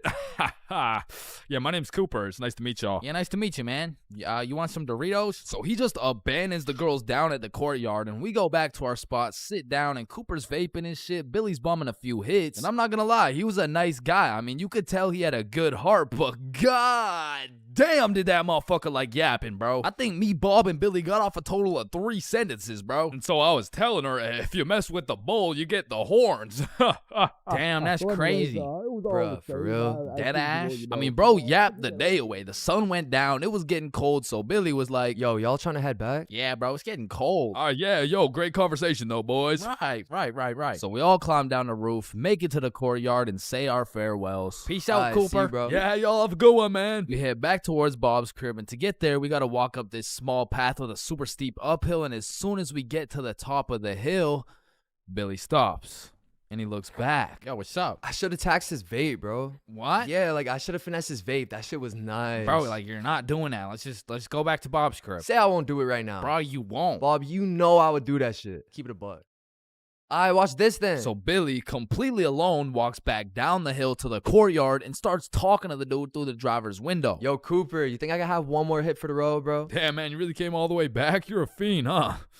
Yeah, nah, I got you, man. Bless. And because me and Bob were up on this hill, I vividly remember we got like a bird's eye view of this shit. And obviously, y'all don't know Billy the way I do, but I was 100% convinced he did not have the balls to do this shit, bro. There was no way. Hey, Billy starts hauling ass, and instantly Cooper punches that bitch in reverse. And my heart dropped so fast. We had a bird's eye view of Billy running for his fucking life, and Cooper's right on his ass, and they are both headed right towards me and Bob, bro. So we take our head start and get our ass right back to Bob's crib. But Billy couldn't just run to Bob's crib and have Cooper knowing his address. So instead of taking the path to Bob's crib, this motherfucker runs straight into the prickle bushes, bro. Adrenaline pumping. He's powering through these bushes, getting cuts all over his arms, legs, face, until all that adrenaline crashes and he realizes he can't make it through to the other side.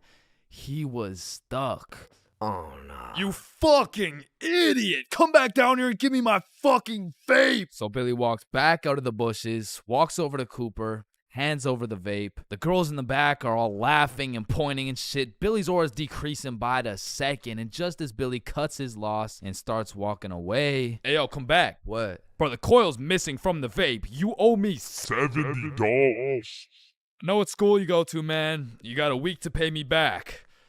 Or else. Billy not only lost all the aura he'd been saving up for 13 years on this earth, but now he's $70 in debt with 1 week to figure it out. So every day after that, Billy begs his mom for $10 for lunch money, $10 for pizza, $10 for school supplies until a week had passed.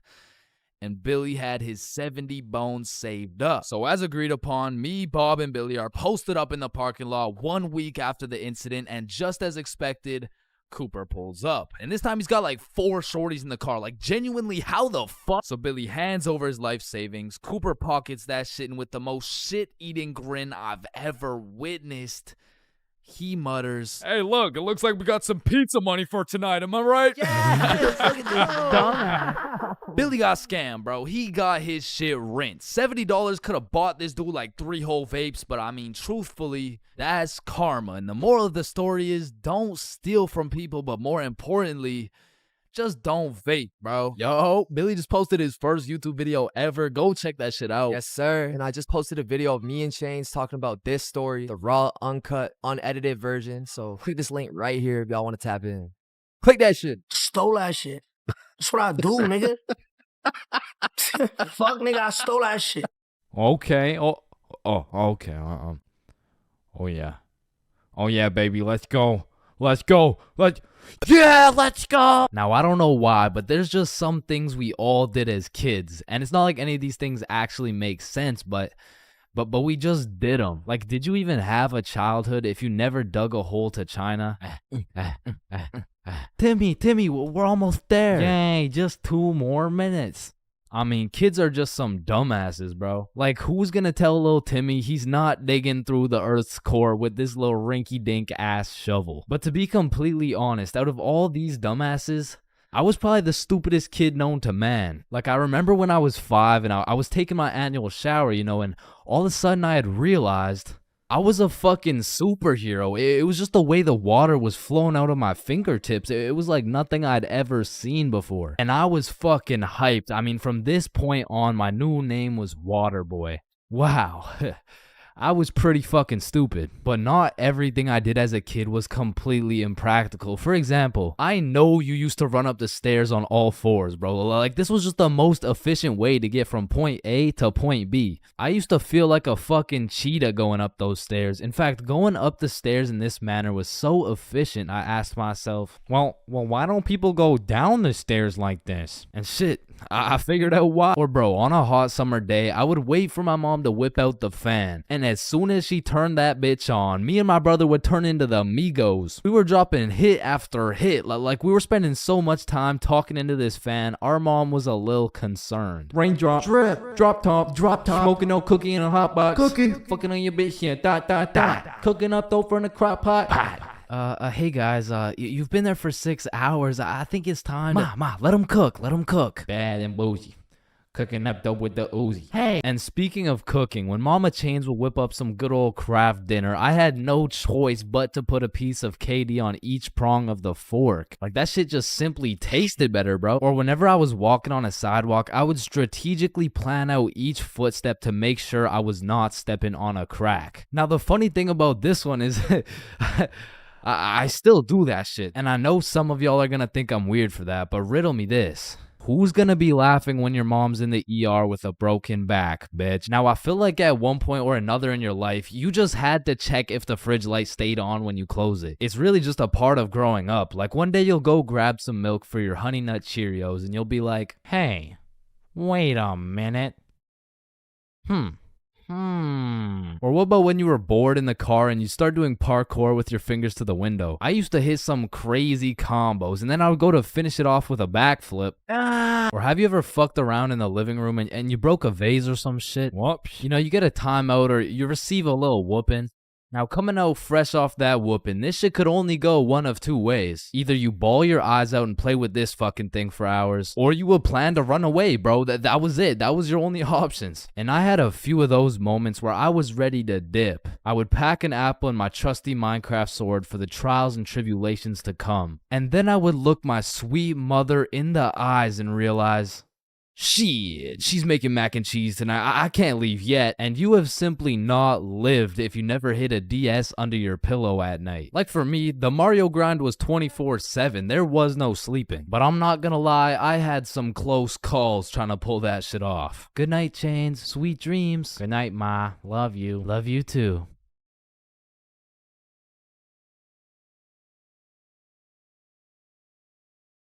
Fuck. And goddamn, bro, in grade 1, we would be doing anything but schoolwork. Like, we'd be poking holes in our erasers, injecting heroin with mechanical pencils, drawing this shit, and breaking this shit off mechanical pencils. I'm not gonna lie, you still gotta keep me away from those things, because if I see them, I will break them. And yo, I'm not gonna forget you motherfuckers who used to put glue on your hands and let it dry so you could peel it off. Like, bro, you're weird for that shit. I'm not gonna lie. But I did used to love crafting the biggest marker sword you could and have a duel. And I don't know why, but I always used to carry around this tiny ass pencil. Like, I never actually used it, but I always had it. And I used to flex it too, thinking it was cool or something. Yo, shorty, take a look at my pencil. Oh my god, why is it so tiny? Tiny? It's not that small. And bro, tell me as a kid that you never had the random urge to just do this shit.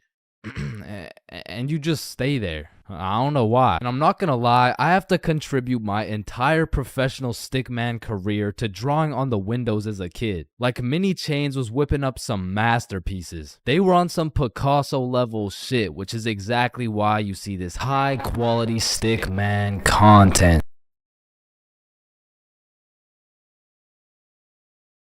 First dates have the potential to be magical, fantastical, romantical, a night you will never forget. But they also got the potential to be straight booty. I mean, first dates are just a gamble, bro, especially if it's from a dating app. Like, you could show up to your first date with a 5'4" blonde Tinder girl and end up finding out she's 5'9". And she's brunette. And she's a dude. I mean, first dates from dating apps is kind of like buying one of those SpongeBob popsicles from an ice cream truck. Like, you know it's not gonna look the same as the advertisement, but the question is, how fucked up can it really be? And let me just say, extremely fucked up. I'm talking massive buck teeth, eyes crossed with a bite taken out of it, and I'm not talking about the popsicles. And these are the exact reasons my very first date was not from Tinder. Also because I was in grade 7. And that would be illegal. And when I was in grade 7, I was 12, as most grade 7s were. And for whatever reason, me and my homies loved going to the mall after school, which was weird because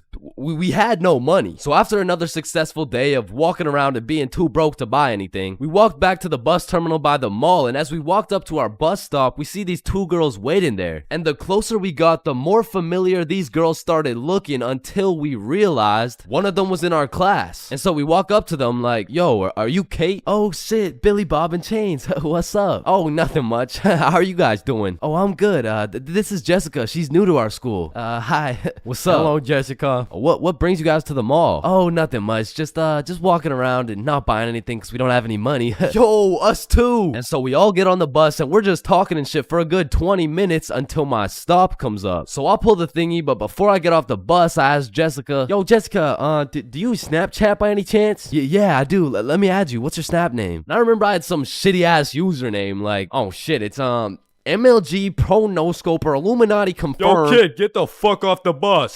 Sorry, 1 second, please. Where was I? MLG, Pro No Scoper, Illuminati confirmed. And when I got home, I went on Snapchat, accepted a request, and we started talking. And we snapped all night to the point I was smiling, kicking my feet in the air and shit. Yo, I'm coming in. No, wait, don't. I'm beating my meat. Wait, shit. Yo, what boy has you smiling like that? Boy, it's a girl. Man, shut the fuck up.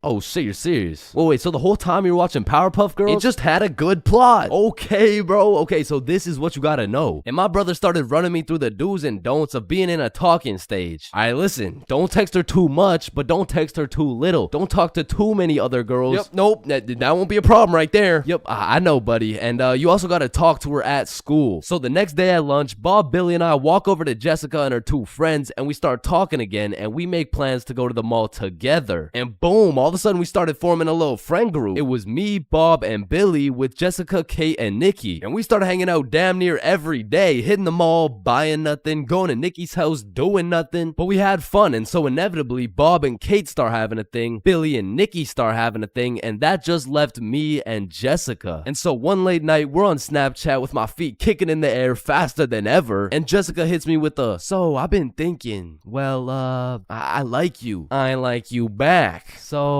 And I typed up, do you want to be my girlfriend? I fucking threw my phone across the room, nervous as hell. I get the notification, and when I go to check what she said, she was like, yes, I do. And call me Josh Giddy, the way I just bagged this 12-year-old. But the next day at school, when me, Billy, and Bob walk up to our girlfriends, I started getting all nervous and shit. There was something about the title of being a boyfriend that just had me shitting bricks, bro. It was like, hey, Chains, how are you? Oh, you know, I'm good. How are you? Oh, I'm good.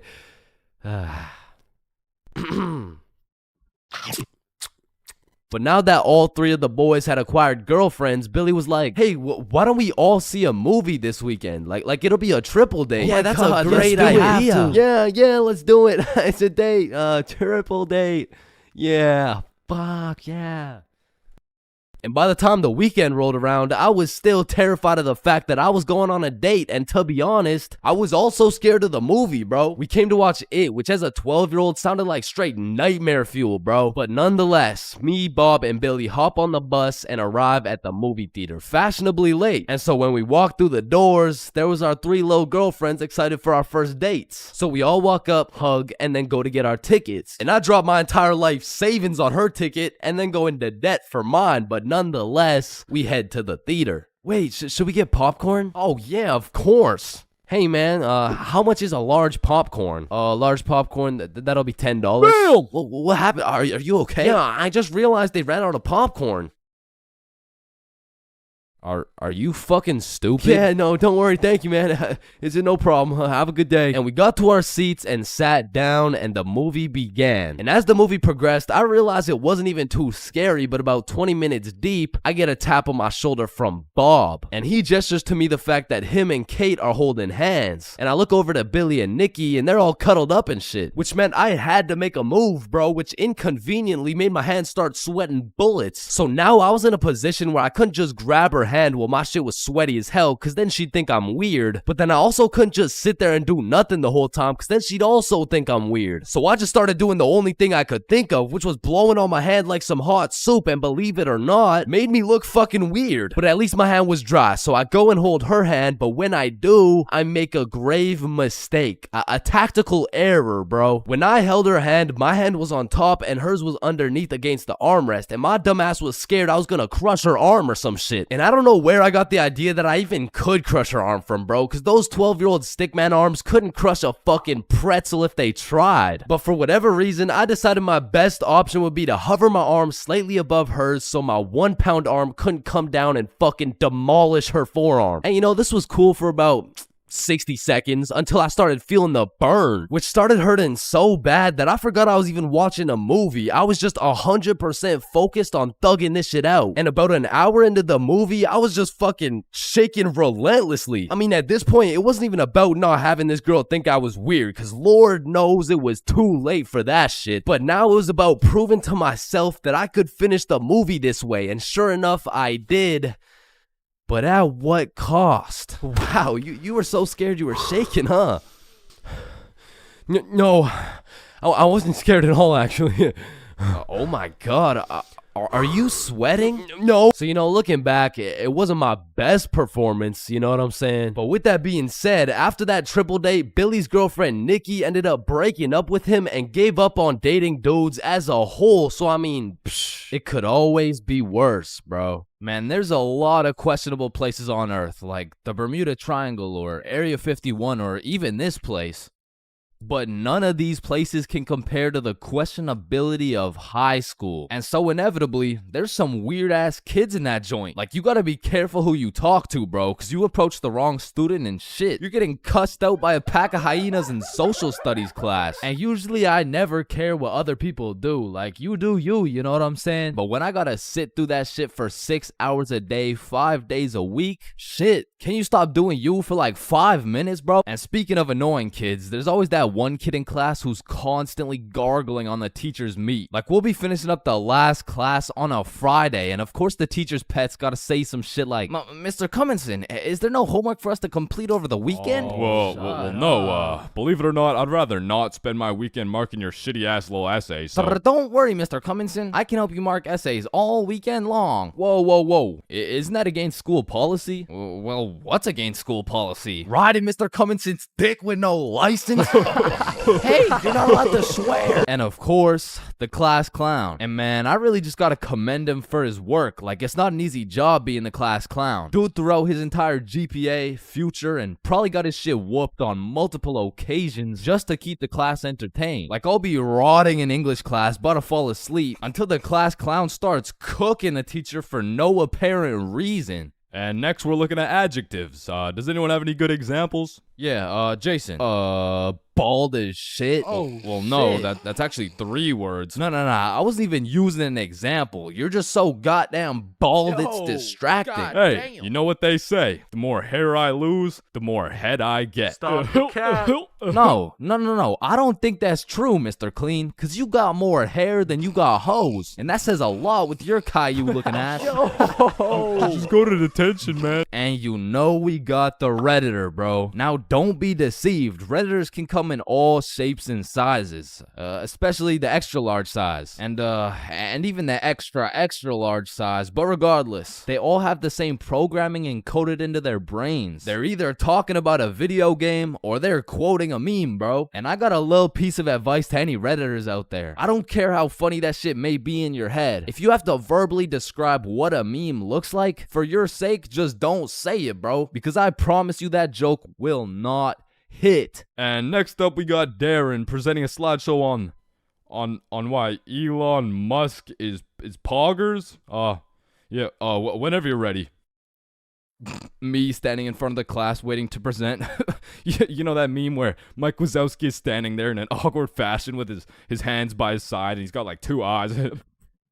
Now, there really is levels to being a Redditor. And don't get me wrong, they're not all that bad, but the ones that got that I paused my game to be here T paired up with the beer belly neck beard combo, that shit is lethal. And if you press E to interact with one of these bad boys, you'll get stuck in an endless time loop hearing about Among Us memes and hentai. Now, the band kids are like the Redditor's second cousin. Like it's all the same shit, but bro just knows how to play a tuba. Now, on the opposite side of the spectrum, we got the dudes who touch grass. The athletes. Now, I feel like these dudes got a bad reputation when it comes to the jock stereotypes from the movies, because the ratio of athletes shoving nerds in lockers is probably like 1 in 75, and the one was most likely just having a bad day. Speaking of bad days, getting shoved in a locker really has a way of ruining your day, and you really gotta feel bad for the nerds who have to endure this type of harassment every single day. Well, actually, it's only every other Tuesday after their football practice. Yeah, but you shouldn't have to be shoved in a locker at all. You shouldn't have to be. That's grammatically incorrect. It's actually supposed to be you shouldn't shut the There's really just 3 types of smart people. The first dude, you wouldn't even be able to tell bro's smart because he's just lazy as fuck. He be acing every test using 1% of his brain power. Like, he's got that Elon Musk potential, but shit, he just doesn't really feel like being a billionaire today. Or on the other hand, we got the weirdly political and argumentative smart dude. This guy used up all his IQ points on logic and reasoning and completely forgot to upgrade his social awareness. Because this is the kind of guy that everyone mutually agrees is just annoying as fuck. Like, you can't do shit around this dude without him trying to start an argument. Yo, Chains, you think I sink this half-court shot? Bro, there is no chance you make that shit. But you are incorrect. No chance implies that statistically there is a 0% chance that it goes in, which is wrong, as others have made this exact shot before Billy. Truthfully, there's a chance for just about anything to happen, even though the chances may be slim. Well, that's cap, because there's no chance for you, bro. No chance for me to what? You gotta be more specific. For you to get some bitches. And some people are just smart, and they still have the ability to be a normal, functioning member of society. A lot of these people are chill as fuck. Like, they can teach you shit you don't understand, carry you in group projects, and if they're goated, they can just bless you with the homework. And this is not the same as getting your homework from the class clown or the athlete, because this shit is actually correct. And next, we got the other dudes who touch grass. The stoners. Why are you looking at me? There's always a dude posted up in the back of the class who's visually fried as fuck. You'll commonly see him posted up with a snack of some sort, and you know they never forget the bev. Now, you don't want this dude's homework, because I promise you, we will just have a bunch of doodles with some mushrooms and this graffiti S, and somehow these motherfuckers will manage to take a multiple choice test and get every answer wrong. Like, it's actually kind of impressive when you think about it. But besides that, they're just cool people. But I'm not gonna lie, I can't really say the same about the hot Cheeto girls, bro. Like, these girls put in an effort to be as loud as possible. Like, Lord forbid, if one of these girls breaks one of their long ass nails, it doesn't matter if you sit on the opposite side of the class, you're gonna hear about it. You're also gonna hear them chewing those hot Cheetos, because they be lip smacking like crazy. Speaking of smacking, there's always that one kid in school who simply enjoys smacking motherfuckers. And at my school, it was Jordan Johnson. And if you see my high school fights video, that's why you don't mess with me. Yo, I'm Jordan Johnson. or my high school dances video,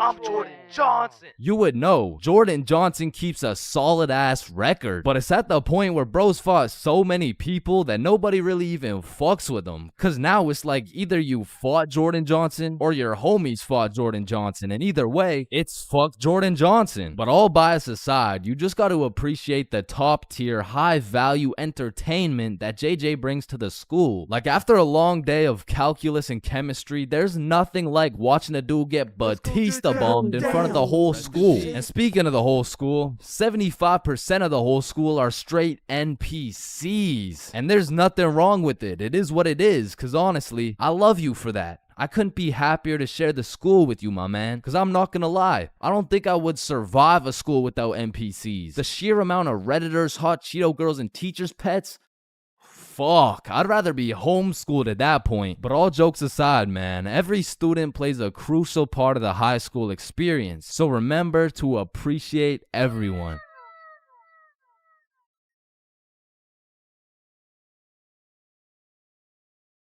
Man, summer is just a beautiful season. The sun is shining, the trees are green, and you can stay out with your homies all night. And best of all, you get to sleep in till that shit gets absolutely fucked by the first day of school. And waking up to that first alarm of the school year will have you discombobulated as hell. Like, Chains, square doodle mat salami mouse. What? You heard me, square doodle mat salami mouse. Wait, huh? Really? Keytorch Claw Bosamorph.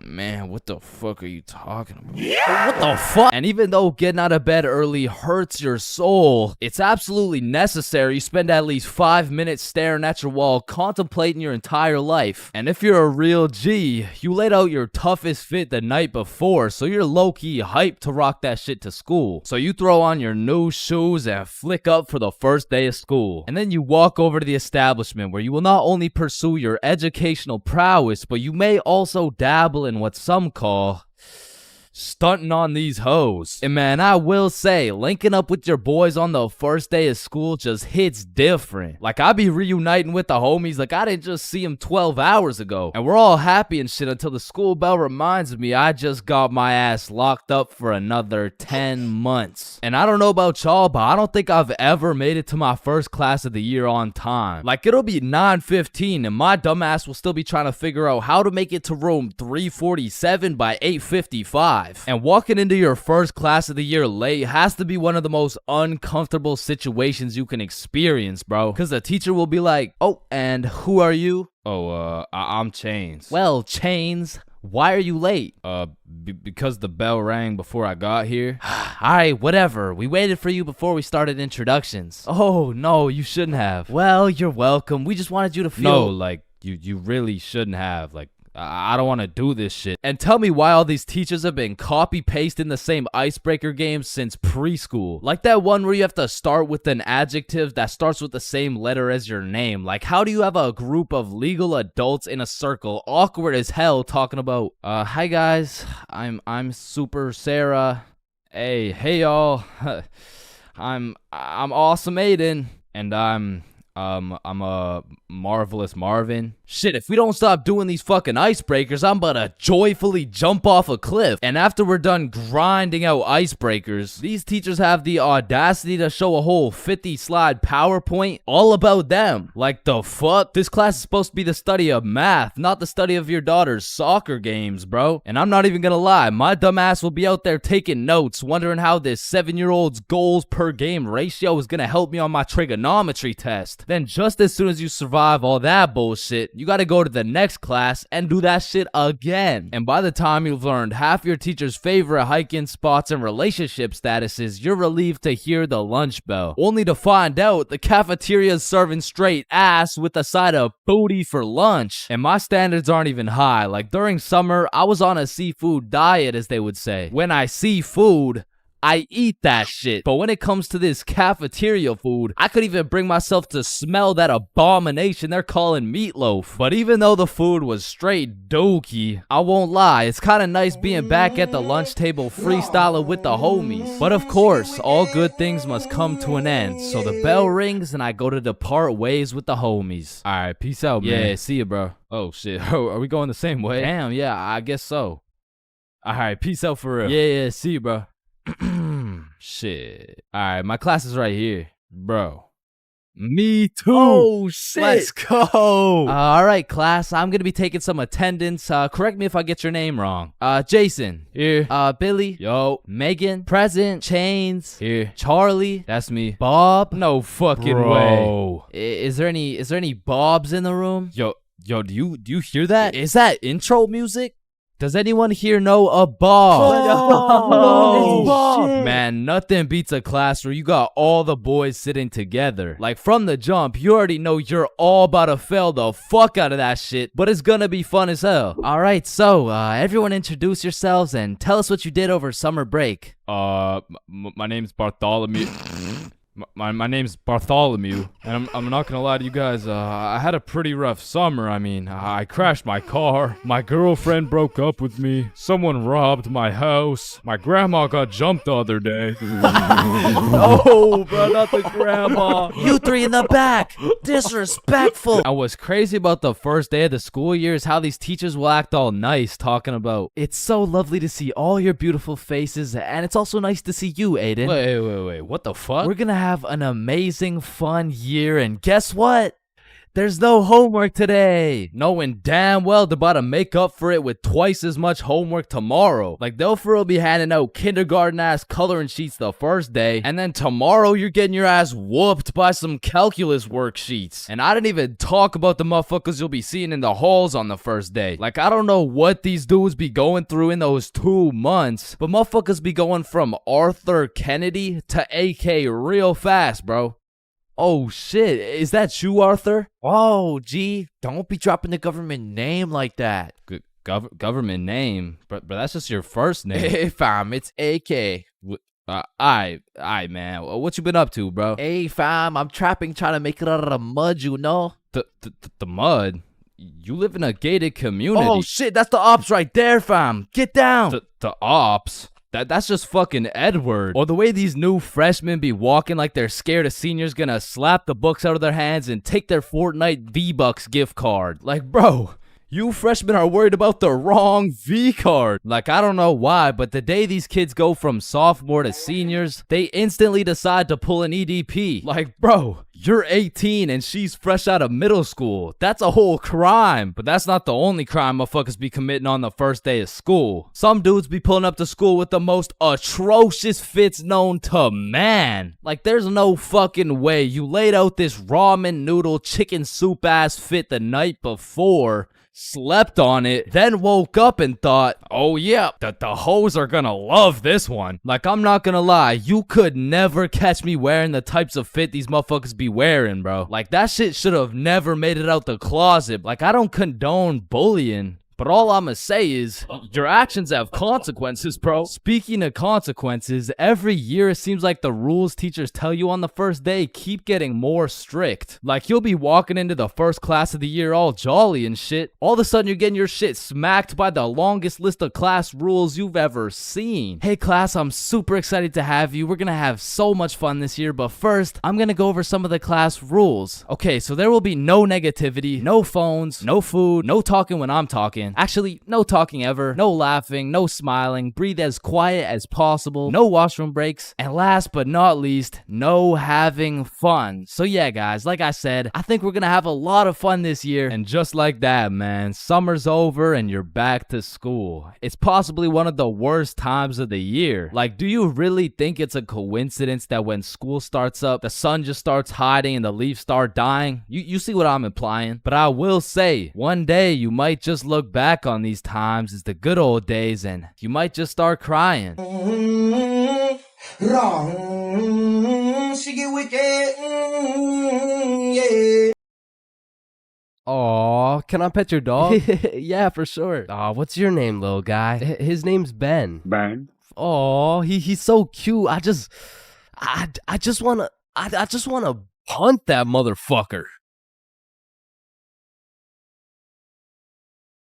Man, these intrusive thoughts I be having make me wonder whether I belong in maximum security prison or not. Like, I don't even mean to, but the thoughts that pop into my head are so menacing that I can't even say this shit on YouTube, or this video will get taken down. Then I'll be canceled. Then my whole channel will get deleted. Then I'll be thrown into a psych ward, and then I'll be put on the fucking death penalty. Like, these thoughts that pop into my head are so alarming that they make me want to beat my own ass, bro. Hey, man, why'd you just sock yourself in the face? Oh, well, you see, I was about to push that unsuspecting toddler into the deep end for no apparent reason, so... Yo, this guy's about to assault a minor. Hey, you can't do that! Cool, but it's not like every single intrusive thought I have is bad enough to get me convicted. Like, whenever I'm walking across a bridge, I have to use every cell in my body to fight the urge of just tossing my phone into the water. Like, there is literally no benefit from doing that shit, but there's just something inside of me that would feel so much satisfaction with just seeing my phone dissipate into the water. You know, maybe you get that urge because it would just be satisfying to do some shit that's out of the box. Some shit that nobody else would do, just to break the simulation a little bit. Cause I could be having the best day of my life. I could wake up, get the meanest pump in, hop in the shower, eat the most fire breakfast, and draw the most pristine stickmen I've ever drawn. But as I'm casually walking beside a bunch of cars that are going 65 miles an hour,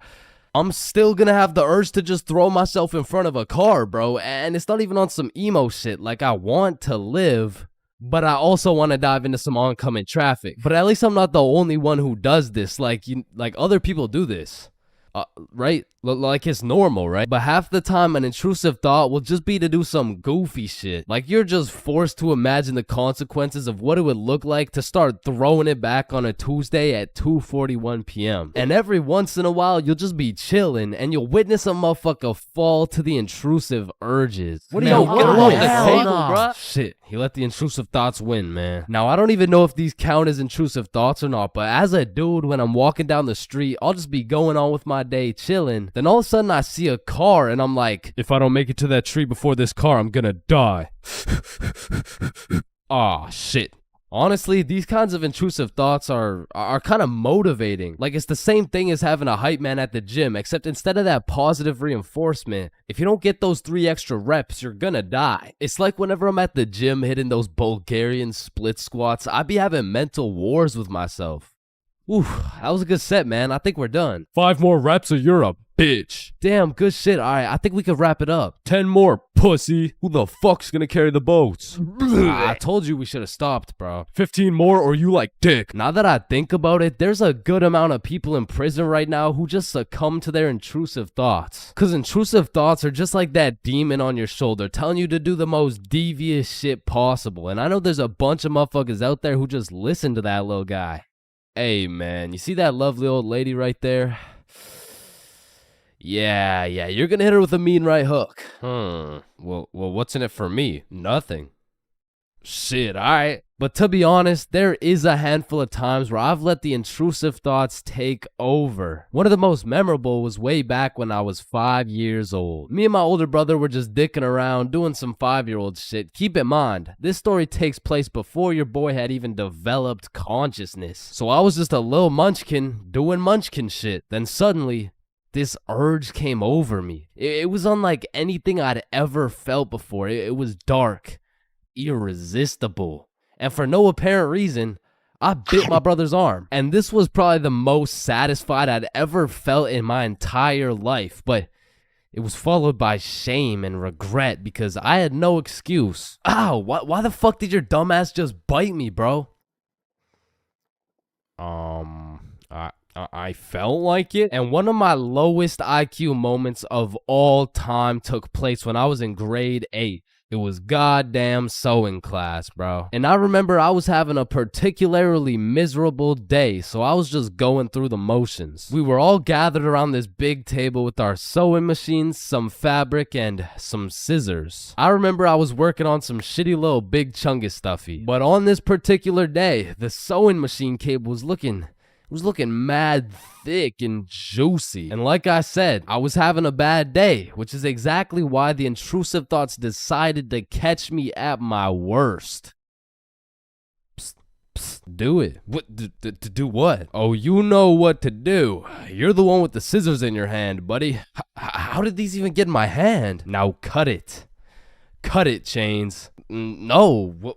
Why the fuck would I? The wire exploded with smoke and my heart dropped so fast, bro. And everyone around the table just stares me down. And I'm thinking I can somehow cover this shit up like I didn't just take some fucking scissors and snip that shit like an umbilical cord. Maybe I could convince the teacher the cord snipped itself or some shit. But as I look down at the scissors in my hand, there's literally a chunk missing from the scissors. They look like they survived World War II. But barely. The scissors are all charred up and shit, and just like that, my plan of convincing her I didn't cut it went out the fucking window. You take one look at the cord, one look at the scissors, and one look at my dumbass face, and you could piece together exactly what happened. So my sewing teacher walks over looking pissed as hell, and she tells me to go sit in the corner. So I take my charred scissors and sit in the corner like I'm a 5-year-old, but to be fair, I made a 5-year-old decision like I was in grade 8. I was 14, bruh. What kind of 14-year-old cuts the cord to a sewing machine cause he felt like it? Like if my 14-year-old son did some shit like that, I would tell the kid I'm going to get some milk and I'm calling it quits. I would have to have another kid and try it all over again cause that kid is going nowhere in life, man. So as I'm sitting in the corner realizing I'm a disappointment, it was one of those moments where you fucked up so bad you don't even feel any emotions. I was just sitting there straight faced like, well, fuck me. It was really one of those moments where you just want to stop existing. So after the class ended, the teacher came over to me and she said, Chains, why the fuck did you cut the cord of the sewing machine? No, Miss Sewingson, you gotta hear me out. Okay, this better be good, Chains. What was looking mad juicy and the scissors just teleported into my hands. I don't even know. You did what? Mom, it was the intrusive thoughts that they told me to do it. I'm about to intrude that ass. The fuck?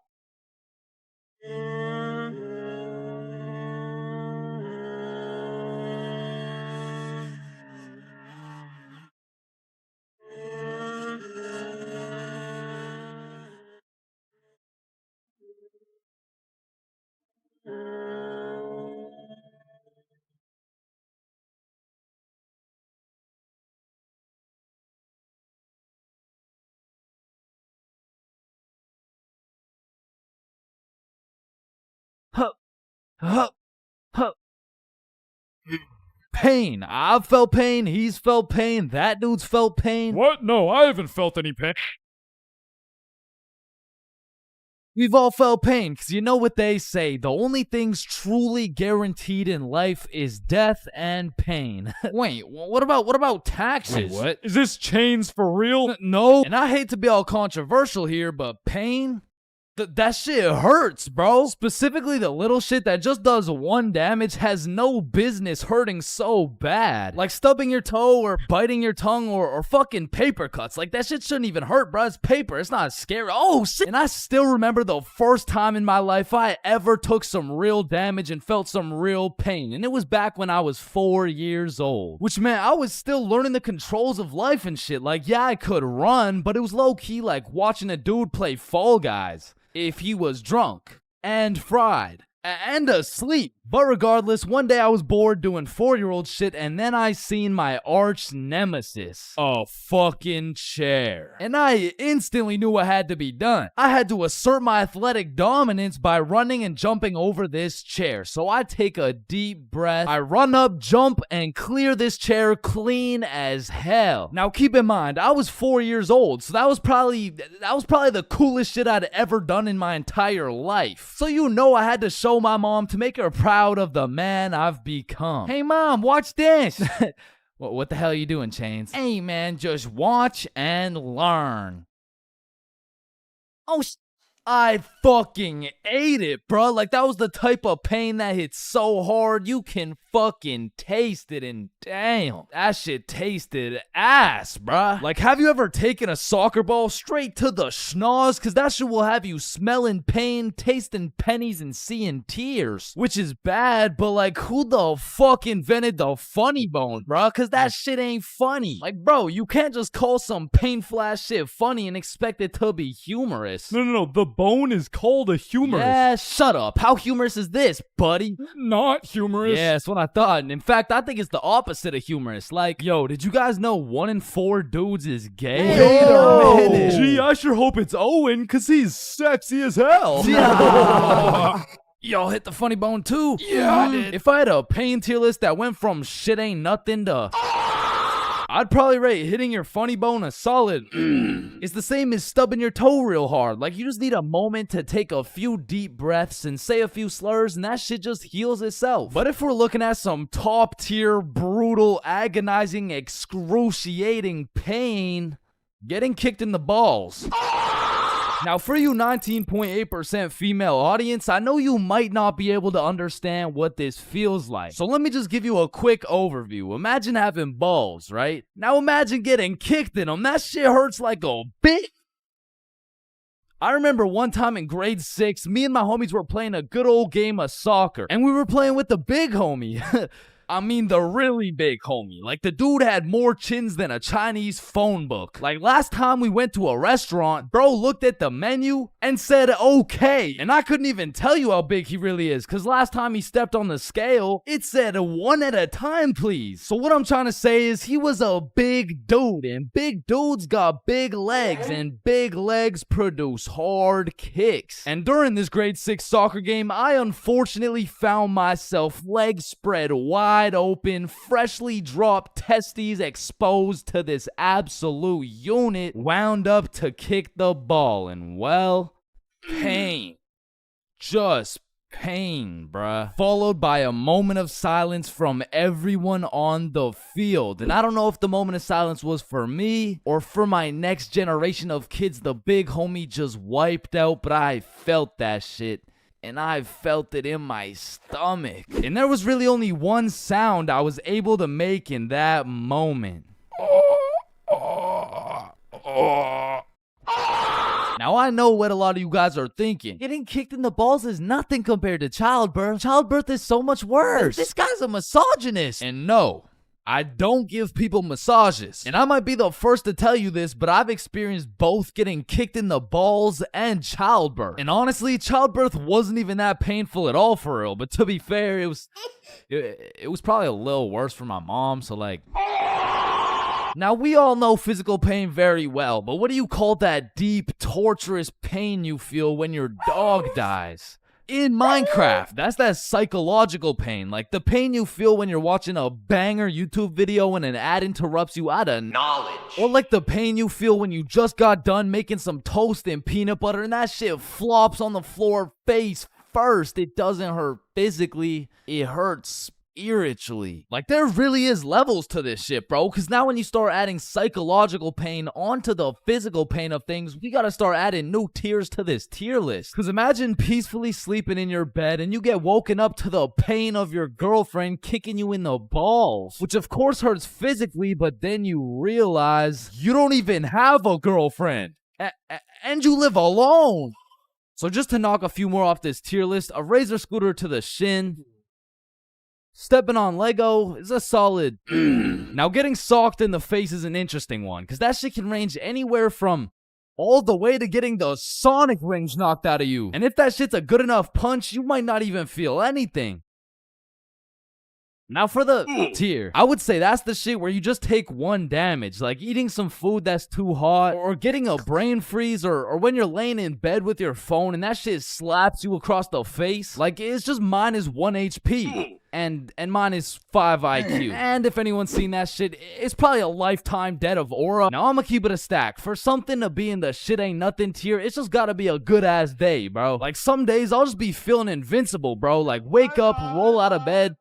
Shit ain't nothing. Eat a nice hot breakfast. Shit ain't nothing. Stub my toe while simultaneously getting socked in the face. Shit ain't nothing. Get a bad phone call. Yeah, Chains. This is Dr. D's. I'm sorry to break the news to you, but you tested positive for chlamydia. Hey man, shit ain't nothing.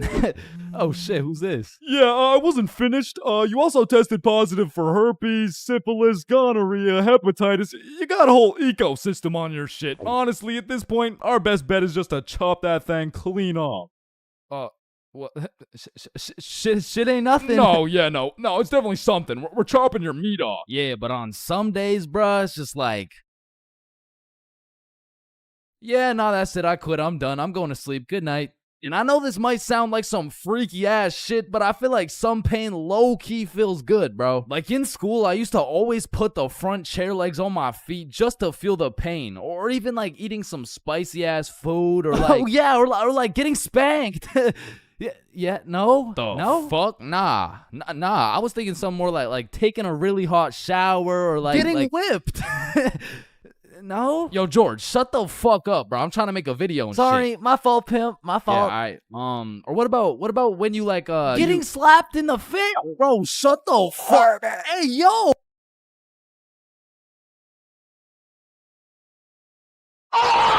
Imagine putting in hard work, time, and dedication into saving up for some new shoes. You go to Foot Locker and find the perfect pair. You try them on. You check them out, and you cop them. And even though you spent your last $200 on these shoes, you're happy because you feel fresh as fuck, and these J's might actually get you some bitches. But as you're leaving the mall, a gang of motherfuckers wearing shiesties take those J's right off your feet, leaving you shoeless, broke, depressed, and with absolutely zero bitches. Now, personally, I wouldn't let that slide. However, when I was just a young, wholesome boy in 7th grade, I still wouldn't have let that slide. But I was weak as shit, so it would have slid anyway. I mean, in 7th grade, I could have got my ass beat by Hezbollah, bruh. I was a walking lick, which is exactly why I got a story for y'all today. So as I said, this story takes place in 7th grade, where I was young, innocent, and built like a string bean, bro. So one Friday night, me, Bob, and Billy were going to this girl's house for the 3-man mission. The plan was simple. There was 3 of us and 3 of them. We would put on a scary movie, and if everything went to plan, we would get some cheeks. Now, just earlier that day, I had copped some fresh ass Jordans, so I've got a little confidence boost as we walk up to this girl's house. So we knock on the door, they open it, and we go inside. Now we stuck to the plan. We put on some cheesy horror movie, and one thing led to another, and by the end of the movie, Bob had all 3 girls, bro, and me and Billy were in the corner playing Bloons Tower Defense. Don't ask me how this shit happened. I don't want to talk about it. So after hours of me and Billy straight fumbling, we all decided to go home. And although I was a little disappointed in my performance tonight, I put on my brand new uncreased Jordans and I remembered, damn, even Curry airballs sometimes. Now the bus route back to Bob's crib took 2 buses. So we hop on the first bus, it takes us to the next stop, and as we're getting off, we see the second bus we need drive right by us. Fuck, is that our bus? Damn, yeah, it is. Wait, check when the next one comes. Yeah, it shouldn't be long. Damn, bro, the next bus comes in an hour. So we have no choice but to wait at the bus stop for an hour. So we wait, and at this point, it's already getting late. I checked the time, and it's already 11 p.m. As we were sitting there, bored as hell, waiting for this bus to come, one of the other buses stops in front of us to let someone off. The person gets off, and as the bus starts leaving, we hear this loud thud come from the bus. What the hell? What was that? Oh shit, it's a baton. And as we're analyzing this baton that seems to have fallen out of the sky, some motherfucker wearing a shiesty walks up to Billy like, "Give me that shit," and straight snatched the baton out of Billy's hands. And Billy froze up. Bro was scared shitless, straight bamboozled. And the way the bus stop was set up was there was a main road, the bus stop, and behind the bus stop was a small hill with bushes on top. And when I say this shit looked like something out of a movie, I mean this dude wearing a shiesty walks back up to the top of the hill and a group of 5 other dudes walk out from behind the bush and they're shiestied up too, bro. They had to have been in at least grade 12, and to a 7th grader, that is scary as fuck. And I was no genius, but as that group of shiesties came out of the bushes looking like a GTA 5 cutscene, I came to the consensus that they were up to no good. Yo, those Jordans are looking my size. And this was the moment I realized I was about to get my shit robbed. So I started analyzing my surroundings and calculating my options. Maybe I can talk my way out of this. Hey sir, how was your day today? Shut up. I said, what size are the shoes? Damn, I can't fight them. It's a 3-on-5, and they got the high ground, and they got a baton, bro. They would knock my ass out and take the shoes. But I'm fast. So if I take a right, then make a left, there's no way they can catch me. Wait, fuck, I can't run. I'd crease my Jordans. And just as I had ran out of options, Billy says the last words I would expect to come out of this man's mouth. Wait, Ethan? Yo, who the fuck? Oh shit, Billy. Oh, I didn't know it was you, bro. Man, Ethan, you had me scared for a second. Damn, man. My bad, pimp, my bad, my bad. No, you're good, How's your mom doing? Oh, yeah, she's doing good. Yeah, it's great to see you, man. You too, bro. See you around. All right, peace out. Y'all, don't worry. I seen a kid over there with some new forces we could snatch. Oh, bet. Yes, sir. I bet. Man, he's a good dude. Nah, bro. He just tried to rob me. Who the fuck was that? Oh, that's my longtime homie Ethan. Why do you know him? Oh, yeah. We went to the same preschool. Same preschool? That dude looks 20, bruh. Oh, yeah, no, he is. He just got held back a few times. Held back in preschool? How the fuck do you get held back in preschool? Oh, he used to beat up the other kids and then take their toys. Oh shit. Makes sense. So we bust back to Bob's crib, and as we're walking to Bob's front door, I stepped in mud.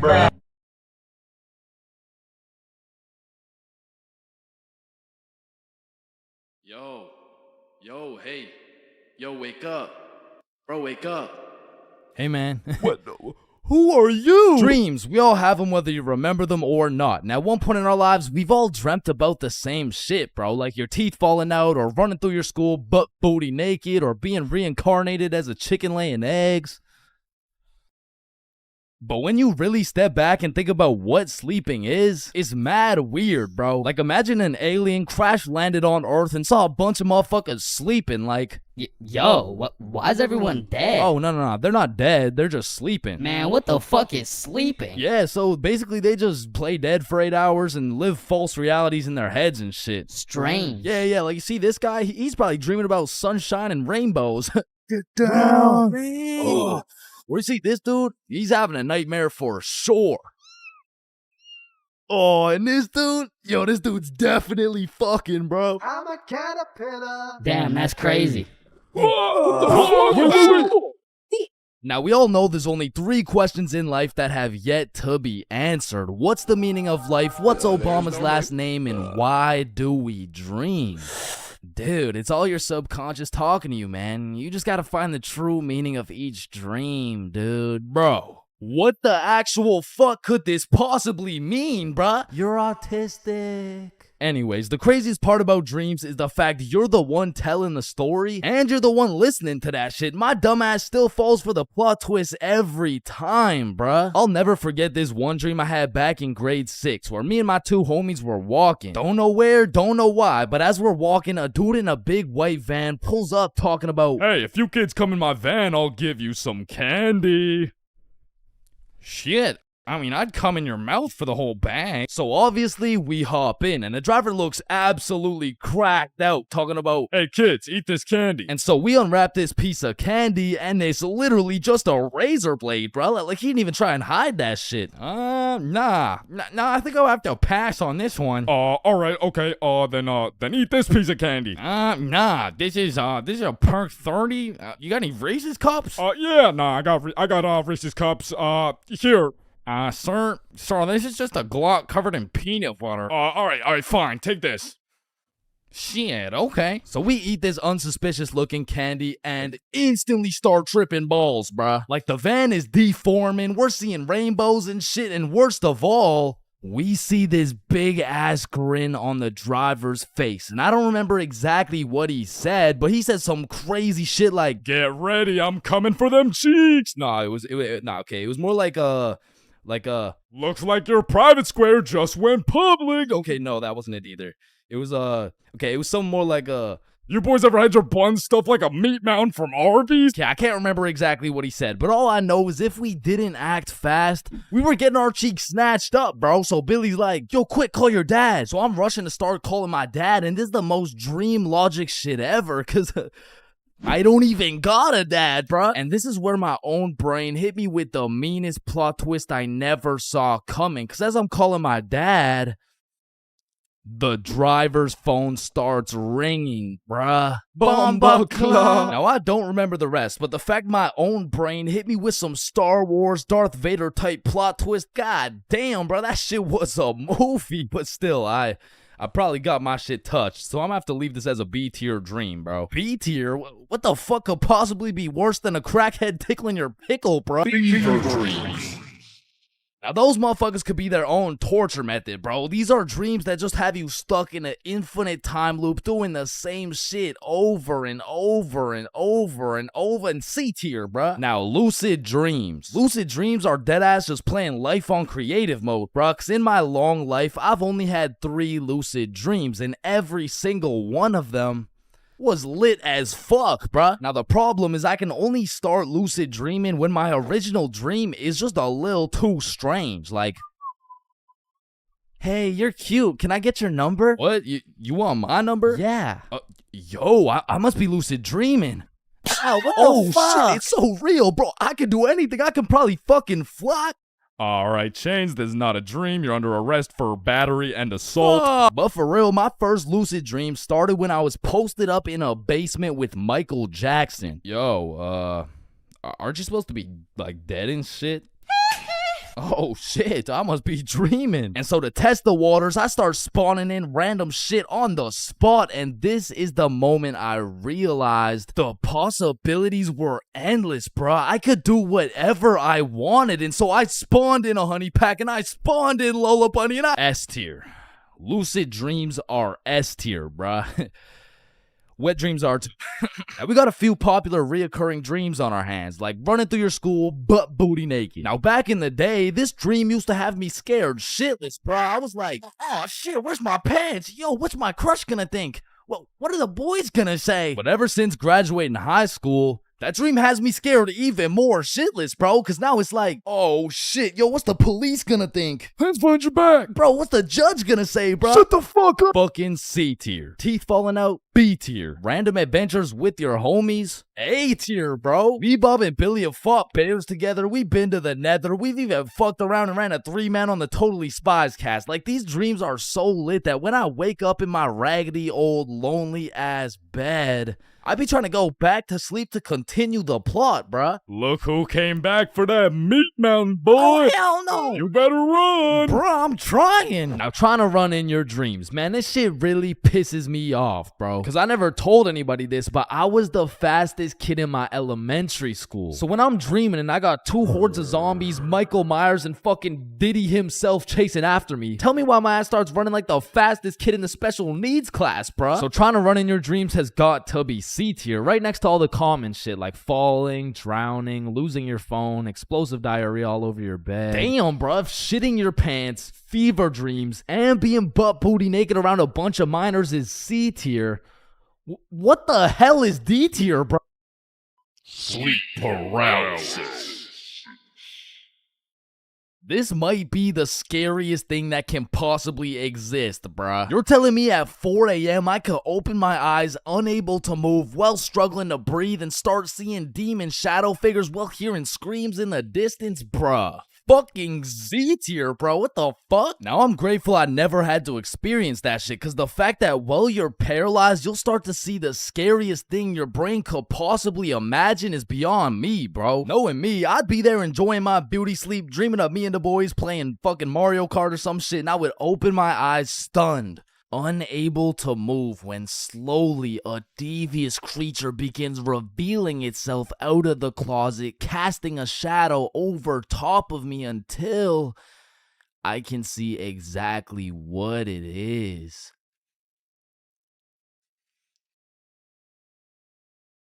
Looks like someone ordered a meat mountain.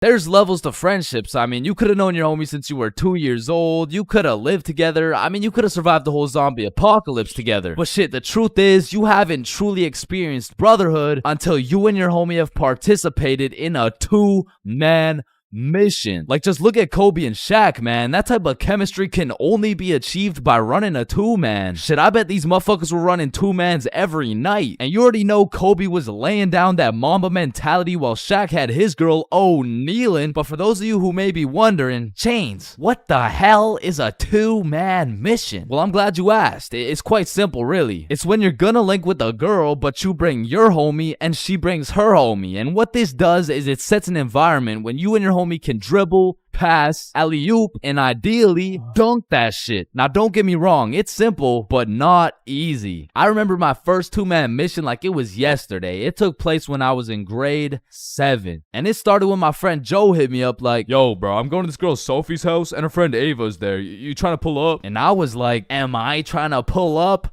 Hell yeah, I'm trying to pull up. So we show up to her house, and I'm new to this whole thing. So I'm sitting there like,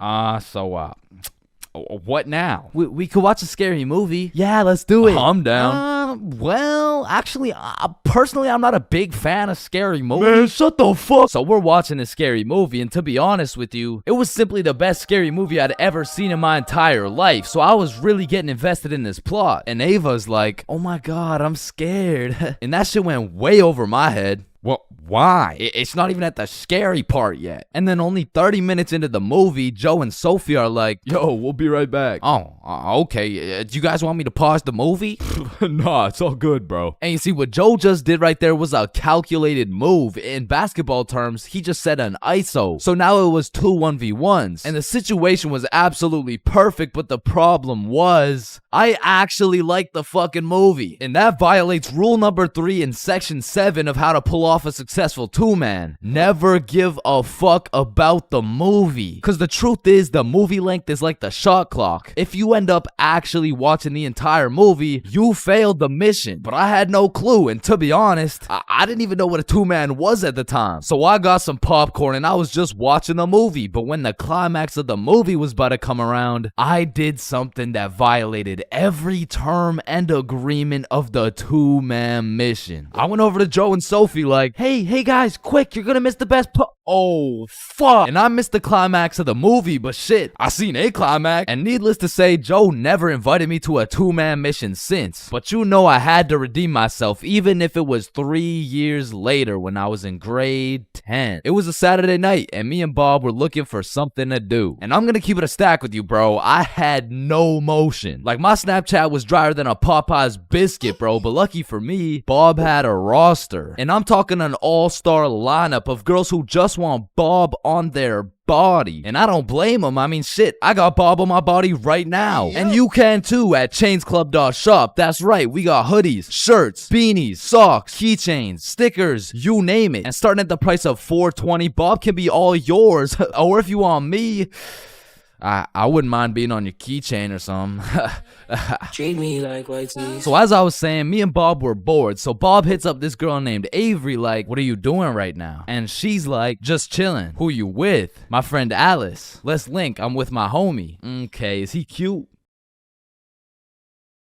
Cute as hell. Okay, come over. And I'm excited as fuck, so we get Bob's sister to drive us to Avery's crib, and as we pull up to her house, I remember a crucial detail that I'd been forgetting this whole time.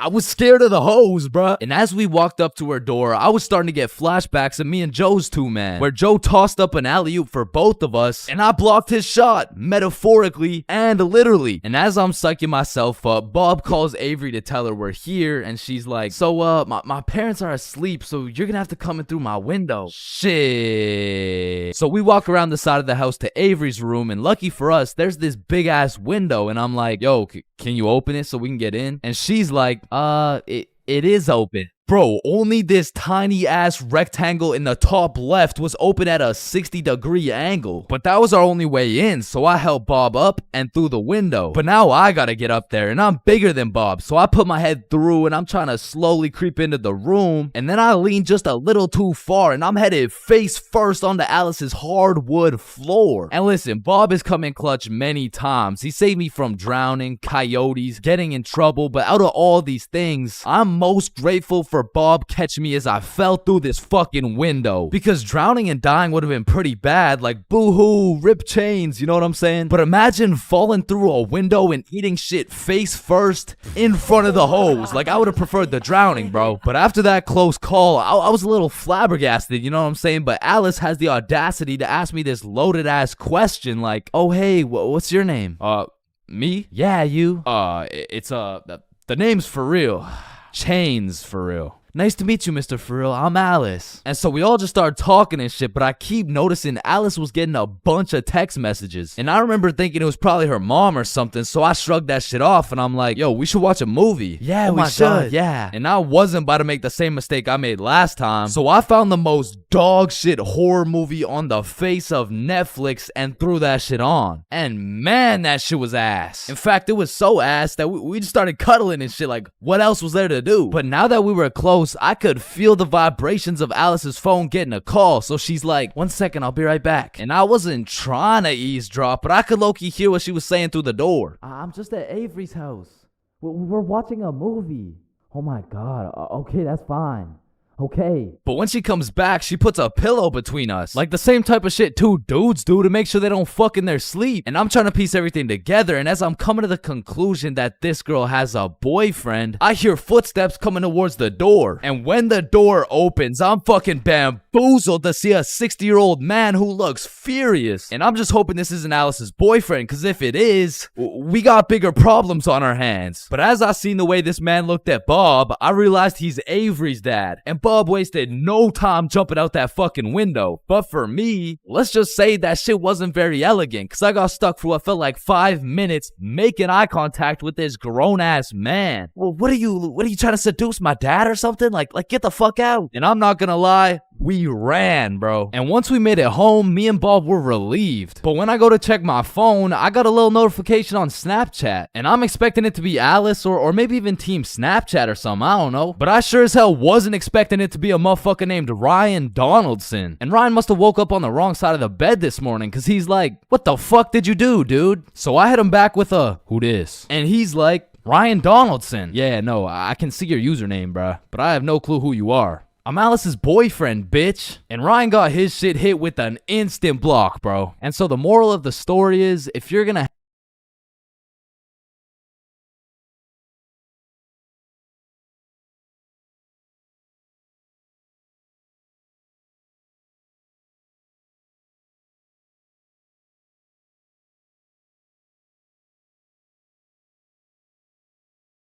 being absolutely faded in math class is one thing, but pulling up to school while you're hammered, wasted, absolutely plastered is simply a different ball game. Cause there's lots of people who can properly utilize that Mary Jane on a daily basis. For example, tattoo artists. In fact, I feel like majority of tattoo artists would say, it helps me work better, dude. And I would happily trust this man to do his best work knowing he's baked as shit. However, if this dude was wasted, it's a little bit of a different story. Alrighty, dude. All done. Yo, I asked for a rose, bro. And because of this reason, you would truly have to be a dumbass to go to school drunk. Chains, but the title of the video says going to school drunk. I did, bro. I went to school drunk, but listen, it was no ordinary day at school. No. In fact, I didn't even go in the day at all. I went drunk to the school dance. Meaning this story takes place when the boys and I were in grade 11. It was a Thursday night, the night of winter ball. And as the boys and I were getting ready, you know, looking like some distinguished young gentlemen, I had realized, damn, none of us have any girls to take to the dance. Fuck, you're right. That means we're gonna have to ask a girl to dance, bro. What? You mean like talk to them? Yeah, if only we knew someone with a bigger roster than a cheerleading team. Someone with more hoes than a shed. Someone who pulls more tens than EDP. It's Bob. So me and Billy started analyzing Bob. Like how does he pull so many girls, bro? Is it the jawline? I don't know. What about the silky smooth clear skin? Maybe. Or is it those succulent luscious kissable lips? It's the glasses. Yeah.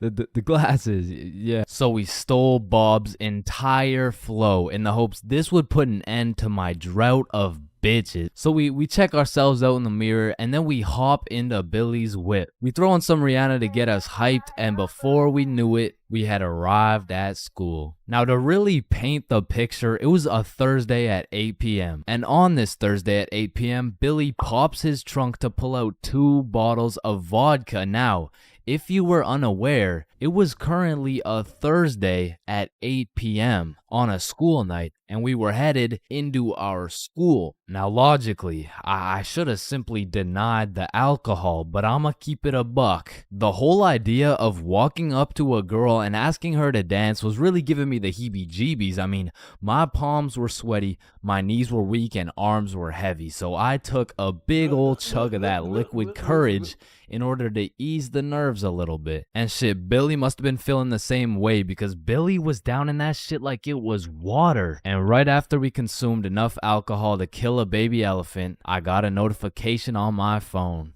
Oh shit, I got an email. Oh, it's from the school. It says, if you come to the winter ball under the influence of alcohol or any drug, you will face suspension and will lose your right to walk across the stage for graduation. Fuck. Okay, listen, if we can get into the dance before this shit hits, we're chilling. All right, we got this. So we walk into the school looking fresh as hell, but then I notice a fat line of students, and this line led to a security check to get into the dance. Fuck, that's not good. Nah, we're chilling. I still don't even feel anything. What about you? Yeah, same. We're good. And just as we came to the consensus that we were good, the principal starts walking down the line in our direction. Fuck, act cool. We're good. Act cool. That was close. You 3, over here. Shit, fuck, shit. Do you guys know why I called you over here? Nah. Nope. I smelled alcohol the moment I walked past you three. Now, I don't know if it was one of you or all of you, but you know the consequences of showing up under the influence, right? Yeah, we do, we Yeah. do. And tell me, is it or is it not suspicious that all three of you guys showed up with glasses on? Nah, we just thought it looked suspicious. Take them off, Dan. Yes, sir. And although I downed a sizable amount of vodka, it still hadn't kicked in yet. Now, I didn't want to do this to you guys, but look at my finger. This motherfucker starts waving around his magic finger in Billy's face with a flashlight to somehow see if he's drunk. Now, I don't know what the plan was, but I was fucking scared. Okay, he's not bad. Oh, okay, he's good. Now let's see here. And just as this motherfucker puts his finger in my face, that vodka hits, bro. I'm using all the strength I got to keep my balance while I'm getting blinded by this flashlight. Let me try that again. I got a little feeling you guys drank, but it hasn't fully kicked in yet. I'll check up on you in a little bit. Yeah, that's good. Yeah. So we get to security and they make sure to pat us down. A little bit too good, but before we knew it, we were at the dance. And just like that, I saw my opportunity and I put that liquid courage to use. And you know, I'm very articulate when it comes to words, so I ask, "Hi, how are you?" "Oh, hey, I'm good." So I wanted to ask you, like, you know, we're at the dance and I saw you, so I walked over here. Here we are, you know what I mean? So like, do you want to dance? Yeah, sure. It had worked. My plan had finally worked. And just as I was about to feel the female touch I'd been deprived of for all these years, I see Mr. Principal walking in my direction with his finger ready and his flashlight in hand. So I just haul ass, and I don't stop hauling ass until I'm off school grounds. So the moral of the story is, don't go to school drunk, bro.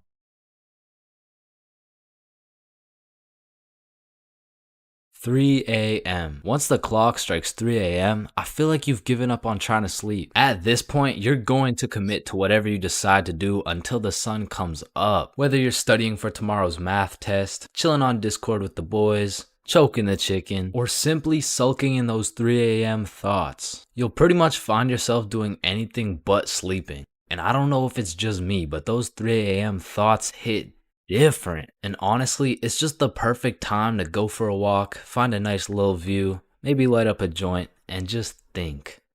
The youngest picture of you is the oldest picture of you. Does Lightning McQueen cop car insurance or life insurance? Wait. Did the brain name itself? Hold up. What if soy milk is just regular milk introducing itself in Spanish? I have no clue if this is just me, but every once in a while when I'm laying in my bed at 3 a.m., I suddenly get the motivation to become the best person on the planet. Like, I set an alarm for 5 a.m., I tell myself I'm gonna go work out, then go for a run, then meditate, then drink kale smoothies, then become a millionaire, then donate it all to a family in need. But as soon as my alarm goes off, I'm just like, shit, I'm too tired for all that. Then I just end up sleeping until 1 p.m.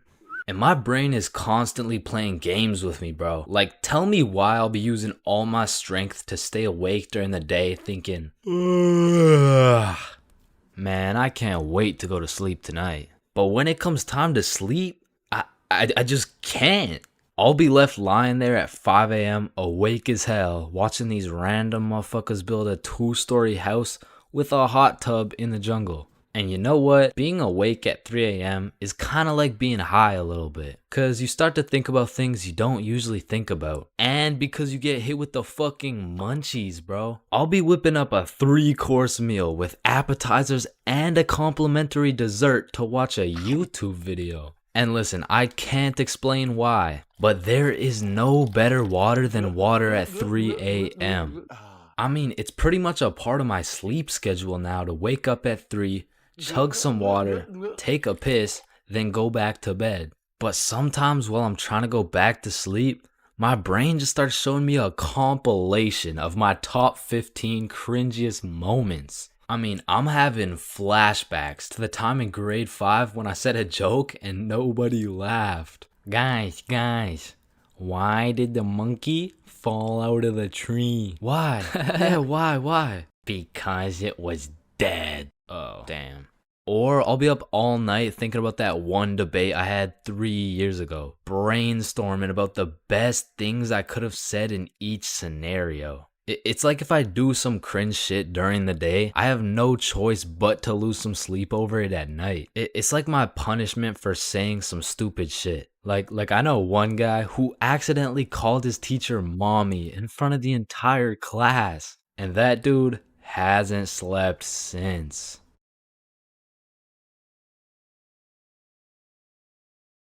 Middle school is just an awkward place, bro. Like, middle school dances, awkward. Middle school speeches, awkward. And middle school relationships, in my experience, is the most awkward thing on the face of this planet. I mean, the girl's a whole foot taller, got a deeper voice, and shit, she could probably bench more than you, lil' bro. Like, I hate to break it to you, but you don't got a girlfriend. You are the girlfriend, bruh. Middle school just occurs at the craziest time in a teenager's life, because motherfuckers is just getting slapped by puberty out of nowhere. You'll be walking down the halls and see a bunch of kids who look fresh out of daycare. Then all of a sudden you'll see a grown-ass man built like Shaquille O'Neal thumping his way down to math class. And attendance in middle school was looking like, Matthew? Here. George? Present. Daisy? Here. Owen? Here. Dude's balls would be dropping halfway through presenting their speech, like, And this is specifically why dinosaurs went What the extinct. fuck? And in middle school, nobody had drip. Like, dudes would be showing up to school in a neon green t-shirt paired with some bright red shoes looking like a fucking traffic light. Well, their haircuts looking like their barber cut their shit with one hand, well blindfolded. But to be fair, everyone had a shitty haircut in middle school, bro. And if you think your cut wasn't that bad in middle school, chances are your shit's probably still ass to this day. And just to make things worse, the cherry on top is that everybody's got acne. There's just all these hormones flying around and these kids have no clue what to do with them. Which is exactly why middle school beef is unmatched, bro. Motherfuckers will be throwing hands for no reason at all. And I don't know how, but somehow even the fights were awkward. It would be like, hey pal, I heard you sat beside my crush in class today. So what? You want to fight about it? I mean, like if you wanted to. That, like, I'm not scared. Like, yeah, we can fight. Okay, let's freaking go, pussy. Fuck, I wasn't ready. Sorry, was that too soon? No shit, Sherlock. Okay, you can hit me back so we're even. But if two dudes were throwing hands and their crush is watching, they're about to fight to the death. But the thing is about middle school fights, I didn't know this was possible, but somehow both motherfuckers end up losing the fight. I remember one lunch at my middle school, a dude whipped out some boxing gloves for no reason at all, and all of a sudden we're running a whole fight club. Kids would be betting their lunch money on who's gonna win and shit, but we never laid down any ground rules. So one day, JJ hit Timmy with a spinning back fist and put his ass to sleep. And I'm hyped, cause I just doubled my lunch money, but Mr. Principal didn't seem too hyped to see one of his students knocked out on the ground. So of course JJ gets in trouble because he's just that one kid who's always in trouble but never got expelled. Like, I could have swore dude was on his third strike 5 strikes ago. But man, middle school had some characters, bro. There was that one guy that would walk through the halls blasting music on his speaker. The kid who used to sit in his chair like this. The dude who hit puberty and midlife at the same time. Mr. Donaldson, can I get some help on the subtraction? Help on the subtraction? You look more like you need help on your taxes. No, subtraction's just hard for me. During recess, do you go check on the wife and kids? No, I just play on the monkey bars. Tell me, how do you manage to be in middle school and work a 9-to-5 job at the same time? The girl who thinks she's a horse. The emo kid. Catch him in the back of the class with his hoodie tied up watching sad Bart Simpson edits. The kid who had to touch the top of the door frame before entering a room. Girls who have to bring their Starbucks cup everywhere. The dude who's constantly emoting. And in order to find the answer, we can make a grid. Did someone say gritty? Right foot creep, Ooh, walking with that heat. Of course, there's the kid who Naruto runs through the hallway. And then there's that weird ass kid who accidentally called his social studies teacher mom one time. It was probably an accident though.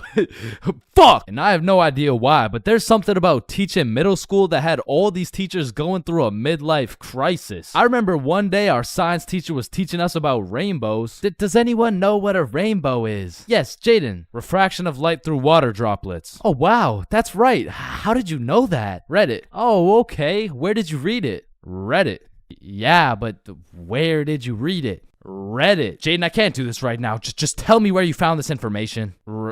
Reddit? God damn it, Jackson. You're the reason my children get their shit whooped every night. Now, I don't know what she had going on in her life, but the way she broke down talking about beating her children to a group of 12-year-olds really gave me the impression that she shouldn't be teaching middle schoolers, bro. And I don't know who was in charge of hiring these teachers, but I also had a deaf teacher, which, you know, it's cool and all, but it did make it a little bit harder considering the fact that, you know, she was the fucking music teacher, not to mention the fact that she was also half blind. And I think the idea there was that she could somehow feel the vibrations of the guitar or something, which didn't seem to work too well considering the fact that I got a fucking A in music and I can't play the guitar for shit, but I guess I just like I smelled good or something. I don't know. And I don't know about y'all's experiences, but I feel like kids were just mad touchy in middle school. Like you'd be sitting in math class, minding your own business, and for no reason at all, a motherfucker would tase you in the side of the ribs. And I remember when kids first learned about these pressure points, it was all fun and games. Someone would just poke you in the ribs like,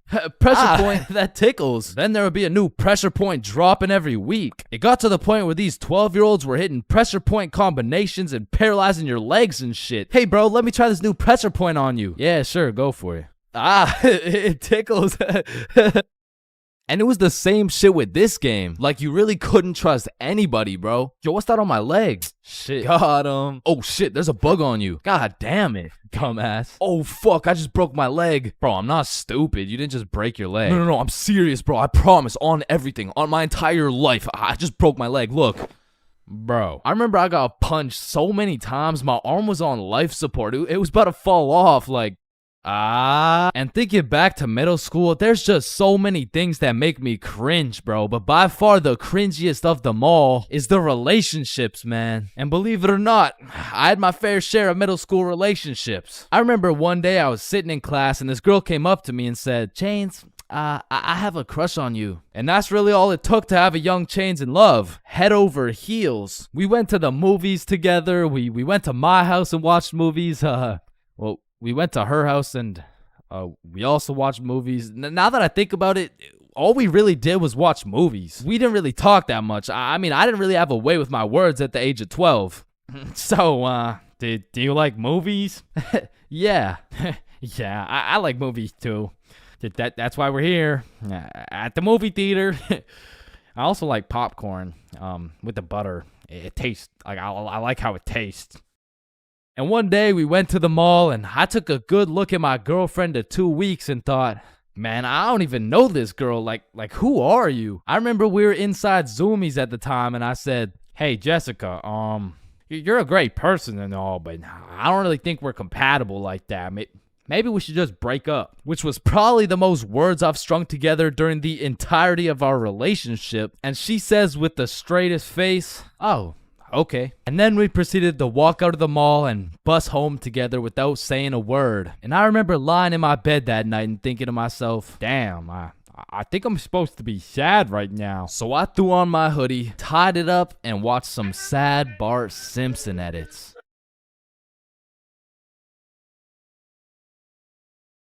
High school, the only place you'll find nerds and jocks chilling in the same room, where there's fight clubs and book clubs in the same building, where you can find the plug selling something and the school thought-giving dome all in the same bathroom, and surely one of the few places you can pursue your educational prowess and take it off that Benjamin in the same institution. High school, man. Love it or hate it, it's quite the experience. And although every single person will have a different experience at high school, there are some things you are guaranteed to encounter. Like the PE sweat, the nerd, that one strict ass teacher, the teacher's pet, the redditor, the predator, the chill teacher, the plug, the stoner, that one motherfucker who walks like this, the class clown, the band kid, the kid who just never shows up. The hot Cheeto girl. That one sexy ass kid who he got all the girls and you know what I'm saying? He was like super cool. The bathroom fiend. The oh my god, I almost failed that test. I did so bad. Oh shit, same. I got a 51%. What about you? Oh my god, I only got a 98.5. The fighter. The anime kid, and the NPCs. Every single one of these individuals make up the magical place we call high school. You come into high school merely a young, innocent, and clueless child. But you leave even more clueless than before, bro. Like when we learned about pie in math class, my dumb ass thought I was in culinary arts for 2 goddamn weeks. And that is pie. Chains, are you listening? Yeah, we're learning about pie. Then recite pie. Flour, egg, some fucking blueberry. Like coming into high school as a freshman, I was thinking, I can use my high school experiences and knowledge to figure out what I'm gonna do in life. Then shit, all of a sudden I'm graduated and my brain is filled to max capacity on bullshit. So now that you're graduated, what are you gonna do with your life?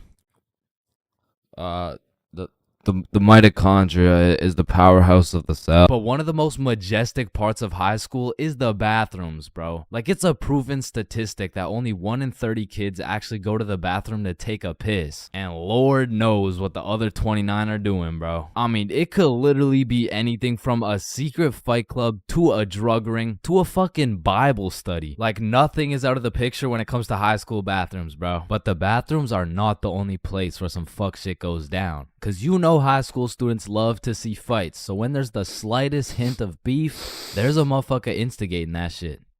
Oh shit, my bad, bro. Nah, it's all good, don't worry. Yo, personally, I wouldn't take that shit, bro. What? Nah, it's fine. Like, he practically just called you a bitch. Wait, really? No, it was an accident. Wait, what's that? Oh shit, he just said he's smoking on your grandma's pack right now. Hey, don't be talking about grams like that.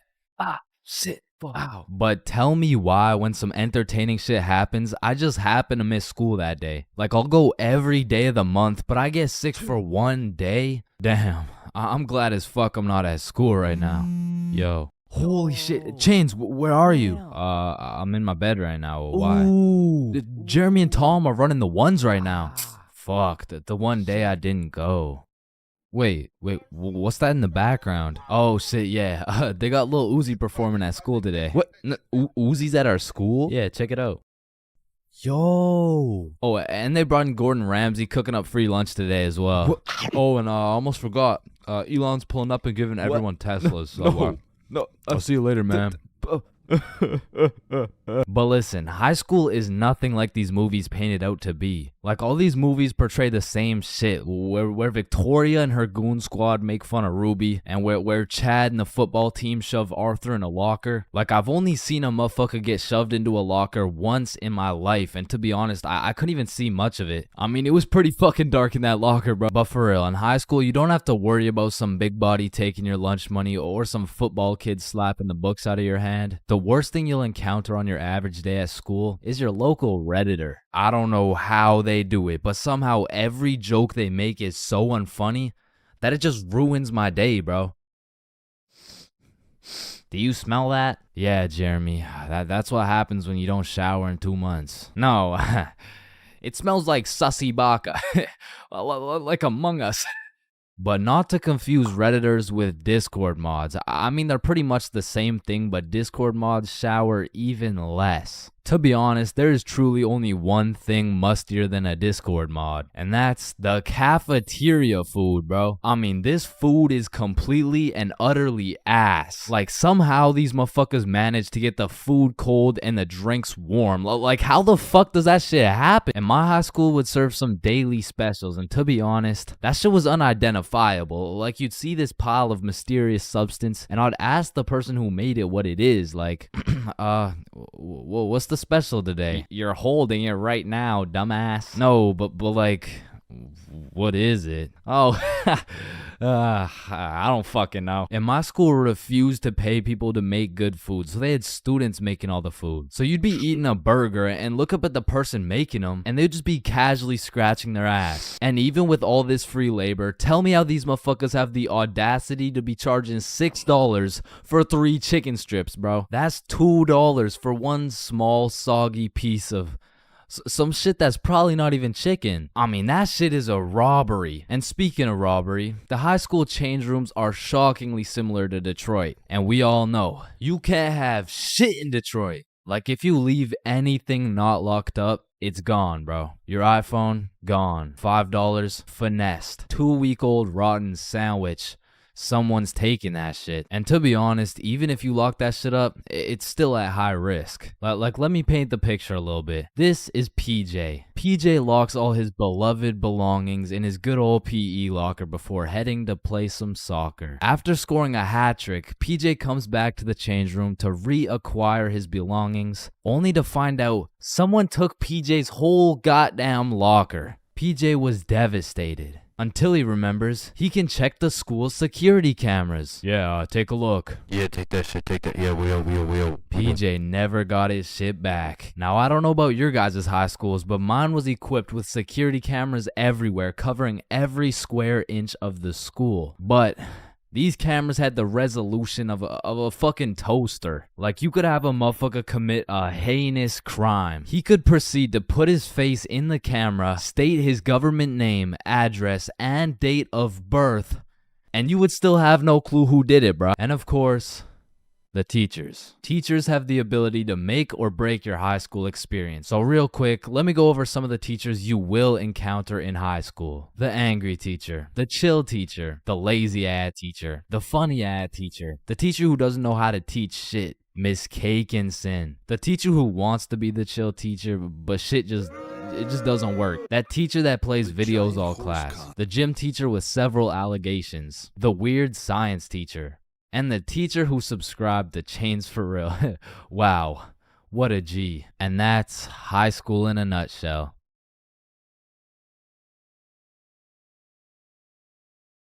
If you saw this video, you would know my very first time drinking, I got both high and drunk at the same time. But my first time being drunk takes place back when I was like 14 or 15. And this story takes place at my grandma's crib. No, listen, I know that sounds bad, but like, I mean, it's pretty bad. So the story starts with me and my brother pulling up to the family function. And right off the bat, we notice the chill cousins are nowhere to be seen. So instantly we can tell it's gonna be a long night of engaging in conversations about school, sports, my lack of ability to pull bitches. And about 5 minutes after arriving, you know, I'm just doing some good old small talk. Oh, hey bud, how's school going? Oh, you know, it's going. And, how's sports going? Yeah, the sports are good. Nice. So, the weather lately, huh? And then after about 20 minutes, me and my brother are just getting our shit flamed by every member of the family. No wonder you can't get a girlfriend. You're ugly as shit. Damn, that was just mean. And don't get me started on you. You had a 3-year head start and still can't get any bitches. And honestly, we just can't say anything back because last time I tried, man, still no girlfriend. That's brutal. Not as brutal as your third divorce, am I right? Guys, so instead of flaming the living shit out of this grown man in front of his mom, I decided to be the bigger man. I just laughed that shit off and then got the fuck out of there before they brought up my school grades. So as my brother and I sit down in a different room, I'm just in agony thinking about how everything this dude flamed me for was actually true. But my brother, on the other hand, he was whipping up some devious plan. Yo, Chains, follow me. Oh, okay. So we walk down to the basement. So, what are we doing in the basement? he opens a cupboard full of alcohol. Bro just cracks the seal on some vodka and starts downing that shit. Now, usually I would know this is a bad idea, but to be honest, I just got done getting my entire existence shit on by my own family. So I'm really just trying to drink my pain away at this point. I mean, we were passing that bottle drinking like rent was due and the wife was taking the kids. So with that being said, we got a little hammered. And keep in mind, this was my first time being drunk. So as soon as I stood up, I ate shit. It was like I had to relearn the controls of life. But we had to get out of the basement or else we'd look suspicious. So our drunk asses plug walked our way up the stairs. But we were trying to act as casual as possible. So we sit back down with the rest of the family like we didn't just down a bottle of vodka. And me and my bro were just sitting there looking at each other trying not to laugh. But the next thing I knew, this dude, Uncle Jerry, was back on my ass. Hey, look, Dumb and Dumber are back. And at this point, I'm using every bone in my body not to end this man's whole career. Man, whose gene is it that made you so damn hideous?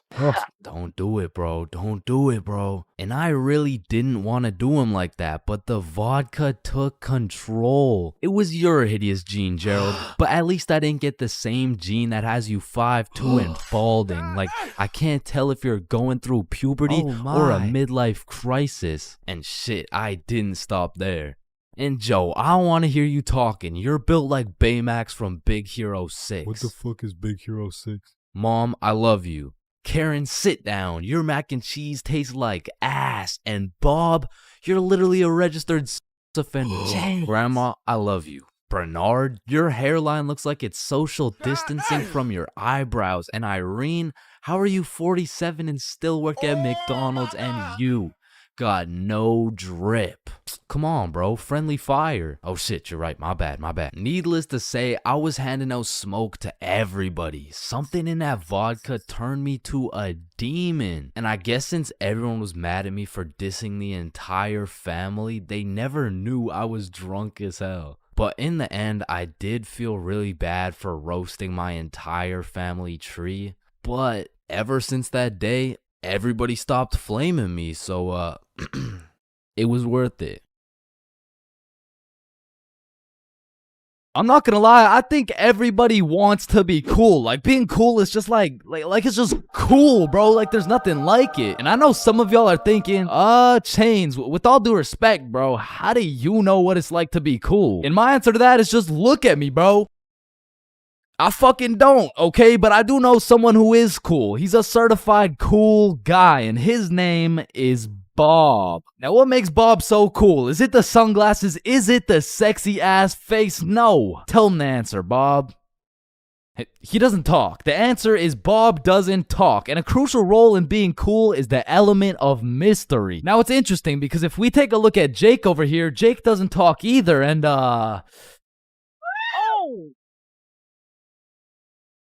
I don't think, I mean, like, me personally, you know, I don't really think Jake's that cool. So that means to be cool, you can't just stop talking. I mean, I remember one time I thought if I threw in some earbuds and stopped talking to motherfuckers, everyone would see me as some cool, mysterious guy in the shadows. And I'm not even gonna lie, I was walking through the halls feeling like Batman. I could even see the people talking about how cool I was. Come to find out, it was more like, does this kid even talk? Nah, I don't think so. Yo, what's up with this kid? I'm pretty sure he's autistic or something. Because the truth is, there's a very distinct difference between Bob's silence and Jake's silence. I mean, Jake didn't talk because he would probably get his ass beat for literally anything that comes out of his mouth. But Bob, on the other hand, doesn't talk because he doesn't have to talk. Like, watch this. Oh my god, Bob. I love you, Bob. Now, just for science reasons, let's just see what happens when I do the same thing, you know? Why not? What's the worst that could happen? Hello? Can I help you? Oh my god, help. There's this creepy Damn. guy. At least she didn't. Get on the ground. Hands behind your back, buddy. Now, it's important to note that being cool is subjective. Like, for example, some people think I'm cool, you know? Like, in this big-ass world, surely there's someone out there. No, there isn't. Nobody thinks you're cool. Shut up, loser. Okay, well, what I was trying to say is you're gonna find someone cool who I don't find cool, and I'm gonna find someone cool who you don't find cool, and that just leaves us with the question, what is cool? So to answer this question, I need you to think of the coolest dude on the earth, and I'm about to guess, okay? You got it?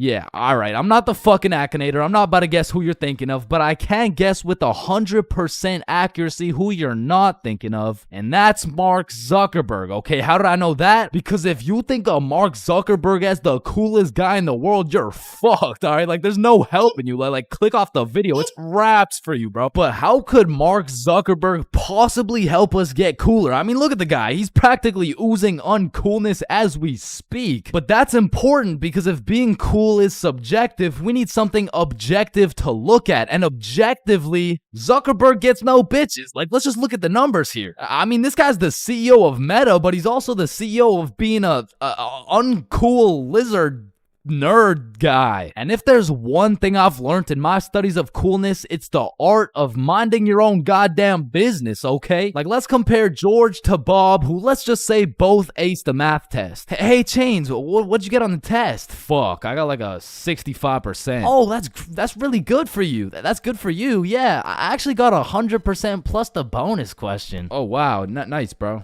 Billy, what'd you get on the math test?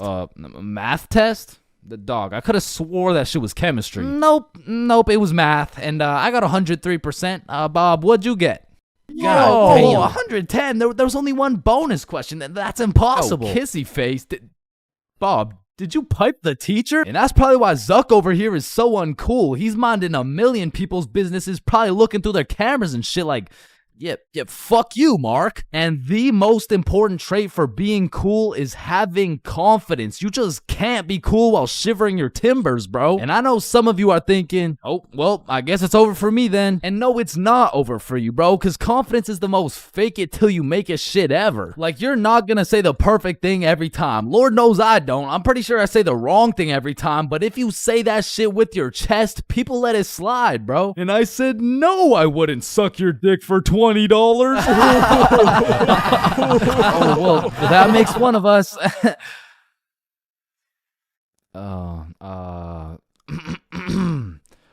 Well, that makes one of us. I love this guy. Now, that's the type of confidence that's gonna take you from a level 1 crook to a level 100 mafia boss. And with that power comes responsibility. Some dudes will become a level 100 mafia boss and start picking on other people because it makes them feel powerful. But a cool guy doesn't yearn for power.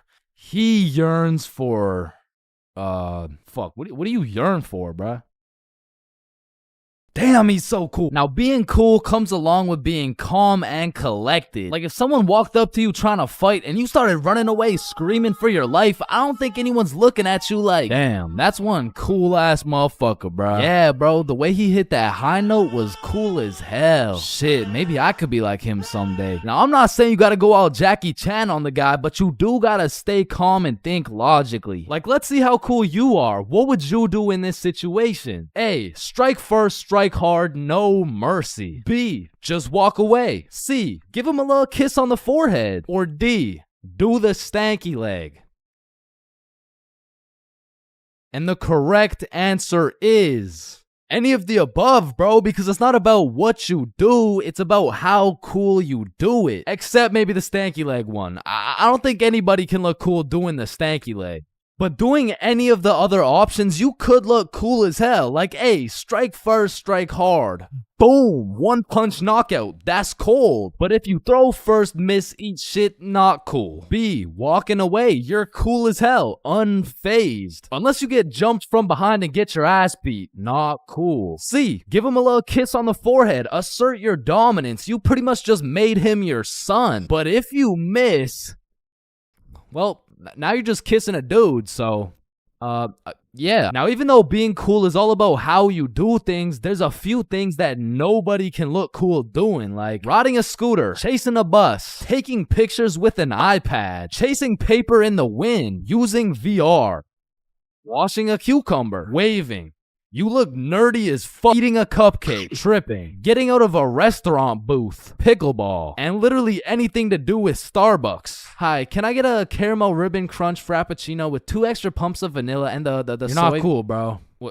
What? Now let's take it back to the element of mystery for a second, because this is the step that will either have people seeing you as a cool ass dude, or they'll just assume you're shy or possibly on the spectrum, bro. Listen, you gotta talk, bro, or else people have nothing to go off of and they'll start filling in the blanks themselves. Whoa, wait, so I gotta talk to be cool? Yo, Chains, what do I say? Whatever the fuck you want, bro. No, wait, really? Yeah, bro, the truth is the key to being cool is being yourself. And I know that shit sounds corny, and it is, but do you think the coolest dudes on earth give a single fuck about what you think? Hell nah. They're way too busy being cool, bruh. You gotta be like a peach, man. Some people hate peaches, some people love peaches. But at the end of the day, the peach is gonna be a peach. So here, take these sunglasses, and if you haven't heard it today, you're a cool ass dude, bro.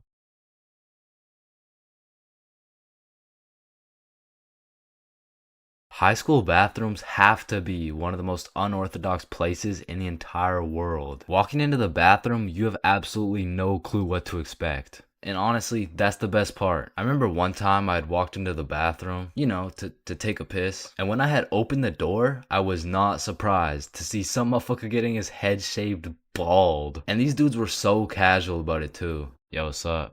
What up? And you know, it's cool and all to be able to be entertained while you're trying to release your bodily fluids. But I mean, sometimes you just want some peace and quiet. Because you truly never know when something like this can happen to you. And that is precisely why I'm scared to ever shit in the school bathroom. And listen, my school bathroom has always been bad, but these TikTok trends that keep popping up made the bathroom situation so much worse. Yo, look at this TikTok. That's kind of funny. 1 week later. Damn, someone took the soap dispensers. Who snatched the blow dryers, bruh?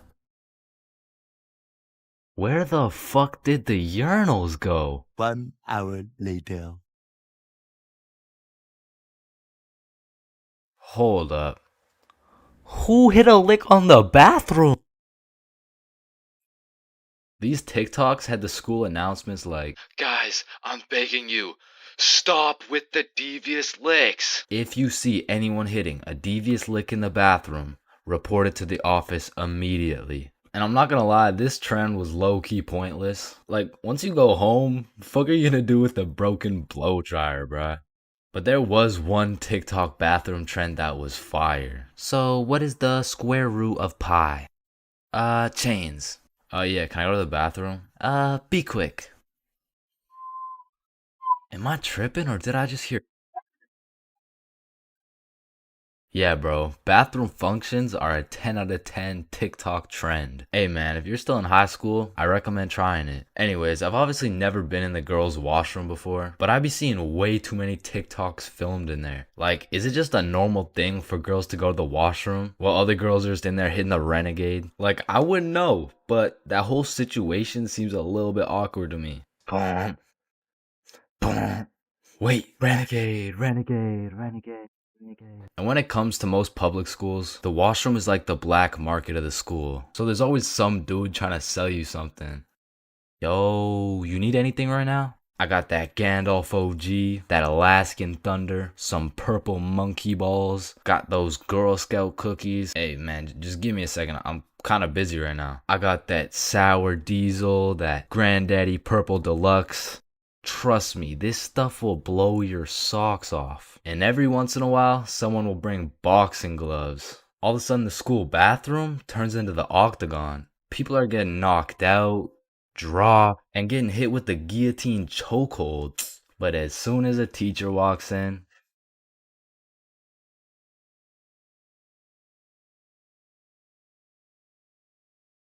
Yo, when you think about it, every light switch is also a dark switch. Light switch, dark switch. Light switch, dark switch. Okay, class, sound it out with me. Ball. When you really think about it, we learn to read, and then we read to learn. Teacher, yeah, I think Chains is high. What the fuck? This is kindergarten. Fuck, shit, ow, Damn. Any staircase can be a staircase to heaven if you're not careful enough. Baby, I've spent the best 4 years of my life with you, and I can't imagine my life without you. You're a 1 in a million, so will you marry me? So 1 in a million, huh? That means there's 8,017 people just like you. How does that make you feel? Yo, if you cut your leg off, would it hurt? Of course it's gonna hurt, bro. Nah, think about it. Where would it hurt? Your leg. Oh, cause you cut your leg off. Yo, what happens if you push down the gas and the brakes at the same time? Shit, let's find out. Oh shit, it takes a screenshot.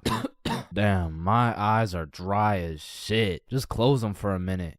Damn, bro. You never actually close your eyes. You just look at the inside of your eyelids. Damn. Yo. Can anyone answer 547 to the power of 3? Yes, Chains. Yo, did you know every single odd number has an E in it? Damn. Chains, are you high again? No. Wait a minute, bruh. Since you were born deaf, what language do you think in? Oh shit, you right. Damn, I just realized squirrels' cheeks are also their nut sacks. You know what I'm saying? That's kind of like your mom. What? The way she had these nuts all up in her mouth. Bro, if everyone in the world all blinked at the same time, nobody would know. Oh shit, that's facts. Oh, I just blinked. Did you? Nah. Oh, I just blinked. Did you? Nah. Wait, what about just now? Yo, which of these buildings do you think has the most stories? Oh, it's gotta be that one, bro. That's massive. Nah, this one's even taller. Oh, it's this one for sure. No, it's this one. No way. That shit's library? Tiny. Think about it. Oh, story. How are you supposed to get clothes? What are you talking about, bruh? Okay, imagine you had no clothes, right? How are you supposed to get some clothes? You go to the store and purchase that shit. Bro, they're not about to let you buy some clothes while your meat's hanging out. Nah, you just cop some clothes real fast. It's simple. Bruh, a young kid walks by and it's raps. So you guys both have the power to read minds? Yep, yes, that's sir. Right. Then if you both read each other's minds, whose mind are you reading? Oh, I don't know. We could try. All right, yeah, sure. Nah, that was not me. That was you for sure, dude. Damn, bro. When you think about it, the hospital is the only building you leave without entering. Damn. And people are having the worst day of their life, the best day of their life, the last day of their life, and the first day of their life, all in one building. Damn. Yo. Bro, I'm kind of scared down here. What? Why? But because I'm scared a shark's finna eat my ass. Well, when you think about it, there's more people eating sharks in the world than sharks eating people. Damn. That's actually really crazy to think about. Fuck, yo, every single day, there's some random motherfucker out there who took the biggest shit for that day. Yeah, he's in this room. Bro, it's literally just you and me in the room. Yo, this Taco Bell is bussin'. So he incorrectly assumed his position. You spelled that incorrectly. But spelled what incorrectly? Incorrectly. Yeah, but what's incorrect? Incorrectly. Wait, what? Wait, guys. When you really think about it, the only time incorrectly isn't spelled incorrectly is when it's spelled incorrectly.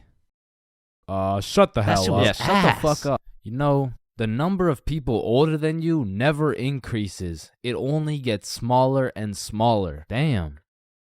What? It just got smaller. Yo, pizza's here. Shit, I got the munchies. I'm about to fuck this shit up. Wait, I ordered a mushroom pizza. Why'd they give us cheese? Hey, Any pizza can be a mushroom pizza if you're patient enough. Damn, I guess you're right.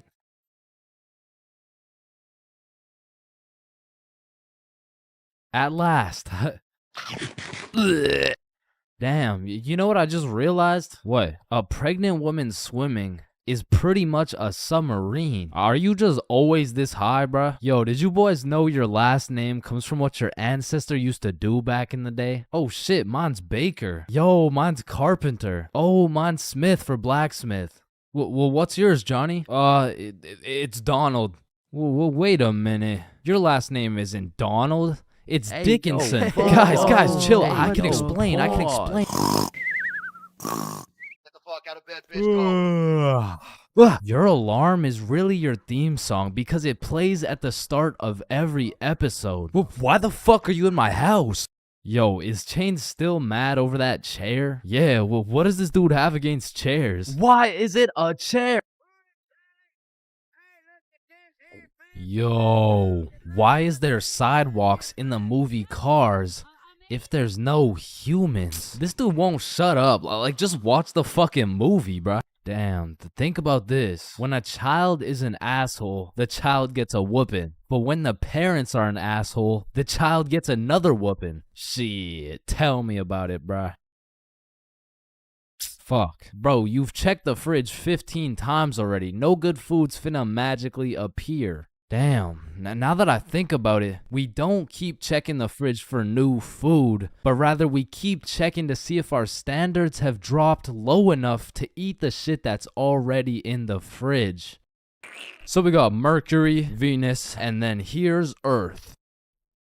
Yeah, Chains, what do you want? If Earth is the third planet from the sun, does that make every country a third world country? You're high again. Just get the fuck out of my class. And look at these sheep. Sheep. You know how one of your teeth is called a tooth? Yeah? And one geese is called a goose. Okay? Then why isn't one sheep called a shoop? Alright, Chains, I can't keep doing this. We have to break up. Shoop. You know what I've been thinking? Yeah, what's up? Teenagers be whipping that shit like they're always running out of time. But old motherfuckers be driving like they got all the time in the world. Like, look at this geezer. Poor guy's practically decaying behind the wheel. But he's taking his time like he's got any time to spare. If I stab this cereal box, does that make me a serial killer? That one was straight ass. You gotta work on that shit. I'm gonna work on that one. Yo. If you weigh 99 pounds and you eat a 1 pound burrito, does that make you 1% burrito? Yo, that's crazy, because I literally just did that last night. You guys wouldn't believe this, but your blood work came back and it says you're 1% burrito. Yo, picture this. Imagine if Ed Sheeran was working at a bread place, right? Would that make him the gingerbread man? Your high as shit.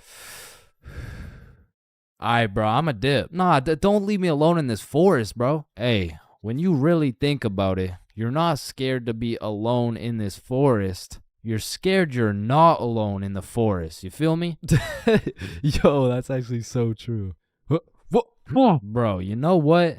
Low key, if you're dead broke, robbing a bank isn't even a bad idea. Bro, there's no way some hobo's about to pull off a bank heist. Nah, but just think about it. Whether you successfully rob the bank or not, either way, you get over 10 years of bills you don't gotta worry about. Alright, fuck it. You got the strap? Yup. Yo, throw on your seatbelt really quick. Nah. What? Why not? Well, you see, it increases my risk of dying from cancer. What are you talking about, bro? That shit makes no sense. Just let that sink in. Oh, yeah, I got you. Yo, what's up? But still, that shit makes no sense. No, but actually think about it. Oh. Hey, bro, you want to hit? Nah, I don't smoke. I'm scared that I'll get all paranoid and shit. Hey, man, if you're paranoid that you're gonna get paranoid, you're having the side effect without even smoking. It's yo.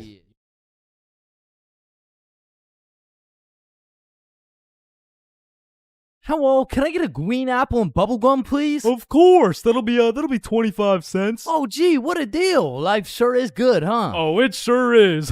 Hey, yo, Unc, pass me that green apple and bubblegum, gang. Oh, wow. I remember when I was your age, I used Didn't to... ask plus ratio, all right? Just give me the vape juice, bro. Vape juice? I thought we were talking about real green apple and bubblegum. Of fucking course, dude. These fucking old heads nowadays, right, guys? Just give me the vape juice, please. All right, well, in that case, I need to see some ID. Yeah, I got you, Unc. Your ID says you just turned 11 years old. Type shit. No, you gotta be at least 21 to buy vape juice. Oh, shit, yeah, no, I guess it's a robbery then. Oh, wait, what? Ah, shit. Listen, the times are changing, bro. Not too long ago, kids were just playing outside, playing sports, and climbing trees and shit. But nowadays, I swear these kids are just grinding TikTok, playing GTA in real life, and the only thing they're climbing is the spectrum, and I blame the internet, bro. Because now these kids are coming straight out the womb watching Skibbity Toilet Brain Rot, and if that was my kid, shit, I would want to restart, bro. Like, take two from the top, bro. And honestly, I feel like most of these kids were coming along just fine, you know? Like, they were developing into some cool dudes. They had a banger theme song and shit. Like, yeah, I was low-key fucking with this new generation. And then... the birth of brain rot. Millions of people scrolling TikTok, Instagram Reels, YouTube Shorts, and even... It was great. I mean, we had all the free time in the world to fill up our brains with dog shit, and it didn't even matter until we had to talk to each other again. Like, oh shit. Hey. Oh, hi. Oh, what's up? What? Hi. Oh, what's poppin'? Brand new whip just hopped. Oh, yeah, I know that song. I got options. What about Roxanne? Roxanne. Like, shit, even now in 2024, I feel like half the motherfuckers my age still haven't mentally recovered. Like, ever since the great brain rotting, I've unfortunately witnessed some of my closest homies get NPC-ified, and there's really no bringing them back. Yo, bro, you've been watching a lot of TikTok recently, huh? Oh yeah, no. I mean, this shit's fire, bro. Just look at this one. We can go gut for gut. Fuck that, we can go riz for riz. Yeah, no, bro. You have a problem, like dead ass. Like you gotta put the TikTok down, bro. Like really lock in up here, bro. No, bro, really just phantom taxed my phone and minus 100 aura for throwing it and shit. Like that would have been El Riz if I wasn't Sigma. But remember what Duke Dennis said? Ohio. Riz Skibbity Toilet, Phantom Tax, did Gronk hugs Libby Dub? And so if some of my homies' brains are still trying to recover, I can only imagine the permanent effects on these kids, bro. Like, I feel like it's entirely possible that these kids' brains will be stuck in 2024 and they'll be old as hell talking about, hey, can you help me cross the road? Oh yeah, for sure. W Riz! No, my aura! Now, unlike half these YouTubers out here, I don't spend a lot of time talking to kids. But the one kid I did talk to recently was actually my cousin. Hey! You're not alone on that one. No. So I was at this extended family function and there was a bunch of people I'd never seen in my life, including this one kid who had to be about 10 years old. He was a short little guy, still waiting on puberty and shit, but when I talked to him, it was like talking to a little Kai Cenat or some shit. If he was 10 years younger and like, about the same height. Yo, broski. The fuck? Hey, down here. Oh, shit, what's up? My name's Elijah. Okay, Elijah. How's school, bro? Shit, it's alright. Yo, what grade are you in, bro? Grade 5. Type shit. Damn, I remember being in grade 5, bro. I was actually the fastest kid in my school. Yeah, but you probably had no hoes, bro. I already got a girlfriend and she's bad as hell, bro. You should see the gyat on that shit. Nah, what? And I never thought I'd be saying this, but back in my day, grade 5, we were still running from cooties and shit, and is this motherfucker vaping? What the fuck? I feel like kids these days just skipped a part of childhood, you know? Like they're fresh out of elementary school, chiefing some coconut watermelon ice. Like, bro, your little ass should be watching Coca melon twice. Chat, did that hit? Yeah? No. Shut the no, fuck up, Grandpa. Okay. It's because when I was born, everyone was given a good 10, 11-year grace period where you could be as cringy as you wanted. Like, you could make shitty YouTube videos. You could wear those smart-ass t-shirts. You could even get away with saying shit like, man, yo mama's so stupid. She brought a spoon to the Super Bowl. Oh, yeah? Well, yo mama's so fat. When she walked in front of the TV, I missed 3 episodes. Okay, but yo mama's so fat, she takes selfies in panoramic mode. Well, yo mama's so nasty, she got fired from a sperm bank for drinking on the job. What's a sperm bank? Shit, I don't even know. And I feel bad for this new generation because they don't got no cringe grace period or anything, bro. They just pop straight out the womb like, and it's a boy. Yeah, I'm a dude, whatever. Now snip me up, bro. I can't have the host seeing my foreskin, dog. And maybe I'm just jealous, but to me, it's wild that these kids are getting new-ass phones in elementary and middle school. Because they'll never understand the absolute crucifixion I would get every single time I whipped out my phone, bro. Like, that shit was staying in my pocket unless it was 100% necessary. All right, class, everyone get your phones out for our end-of-year Kahoot. Change let's go.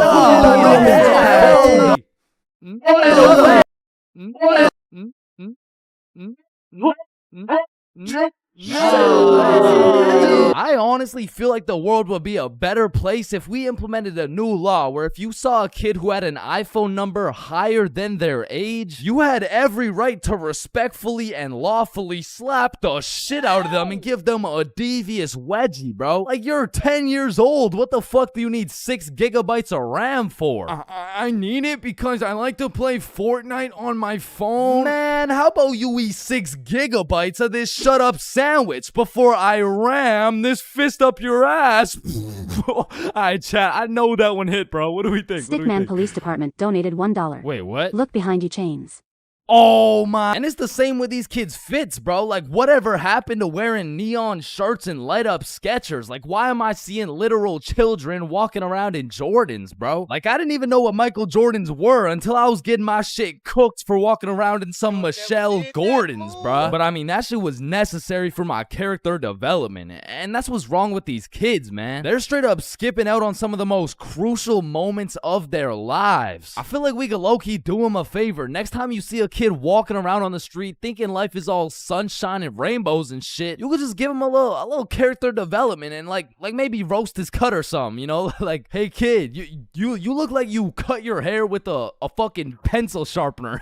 or no, you look like Peter Griffin if he never hit puberty. You look like... Yo, we giving kids some character development? Did he? Now, I don't know why I'm talking like I was born in the 1900s or something, because for the homies who are around my age, we were low-key in the same boat as these kids, bro. They're growing up on some skibbity toilet brain rot. We had MLG brain rot. They're always scrolling TikTok. We had Vine. These motherfuckers are out here looking up to I Show Speed, bro. We had fucking Jake Paul. So the moral of the story is, even if these kids nowadays are absolutely cooked, I was once cooked too, bro. So worst comes to worst, these kids will just end up like me. Oh, fuck no, please, no.